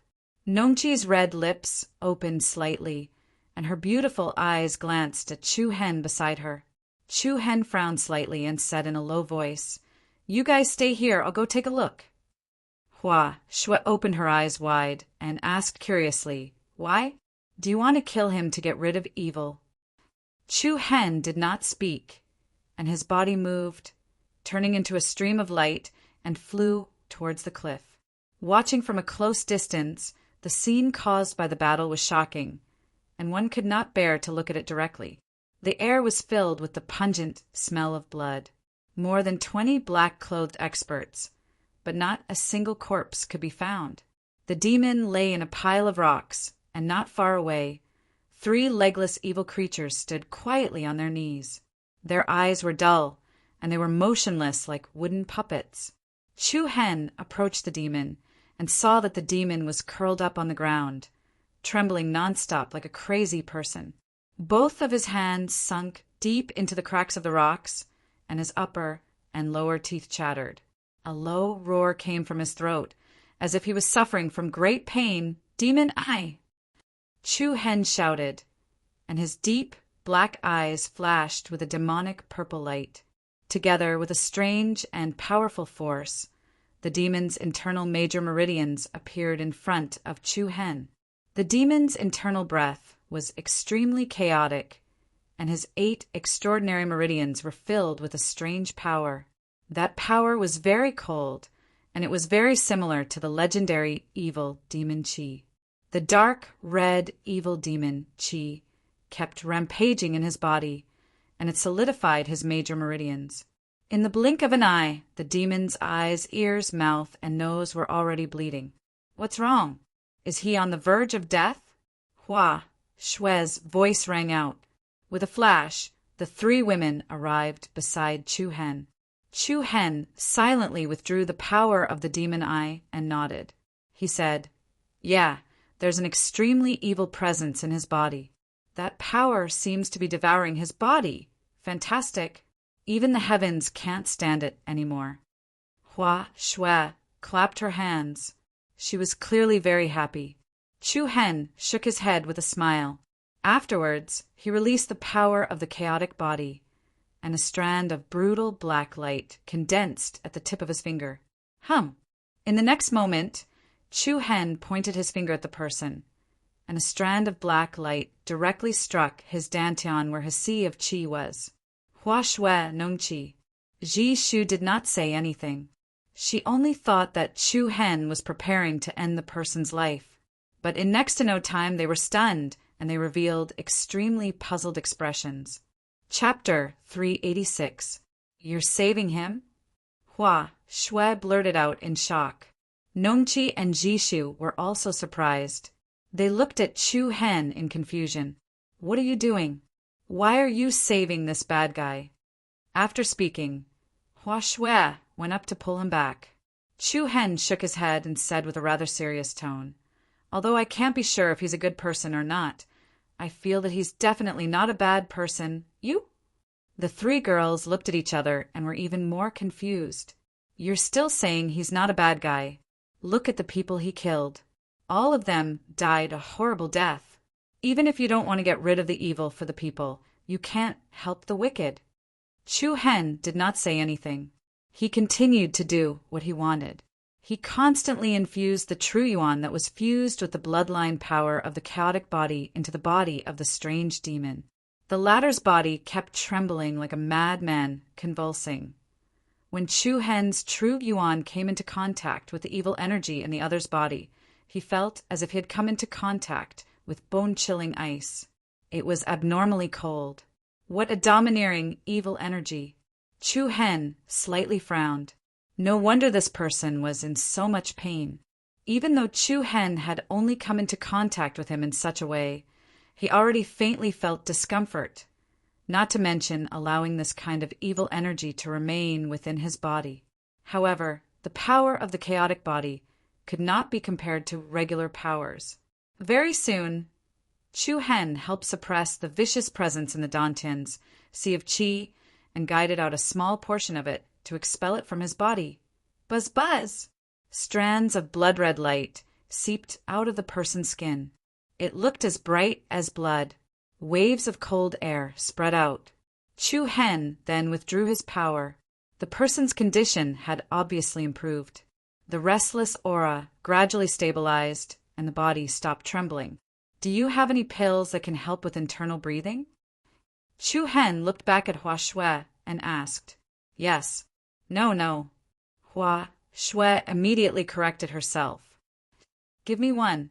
I said I don't have any. Even if I did, I wouldn't give it to you. I want you to save this bad guy. Chu Hen smiled and said, Tell me, what's wrong with him? When he was in Song City, he almost hurt that little girl. You even tried to harm me. Hua Shui looked like she was holding a grudge. All right, actually you're wrong. In fact, he didn't want to harm the little girl. He just wanted to help her up. The little girl fell by herself. Moreover, if he really wanted to kill you, how could you still be alive now? Chu Hen said with a deadpan expression. Hua Shui raised her eyebrows and said in disbelief, Really? He doesn't look like a good person. Hee, even the bad guys don't carve words on their faces to mark themselves as bad guys. Previously in Song City, Chu Hen was also there.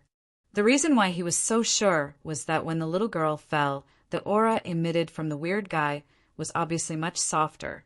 Moreover, he also made an action of helping her up.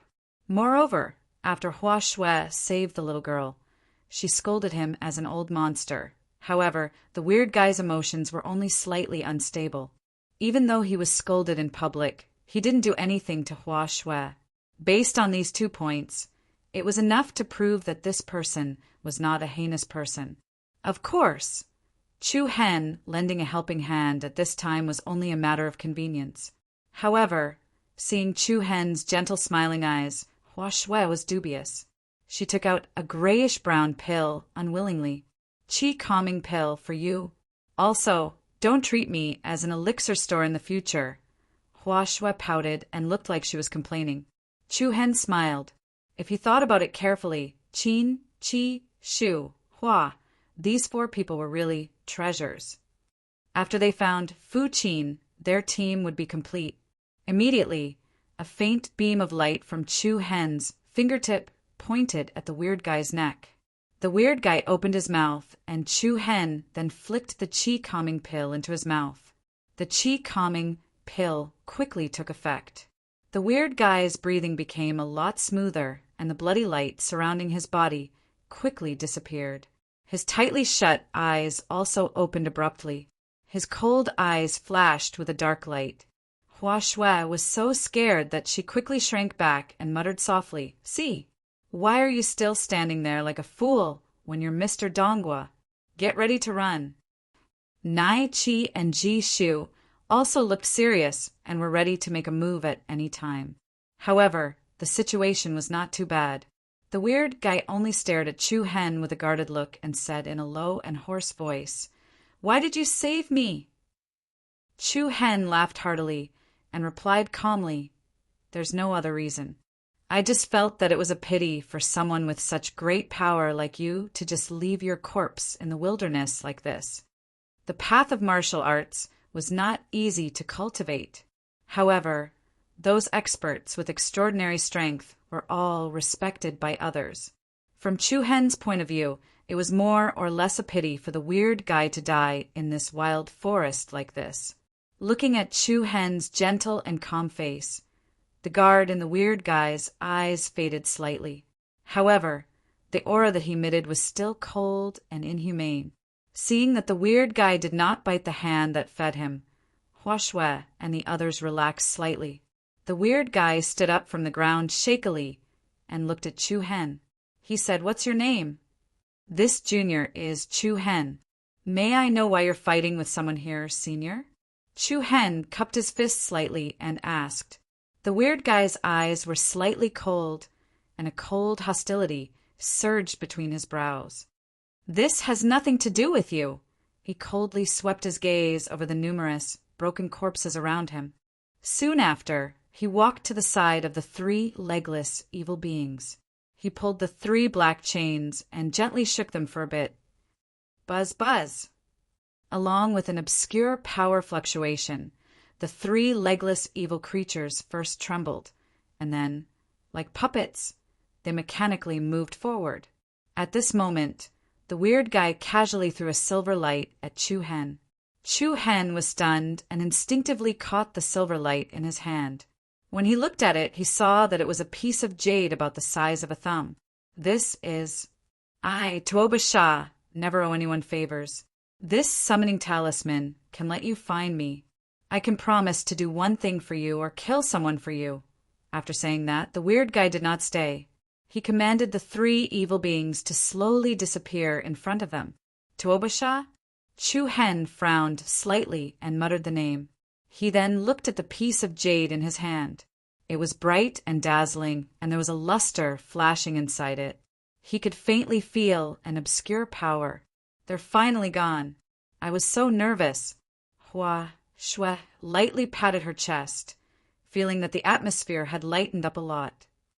"Tuoba Shah, that's a familiar name," Jishu said thoughtfully. Then, she and Nongchi looked at each other. Both of them looked up and blurted out at the same time, "Demon, Tuoba Shah!" Chu Hen was startled and looked at them with astonishment. "Demons? Do you know him?" Jishu was the first to shake her head. "No, but in the past 2 years we've occasionally heard rumors about Tuoba Shah." "Oh, what did the rumors say?" A trace of curiosity flashed in Chu Hen's eyes. "Rumor has it that Tuoba Shah didn't go by this name in the past. He was called Tuoba Shan, and he was a very good person. Later on, his enemies came looking for him, which led to the destruction of his family. Even his little daughter, who was only 3 years old, died in front of him. Tuoba Shan became a demon out of grief and anger, and from then on his name was Tuoba Shah." Jishu's voice paused for a moment. Her red lips parted slightly as she said, "It is said that he even used an extremely evil method to refine the 3 murderers who killed his daughter into 3 extremely ominous objects. It seems that those 3 legless monsters are the murderers who killed his daughter." There was a faint sigh in Jishu's eyes. After listening to the simple narration, Chu Hen's mood was a little heavy. He did not expect that the seemingly cruel demon would have such an unbearable past. Hasn't he already taken his revenge? Chu Hen swept his gaze across the bloody and broken corpses of the surrounding people and said. Nongchi shook her head. Back then it was only his enemy's subordinates who killed his daughter. Rumor has it that there was a mastermind behind it. All these years, Tuoba Shah has traveled all over the country, embarking on this path of revenge. However, this is all what we heard. We don't know if it's true or false. I see. Chu Hen nodded. He was more or less a little surprised by this matter. A good and kind person was turned into a devil by force.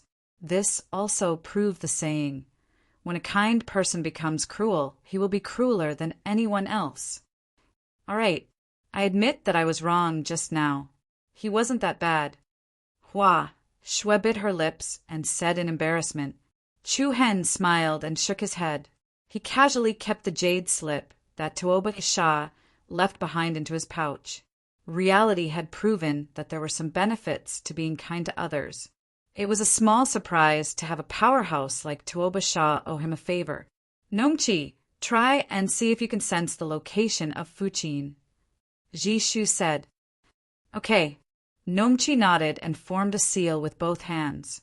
She closed her eyes and a powerful aura was released from her body. Chu Hen's eyes narrowed. He could clearly feel the power in Nongchi's body rapidly gathering between her eyebrows. The surrounding air was also faintly trembling. Buzz! In less than 20 seconds, Nongchi opened her eyes. Her beautiful eyes flickered with a faint light. How is it? Did you find Senior Fuqin? Hua Shui asked. Yes, I found her. Really, that's great. The few of them were pleasantly surprised. Jishu asked softly, "Where is Fuqin?" "That direction." Chapter 387. In the dark, damp, and gloomy forest, there was a narrow, winding path that led to the netherworld. As if it was the path to the netherworld, the tall trees on both sides of the path were abnormally lush and leafy. The lush canopies of the trees were tightly connected, and not a single ray of light could be seen. It was clearly daytime, but Chu Hen, Nongqi, Jishu, and Hua Shui, who were walking here, felt as though it was dusk. Hiss! A slight noise suddenly came from the side of the group. Chu Hen's eyes turned cold. He waved his hand, and a silver beam of light shot out. The silver light was like a crescent moon, and dragged a burst of wind in the air. Hiss! Accompanied by the sound of a heavy object falling to the ground. A poisonous beast that looked like a lizard hiding in the bushes was directly cut in half. The poisonous lizard struggled, and blood constantly gushed out from its wound. It swayed a few times, and then stopped moving. There are so many poisonous insects and beasts here. I clearly used a rune technique to hide my aura, but they still appeared one after another. Jishu frowned slightly, and there was some helplessness in her eyes. From the moment they and Chu Hen entered the forest, they had already encountered more than 10 waves of fierce attacks. Poisonous ants, giant pythons, blood mosquitoes, and so on. They were basically all dark creatures. Fortunately, the level of these monsters was not very high, and Chu Hen easily got rid of them.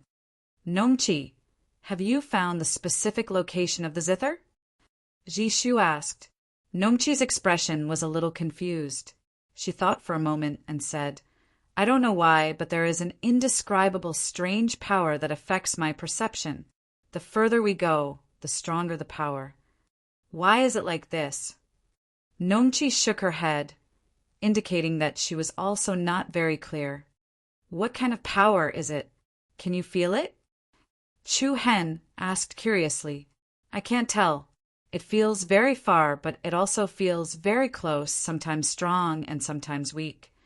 Fear flashed in Nongqi's beautiful eyes. Looking at Chu Hen and the others, her red lips opened slightly, and she answered uncertainly, "It seems that the aura does not originate from humans." It did not originate from the mysterious aura of humans. After listening to the other party's words, everyone was stunned. In an instant, the 10,000 Beast Ridge seemed to have become much more mysterious. How worrisome. Jishu sighed softly. "Aya, don't worry. Senior Sister Fuqin is so strong, she will be fine." Among the few of them, Hua Shui was the only one who was not worried that something would go wrong while playing the zither. She was bouncing and skipping along the way, as lively as if she was on a sightseeing tour. Moreover, she even thoughtlessly plucked flowers from the roadside, and her little hands grabbed a bunch of beautiful fresh flowers. The flowers here are really beautiful. "Come, Chu Hen, I'll give you one as a reward. You've dealt with so many poisonous insects, snakes, and ants." As she finished speaking, Hua Shui took out a white flower that looked like a white peony and passed it to Chu Hen. "Thank you. You should keep it for yourself." Chu Hen replied lazily, "Don't. This is my first time sending flowers to a man. Come, I'll help you put it on your head." Then Hua Shui extended the white flower towards Chu Hen's head. How could Chu Hen agree to such a thing? He turned his body sideways and dodged, and pushed Hua Shui's little hand away. However, he accidentally hit the flower petal. This flower was much weaker than he had imagined. A few petals softly scattered. It was as soft as a feather. Then, a strange fragrance permeated the air from the scattered flower bud. It smelled as sweet as nectar. "Wow, it smells so good," Hua Shui said in surprise. However, when Jishu smelled the fragrance, her pretty face changed drastically. Without saying anything, she quickly pushed Chu Hen and Hua Shui away and sprinkled a ball of white powder. In an instant, a nauseating, pungent smell filled their nostrils and quickly covered the flower fragrance. It smells so bad. Senior Jishu, what are you doing? Hua Shui said in dissatisfaction. Jishu, who had always been gentle, actually glared at her this time and said with a reproachful tone, "That was the morning flower just now. The morning bee loves this smell the most." As soon as she finished speaking, a soft buzzing sound suddenly came towards them. 2 to 3 black dots flew out from the forest on both sides. Ji Shu flicked her finger, and a few thin needles made of Reiki energy flew out and hit the bodies of the few black dots like a thread. Da-da. The few black dots fell vertically to the ground, and the sound they made was rather heavy. This is... Chu Hen, Hua Shui, and Nongqi focused and saw that it was actually a few strange poisonous bees. These poisonous bees were very big, and their bodies were colorful. They had a pair of sharp beak pincers, and the poisonous stinger on their tail was shining with a green and blue light. What was even more shocking was that these poisonous bees had clearly been pierced through, but they were still struggling tenaciously on the ground. Their guillotine-like beak pincers opened and closed, and it was very frightening. Hua Shui could not help but jump in fright and looked at Ji Shu pitifully. The morning soul bees are an extremely terrifying poisonous insect. They often appear in groups, and their life force is extremely tenacious. Even Beast King, rank demonic beasts would be torn to shreds by them. They are extremely sensitive to the fragrance of the morning soul flower. They can smell it even from miles away. Luckily, only a few of them came this time. Otherwise, the consequences would be unthinkable. Ji Shu's voice carried a hint of fear. Hua Shui was pitiful, and she was about to cry, "I didn't know." Then you should be scolded even more. As a pill master, you have to come into contact with countless kinds of strange flowers and plants every day, and you don't even know this? In actual fact, Ji Shu had initially thought that Hua Shui most likely knew about the characteristics of the morning flower, so she did not speak up to remind her. After all, to a pill master, the most basic thing was to identify all kinds of rare and precious herbs. Logically speaking, in this aspect, Hua Shui should know more than Ji Shu. However, Hua Shui's mind had been filled with playing along the way. Coupled with the fact that she was originally so innocent that she did not have her guard up, she did not deliberately observe this kind of flower, and thus became a little careless. Forget it. Don't blame her. I'm at fault too. Chu Hen saw that Hua Shui had a wronged look on her face and did not make a sound, so he helped her out of the predicament and said, Ji Shu did not say anything else. Normally, she would not reprimand others, and she was just in a moment of panic. Then I'll throw these flowers away. Hua Shui was about to throw away the morning flower in her hand when Chu Hen hurriedly stopped her. Don't do anything rash. Nongqi and Ji Shu were quite frightened as well. The latter hurriedly said, once the morning flower is plucked, it will split apart with a light touch, and the fragrance will spread easily. If you throw it on the ground carelessly, many people will die. Hua Shui felt even more wronged. I can't always hold it in my hand, can I? Knowing that this was something that could attract morning bees, Hua Shui felt like she was holding a bunch of poisonous grass. She could not wait to throw them far away. Chu Hen smiled helplessly. Give them to me. He took the morning flower from Ji Shu's hand and threw it directly into the storage ring. Then he looked at Hua Shui and said, Isn't it fine now? The independent space within the storage ring could prevent the dissipation of the smell. Of course, there were many ways to solve this problem. One could even burn it with a fire. However, in Chu Hen's opinion, if they kept it, it would most likely be of some use.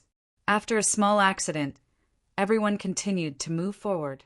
The further they went, the more poisonous and ferocious beasts they encountered. There were even some lower-level beast kings. Fortunately, with the abilities of Chu Hen and the others, they could handle it. However, they were even more confused. Why would Fu Qin come to such a place? This was already the depths of the 10,000 Beasts Ridge. The unknown strange aura was still affecting Nongqi's perception. The further they went, the greater the effect. Towards the end, the unknown aura not only affected Nongqi, it even brought her an indescribable fear. The dark and deep 10,000 beasts ridge became more and more difficult to see through. After about 4 hours, a wide river blocked the way in front of them.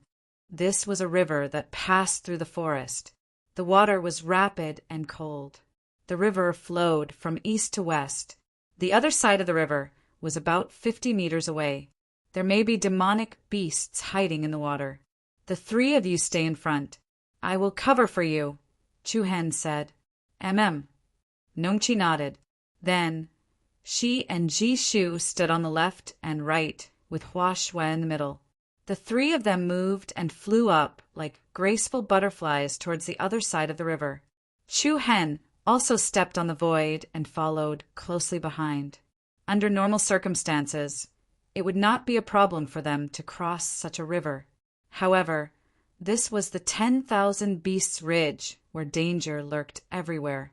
The higher they flew, the easier it was for them to become a target for demonic beasts. This was also the reason why they walked through the jungle on foot. Boom! Just as the 4 of them flashed to the middle of the river, a gigantic crocodile suddenly leaped up along with a burst of splashes. It opened its bloody mouth and bit towards the 4 of them. The 3 of them were shocked. Just as they were about to act, Chu Hen said in a deep voice, "Go!" As soon as he finished speaking, Chu Hen flashed sideways and disappeared from where he was. He landed steadily on the head of the giant crocodile.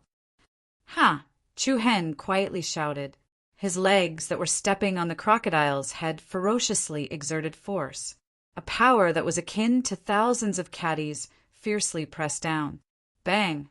A muffled sound rang out, and a deep part of the crocodile's head directly caved in. Fresh blood unceasingly spurted out from its mouth and nose. Its ferocious aura was immediately suppressed, and it died in an instant. Bang! The giant crocodile crashed back into the river. After the 3 women, Chu Hen landed on the other side of the river and scathed. "There's so many demonic beasts here." Hua Shui muttered softly. Chu Hen nodded. "Let's go." However, just as they were about 10 meters away from the riverbank, a series of hurried footsteps suddenly came from afar. Everyone was on high alert. Then a young woman dressed in black suddenly appeared in front of them from the forest in front of them. Chapter 388. Senior Fuqin, Hua Shui called out in surprise as she stared at the woman in black who had suddenly appeared. Nongqi and Ji Shu were also overjoyed. After searching for so long, they finally found her. Chu Hen's eyebrows lifted and the guard in his heart slightly decreased. He saw that the black-clothed female had a tall and slender figure. She was exquisite and had fair skin. However, her exquisite face gave people a slightly cold temperament. This kind of cold aura was different from Chu Hen's second sister, Long Xuanchuang's icy aura. The other party was cold and aloof, like a leader. From the looks of it, the leader of this small team of 4 was the woman in black. Fuqin's expression was not good at the moment. She used the sword in her hand to prop herself up on the ground. If one looked closely, they could faintly see a faint trace of blood at the corner of her mouth. "Fuqin, you're injured?" Nongqi frowned. However, before they could walk forward, Fuqin hurriedly shouted coldly, "Don't come over, leave quickly, leave!" The few of them could not help but be stunned. Hua Shui asked again, "Senior Fuqin, what's wrong?" "Leave." Fuqin seemed especially anxious. Boom! Right at this moment, an extremely violent and ferocious force suddenly surged from the area behind the zither. The terrifying destructive force was like a flood that broke through a dam. It was vast and ferocious, and the shocking power was comparable to thousands of troops galloping. It crushed down all the way, and towering trees were crushed into pieces. A thick layer of the soil on the ground was scraped off. Wood chips and soil mixed wantonly. Like a storm, an endless aura of death swept over.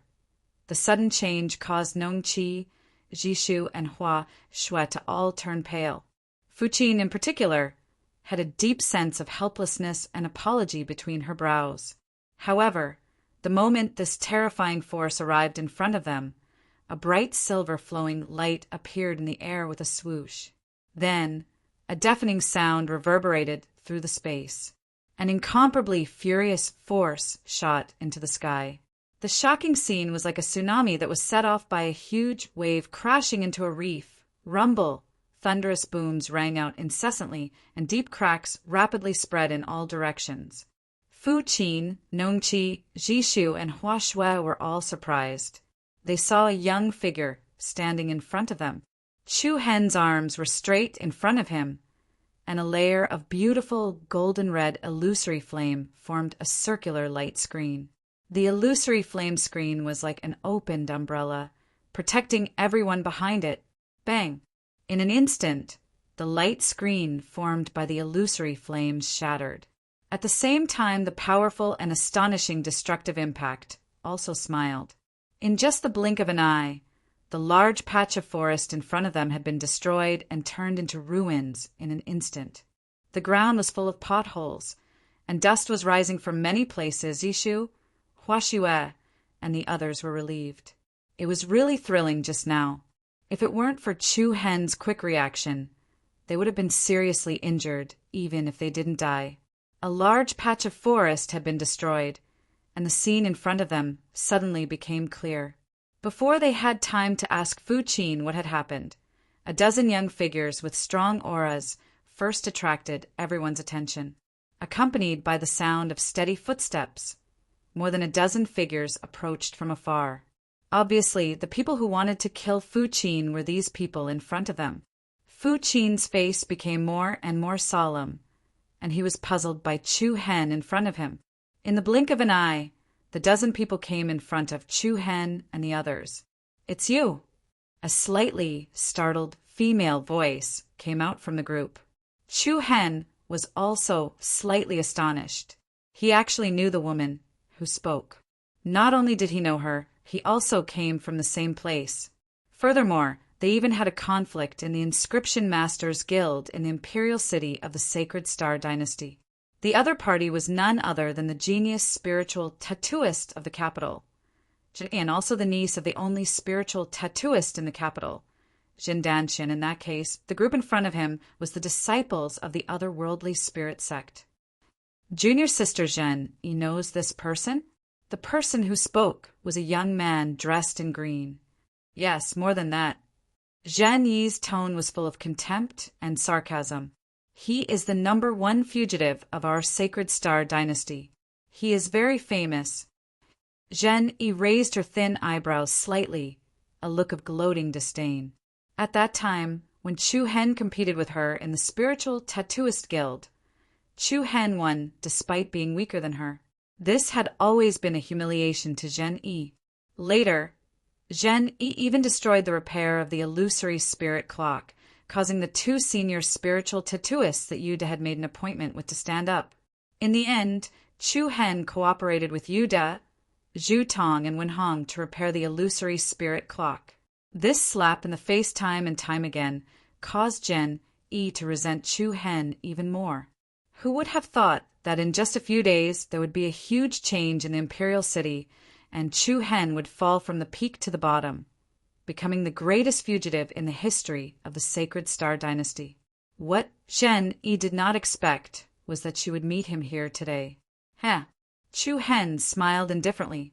Even though he was facing so many people from the otherworldly spirit sect, he did not panic in the slightest.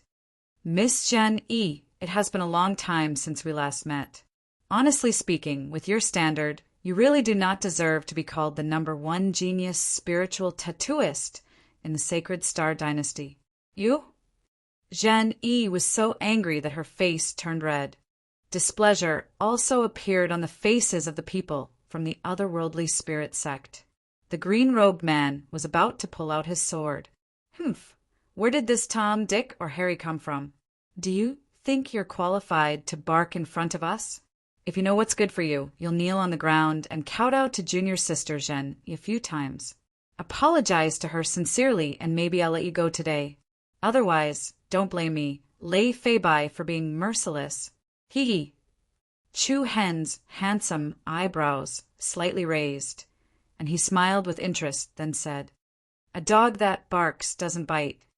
You're courting death." Boom! The green-robed man named Lei Fei Bai was instantly enraged.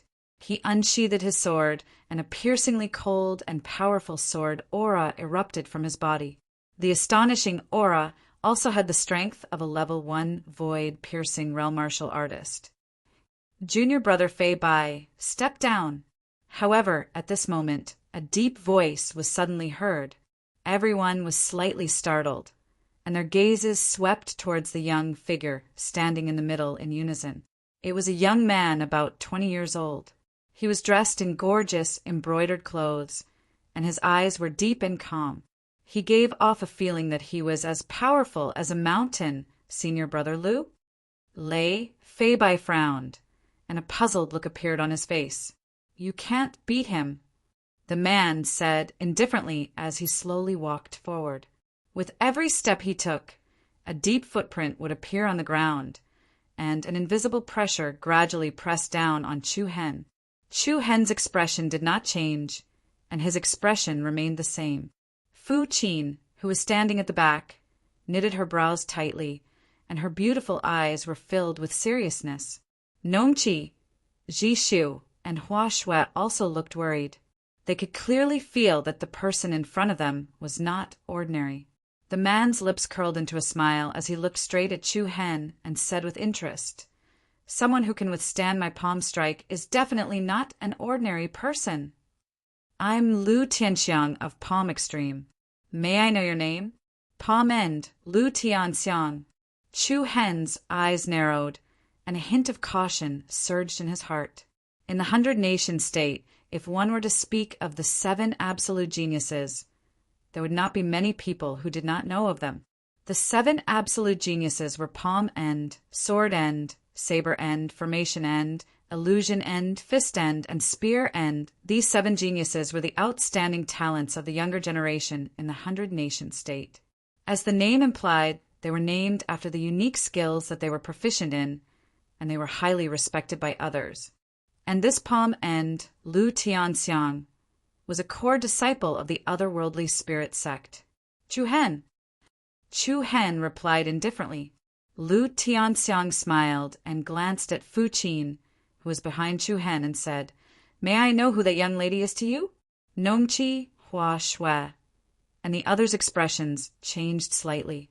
Based on Lu Tianxiang's current situation, he most likely wanted Chu Hen to hand over Fu Qin. "Do you have any business with me?" Chu Hen asked in return. "Hee, this young lady injured a disciple of my otherworldly spirit sect. Do you have any objections to me making her stay?" Lu Tianxiang's nonchalant voice sounded as if he was asking a question, but his tone was filled with authority. Hidden within his playful smile was a sharp glint akin to the edge of a blade. "Of course I have objections." Without even thinking, Chu Hen said bluntly, "That injured disciple of yours isn't dead yet, right? Since he isn't dead, just save him. There are so many of you here, so why make things difficult for a single woman?" He well said. "I won't make things difficult for her, but someone has to bear the responsibility for this matter, right?" Lu Tianxiang's eyelids rose slightly, and a threatening aura emanated from him. At the same time, his voice also turned colder. "I'll give you 2 choices. First, scram as far as you can. Second, the few of you can stay behind as well." A cold wind blew. Lu Tianxiang was not a patient person, and a few words were more than enough to ignite his rage.